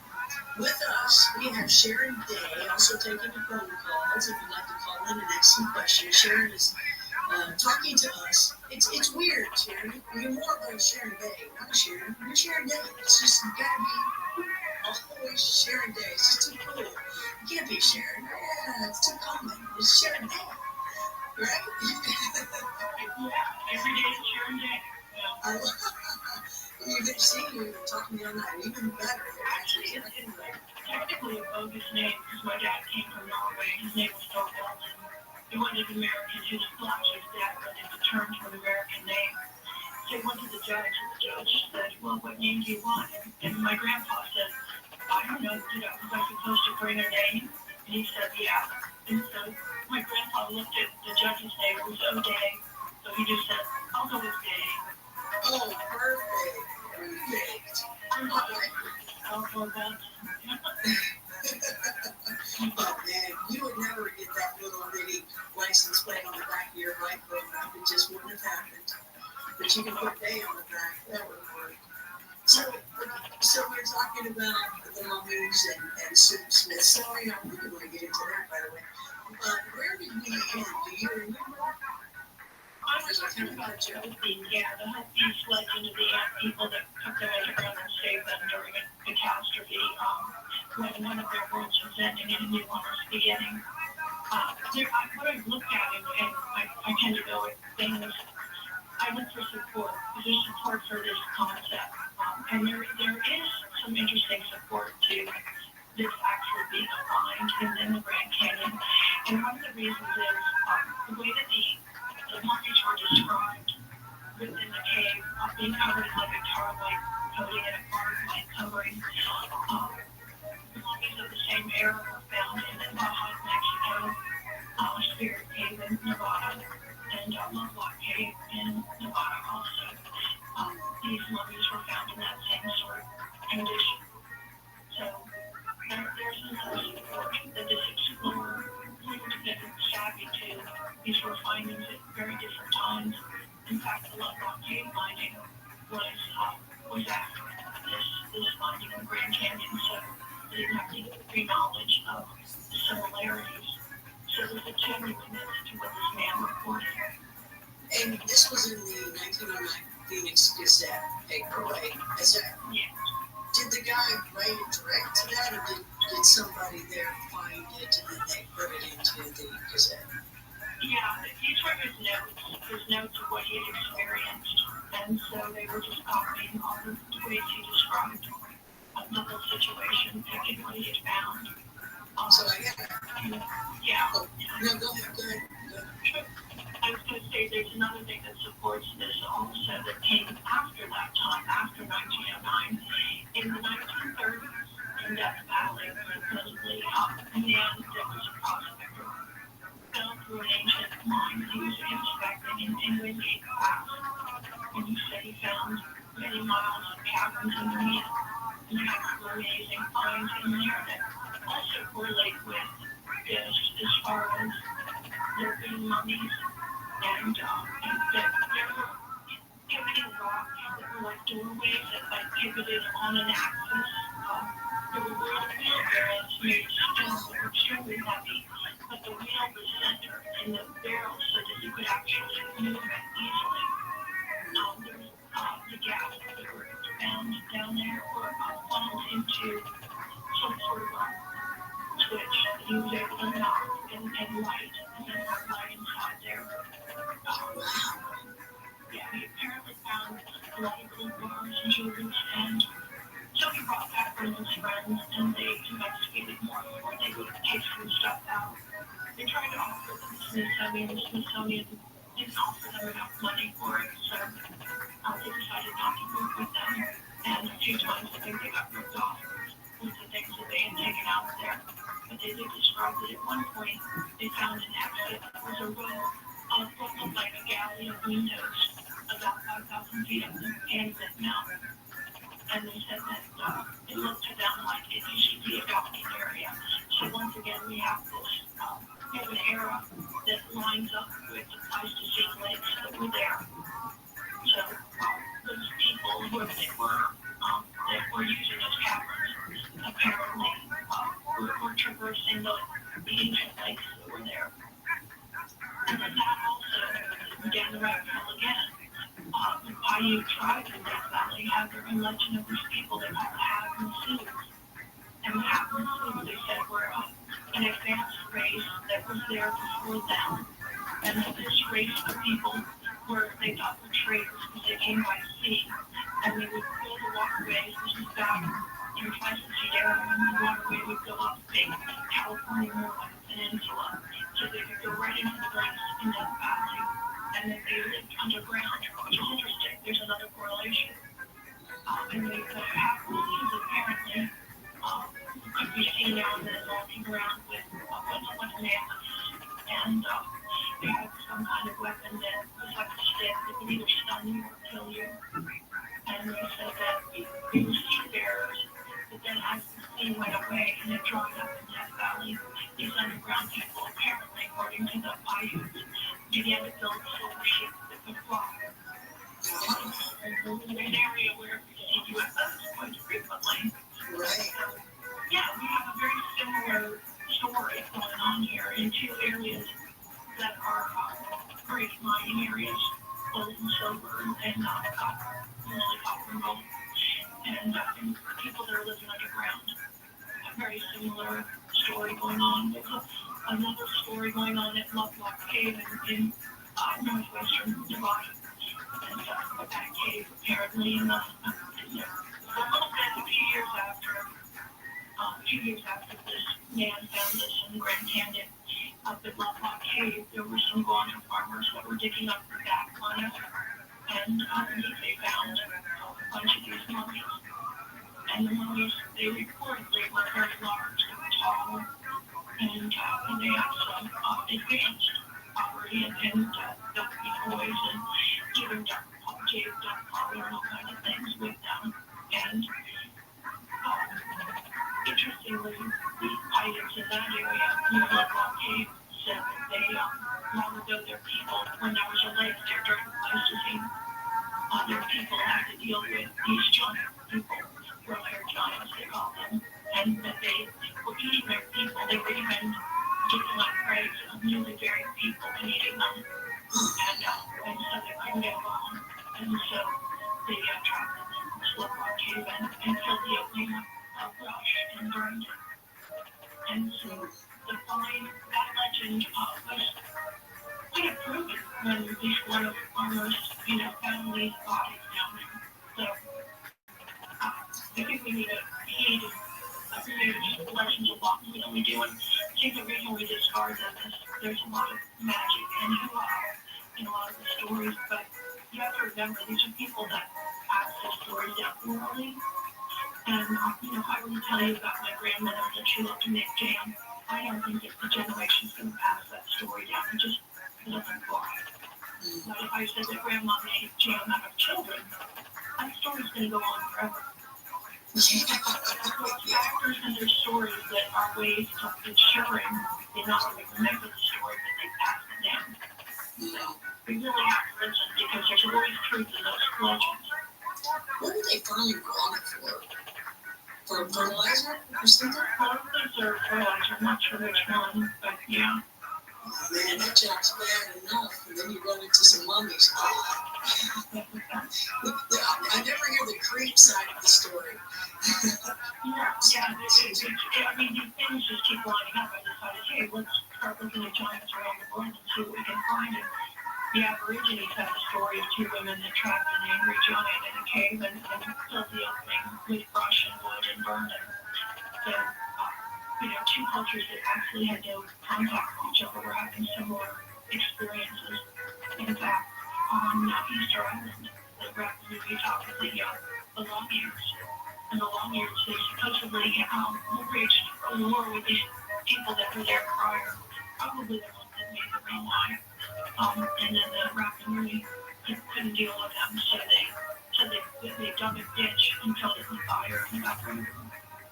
So, we're hearing things repeatedly that people for each other in some disparate time periods and locations. You have to say there's something there. And yeah, they were definitely mining copper in the Grand Canyon. And yes, we have found mummies that are wrapped in a tarp and throughout the whole Southwest. So I think that this unfolds some real good possibilities. And when you start looking at when the eruptions were occurring in the Grand Canyon, the last one was around somewhere between 1050 and 1200, and that eruption it was a good timing because the Hopi were definitely there. Their first mesa was established in 900, so about 100 or so years after they established their first location there, some kind of catastrophe occurred, and it would have been a volcanic explosion, which could have driven them underground where they had people out there. So there's things validating probably the timeline and even the locations of these dams that were formed by the lava. With your research, you actually, you're using the science like you were talking about, but you even, with the particular story of the movies, you even have coordinates for people to look at and go check out themselves. Isn't it right? Yeah, here it is. Approximately, yeah. You're like, hey, go check this out for yourself. And what I love that. Researchers want to share everything. I don't covet anything. It's knowledge, and knowledge is for the people. It's like the right way on Sandra, you share everything because somebody else might also have one piece or something you have might line up with something they have, and now you have research going on. So I'm very unless somebody wants anonymity when they're telling me about something, I'm great with that. No one will ever know who they are, but I do want the information out there and have other people take it and run. I don't know. It's all there for the public to find. So. Well, like it's here's this one of the blogs that's in there, just one of them, and it's all this information that's supposed to be, oh my gosh, everything's showing us. This is great. This is cool. I love it. So I'm glad that you did that. And I didn't even look at the others. It's like, wait a minute, I'm still studying this one. I can't go to the others. My blog is so chock full of info. It's crazy. It's almost 14 years I've been doing it, but I have made it to number 1 for good subject and then number 8 for paranormal subjects. I take it very seriously. Everything unexplained. Well, so that leads me to, I got a couple of questions. First of all, let me ask you about the Grand Canyon itself. Absolutely, it just mesmerized when I saw it. It was just, and it blew me. I almost walked over the cliff of it, or just, side of it, because I just felt this, like, magnet pulling me in. I just told myself, because I was like, whoa, wait a minute, I almost walked into the Grand Canyon. Because I could feel that. I've heard that from other people. I don't know if you've ever heard that. I think that too, but I have a terrible. And I think it's a depth perception thing because in our lives we never ever witnessed something with this kind of depth perception. It's amazing. There's no other location I can think of that creates this kind of chaos in your head. It's crazy. Now, what I've heard along the way too is, besides this, there's nothing in the Grand Canyon. There's no activity. There's nothing like that. I'm like, how could that be? How could that ever be? Yeah, and a good deal of it is also on tribal land, which is thankfully protecting it. But one of the things to know about the Grand Canyon is it's got over 1,000 caves. Only about 330 of them have been documented, have actually been explored. You can't go in a cave without a permit, but they've never handed a permit out. What is that all about? Why can't we? Isn't that a national park? Isn't that even a national park? And that's ours, right? We're supposed to. Yeah, right. And I'm sure that they do. I run into this with, I had photos of some giants that were found in that cave, and they were closed off, and they were protected bags, or there might be poisonous gas, and it's for your own protection. We're not letting people into these things to view them.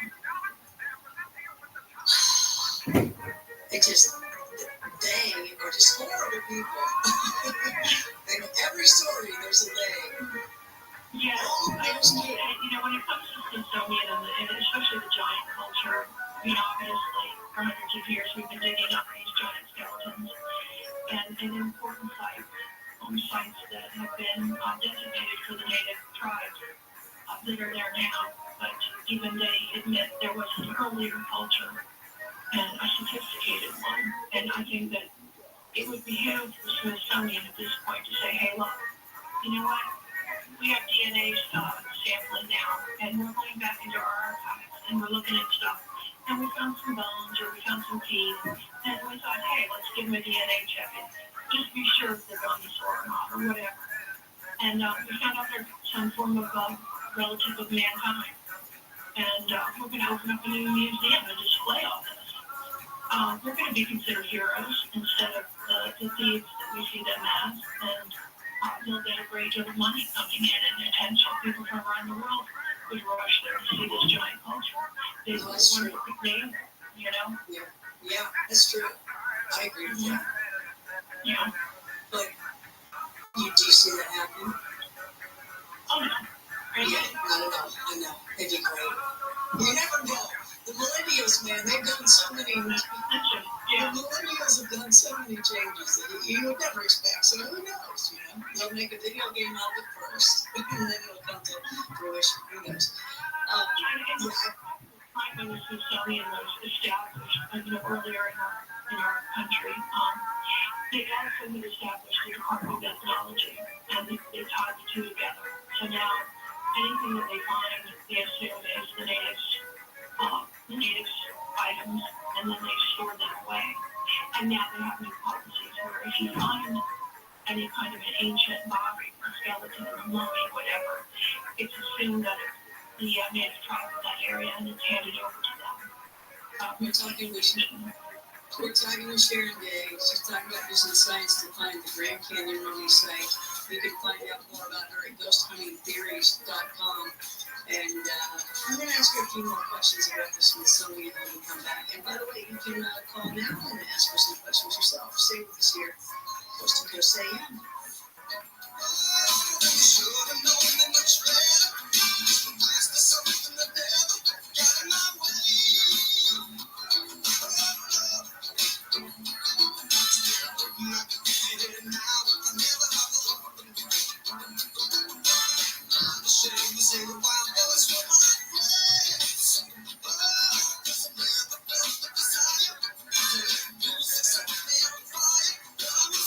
College hoops fans, it's tournament time.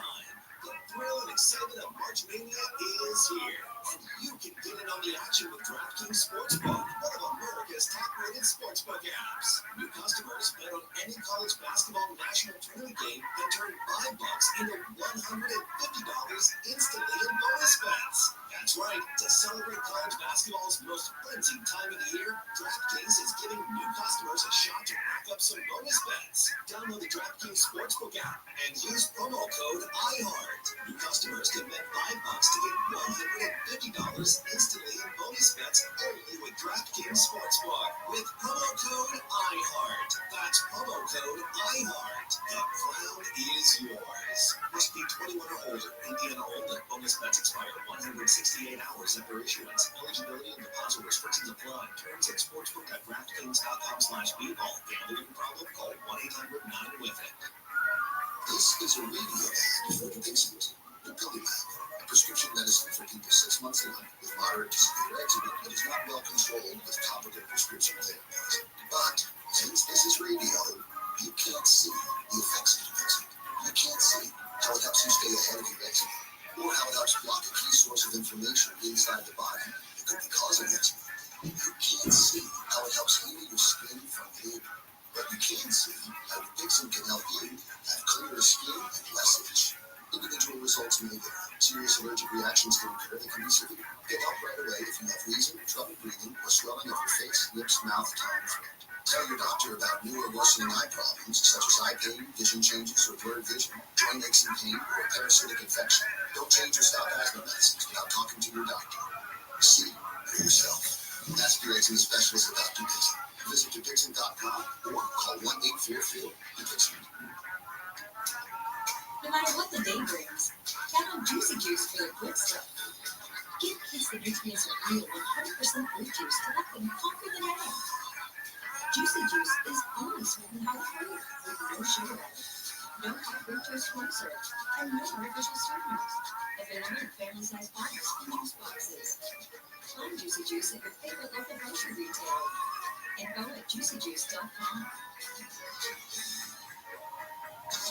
This sun season, evolve your sun care with new Banana Boat 360 coverage. With advanced control mist, it's a new way to spray. An all-new bottle means an all-new mist experience that smells great and is incredibly light on your skin. Better control with coverage you can count on. Tap the trigger lightly to cover targeted areas, or pull for a long, continuous spray, ensuring long-lasting Banana Boat protection. Plus, it's refillable, sweat-resistant sport formula to kids SPF 50+. Shop Banana Boat 360 Mist at Walmart, Target, or Amazon.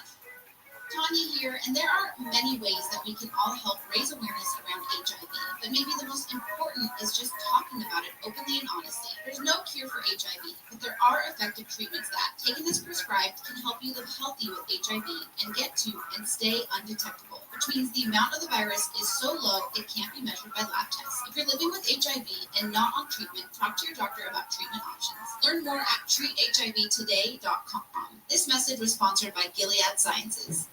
When a service member or first responder dies or is catastrophically injured in the line of duty, who is there for them or their families left behind?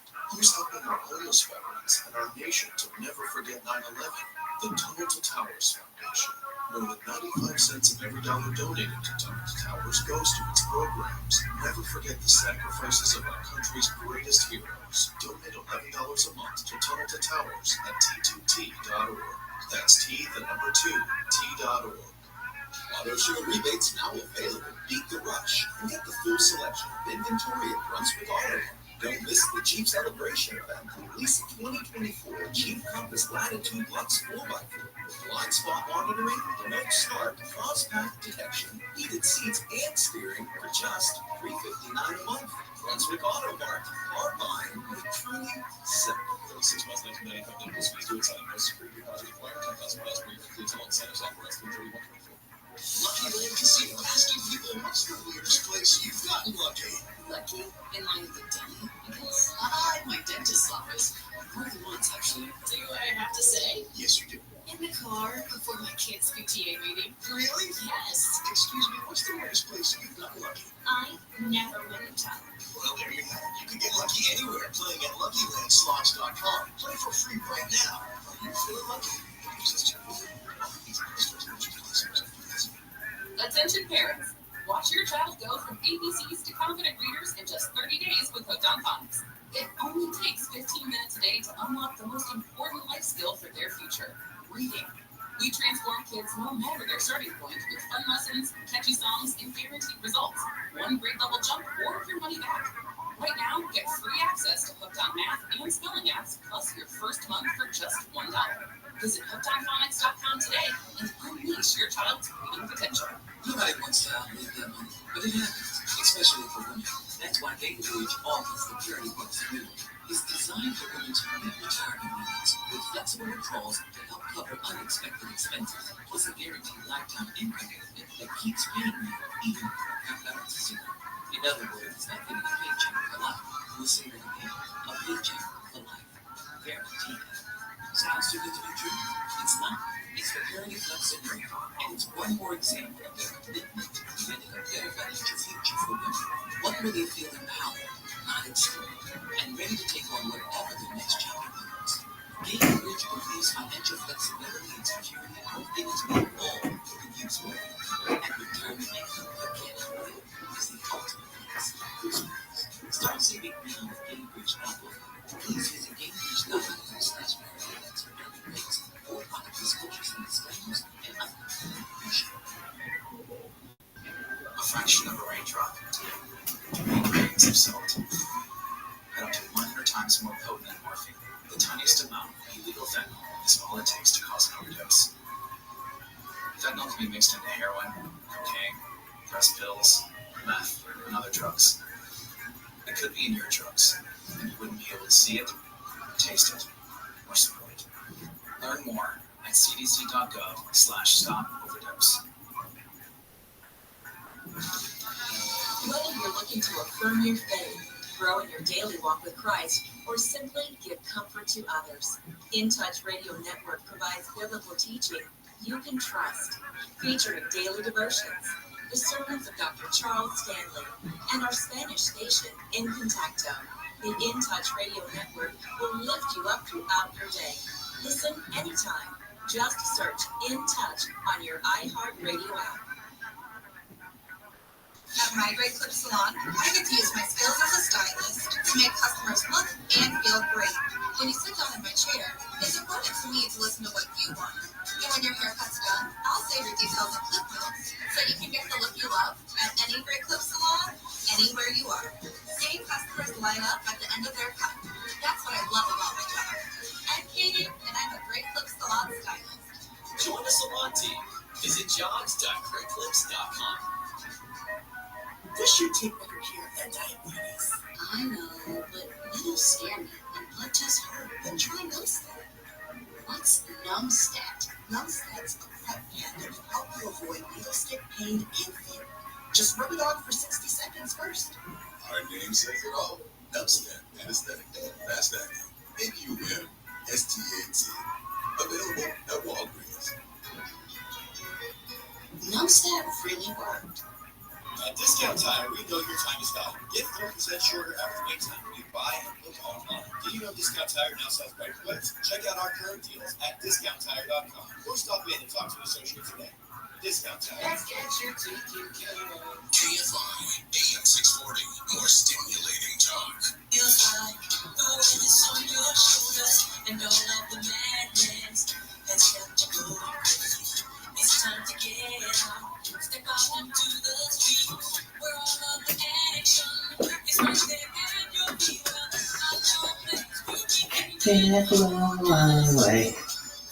Take the love is far.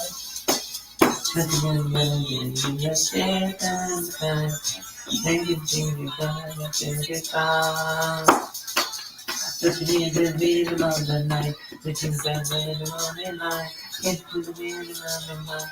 Can't get the rhythm of the night. You can get the rhythm of the night. You can get the rhythm of the night.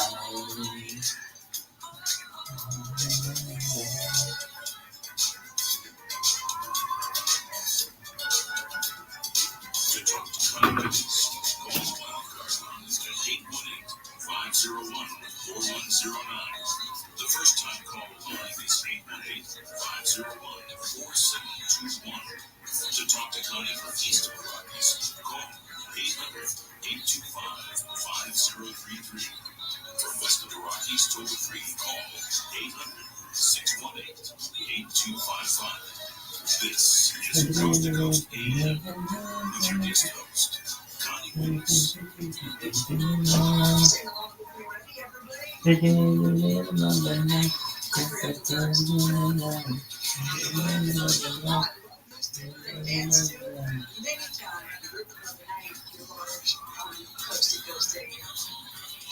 Here doing music right along with you.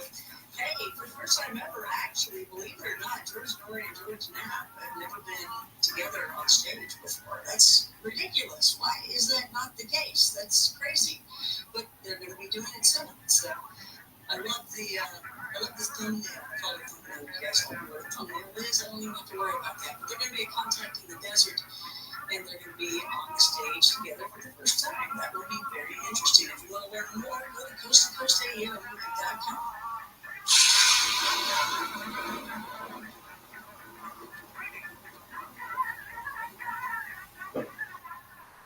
Financial experts said we were in the clear. They were anticipating around 6 rate cuts by the Fed this year. And then the inflation data came out higher than expected. Friends, this isn't going away. It can't. The U.S. is $34 trillion in the hole, and yet we keep printing money, which pushes the prices you pay every day even higher. So you can either bury your head in the sand or you can do something about it. Diversify a portion of your savings into gold with Birch Gold Group. Gold is your hedge against inflation, and Birch Gold makes it easy to own. They'll help you convert an existing IRA or 401k into a tax-sheltered IRA in gold, and you don't pay a penny out of pocket for that. With an A+ rating with the Better Business Bureau, thousands of satisfied customers, you can trust Birch Gold too. Text Coast to 989898 and get your free info kit on gold. Then talk to a precious metal specialist on how to collect and protect your savings from persistent inflation with gold. Text Coach 989898 right now. Real people, real stories. I was only sick for 7 days. The exhaustion lasted for 2 years. I had this horrible brain fog. My memory never really totally returned. I kept hearing the carnivora. I was like, I'm going to try it. I tried it 10 days to 2 weeks after taking the carnivora. I could not believe what happened. I'm 70. I had energy like I was 40. The thing that was so remarkable to me is I wasn't exhausted anymore. I had my clarity and my brain back. I mean, do you know how much it means to be able to think again? I was really happy about that. It's like I kept telling everyone I'm free again.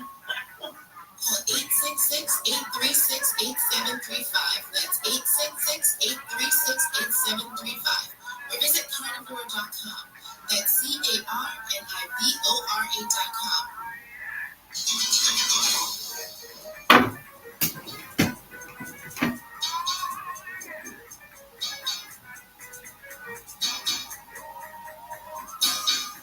It's Coast to Coast AM. Connie Willis here. Now on TikTok. Live. Connie Willis Live. Check it out. Also, Connie Willis X on Twitter and ConnieWillis.com. Join me. Have some fun. We do live investigations of Bigfoot, haunting, strange lights, and it's fun. And we look into all the genres and see how they connect and how they correlate, and it's a lot of fun. ConnieWillis.com. Learn more there. Definitely hit me up on TikTok and follow me, because that's where we're going to be doing a ton of things. I'm very excited about it. It's a lot of fun at Connie Willis Live. All right. Let's get back to it. Sharon Day is with us, a screenwriter, popular blogger of ghost hunting theories. Go to ghosthuntingtheories.com to learn more. She's also got a completely new life. Yeah, I got to look into that a little bit deeper for you. A paranormal investigator, author of 24 books. I don't know how she has time to do anything. And she's,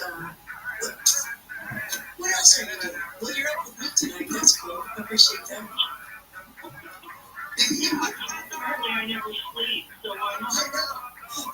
I hear when you do sleep, though, you're hanging up by your toes upside down. And yeah. I'm sorry, I was not supposed to mention that. I'm so sorry. I'll get slapped on the head for that one, man. Yeah. Well, son, stay away from that Rolando stuff. You might find my knees on Rico. Okay, so let's go back. I gotta ask you this. We do have people calling in, so we'll grab some phone calls here too in a minute. But what is up with the Smithsonian? What? I don't get it. I mean, okay, so you had mentioned something about them first, but then the second time you mentioned it, and I think it was on the second story, you had said that they had actually offered money. And the people said, that's not enough.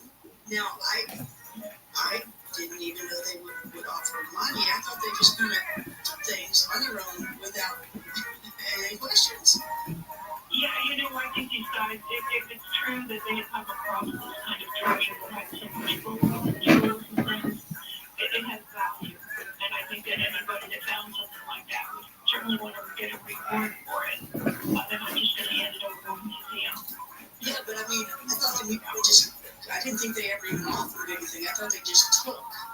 It seems like they have this power to be able to shut things off, not say anything, do anything they want, and keep secrets. Yeah, I think all of these guys were saying too that they basically sent them a mail saying, hey, we found this stuff, and we want this much money, and then they had bargained them down, and the guys were like, we're not going to show it to you, but Smithsonian didn't pursue them. I think they figured they were just quacks, and that, they're just shining along, so that never came to something, but we do know repeatedly, over and over again, the stories of the Smithsonian taking things away. Yeah, what do you know about those? Yeah, a lot of these giant finds that have occurred around the mound culture area, like Ohio Valley, West Virginia, New York, all of these locations where they were finding farmers were digging up fields and were digging into and finding these bodies. And apparently, the establishment of this department of ethnology meant somebody's going to go out there and say that this is native, we're taking it, and then it goes to the Smithsonian. And so, the Smithsonian was more or less just a safe, a bank safe, where they would just put this stuff. So, I guess the biggest question is why? Why are they hiding these giant people? What do they have to gain by not letting us access any of this? And I think a good example of it is a lot of these were found in the latter part of the 1800s, and the time in which we were accepting Darwinian law and moving away from some of the biblical. And so it'd be a great confusion to show people, yeah, there were giants on the land, you know, it would cause quite a hoorah. And then you're dealing with the natives that were here when the Europeans arrived, and they consider them to be the first people. So they can't quite explain who these giant guys were. They can't put them into any kind of category. And I think at the time, more or less, they considered them aberrations and just put them away. But once you start hiding them, you have to keep doing it. It's like a murder. You know, people are going to buy the bodies. You can't leave them out in the open anymore. You know, now they'll be like the serial killer. Yeah, exactly right. Big team. It's we're in a jail now. That shouldn't scare people. I mean, we're not acknowledging UAPs, so come on. We may be cool to find out we have no trouble finding out these other archaic men. But, you know, they're digging up in Africa, or they're digging up in Italy,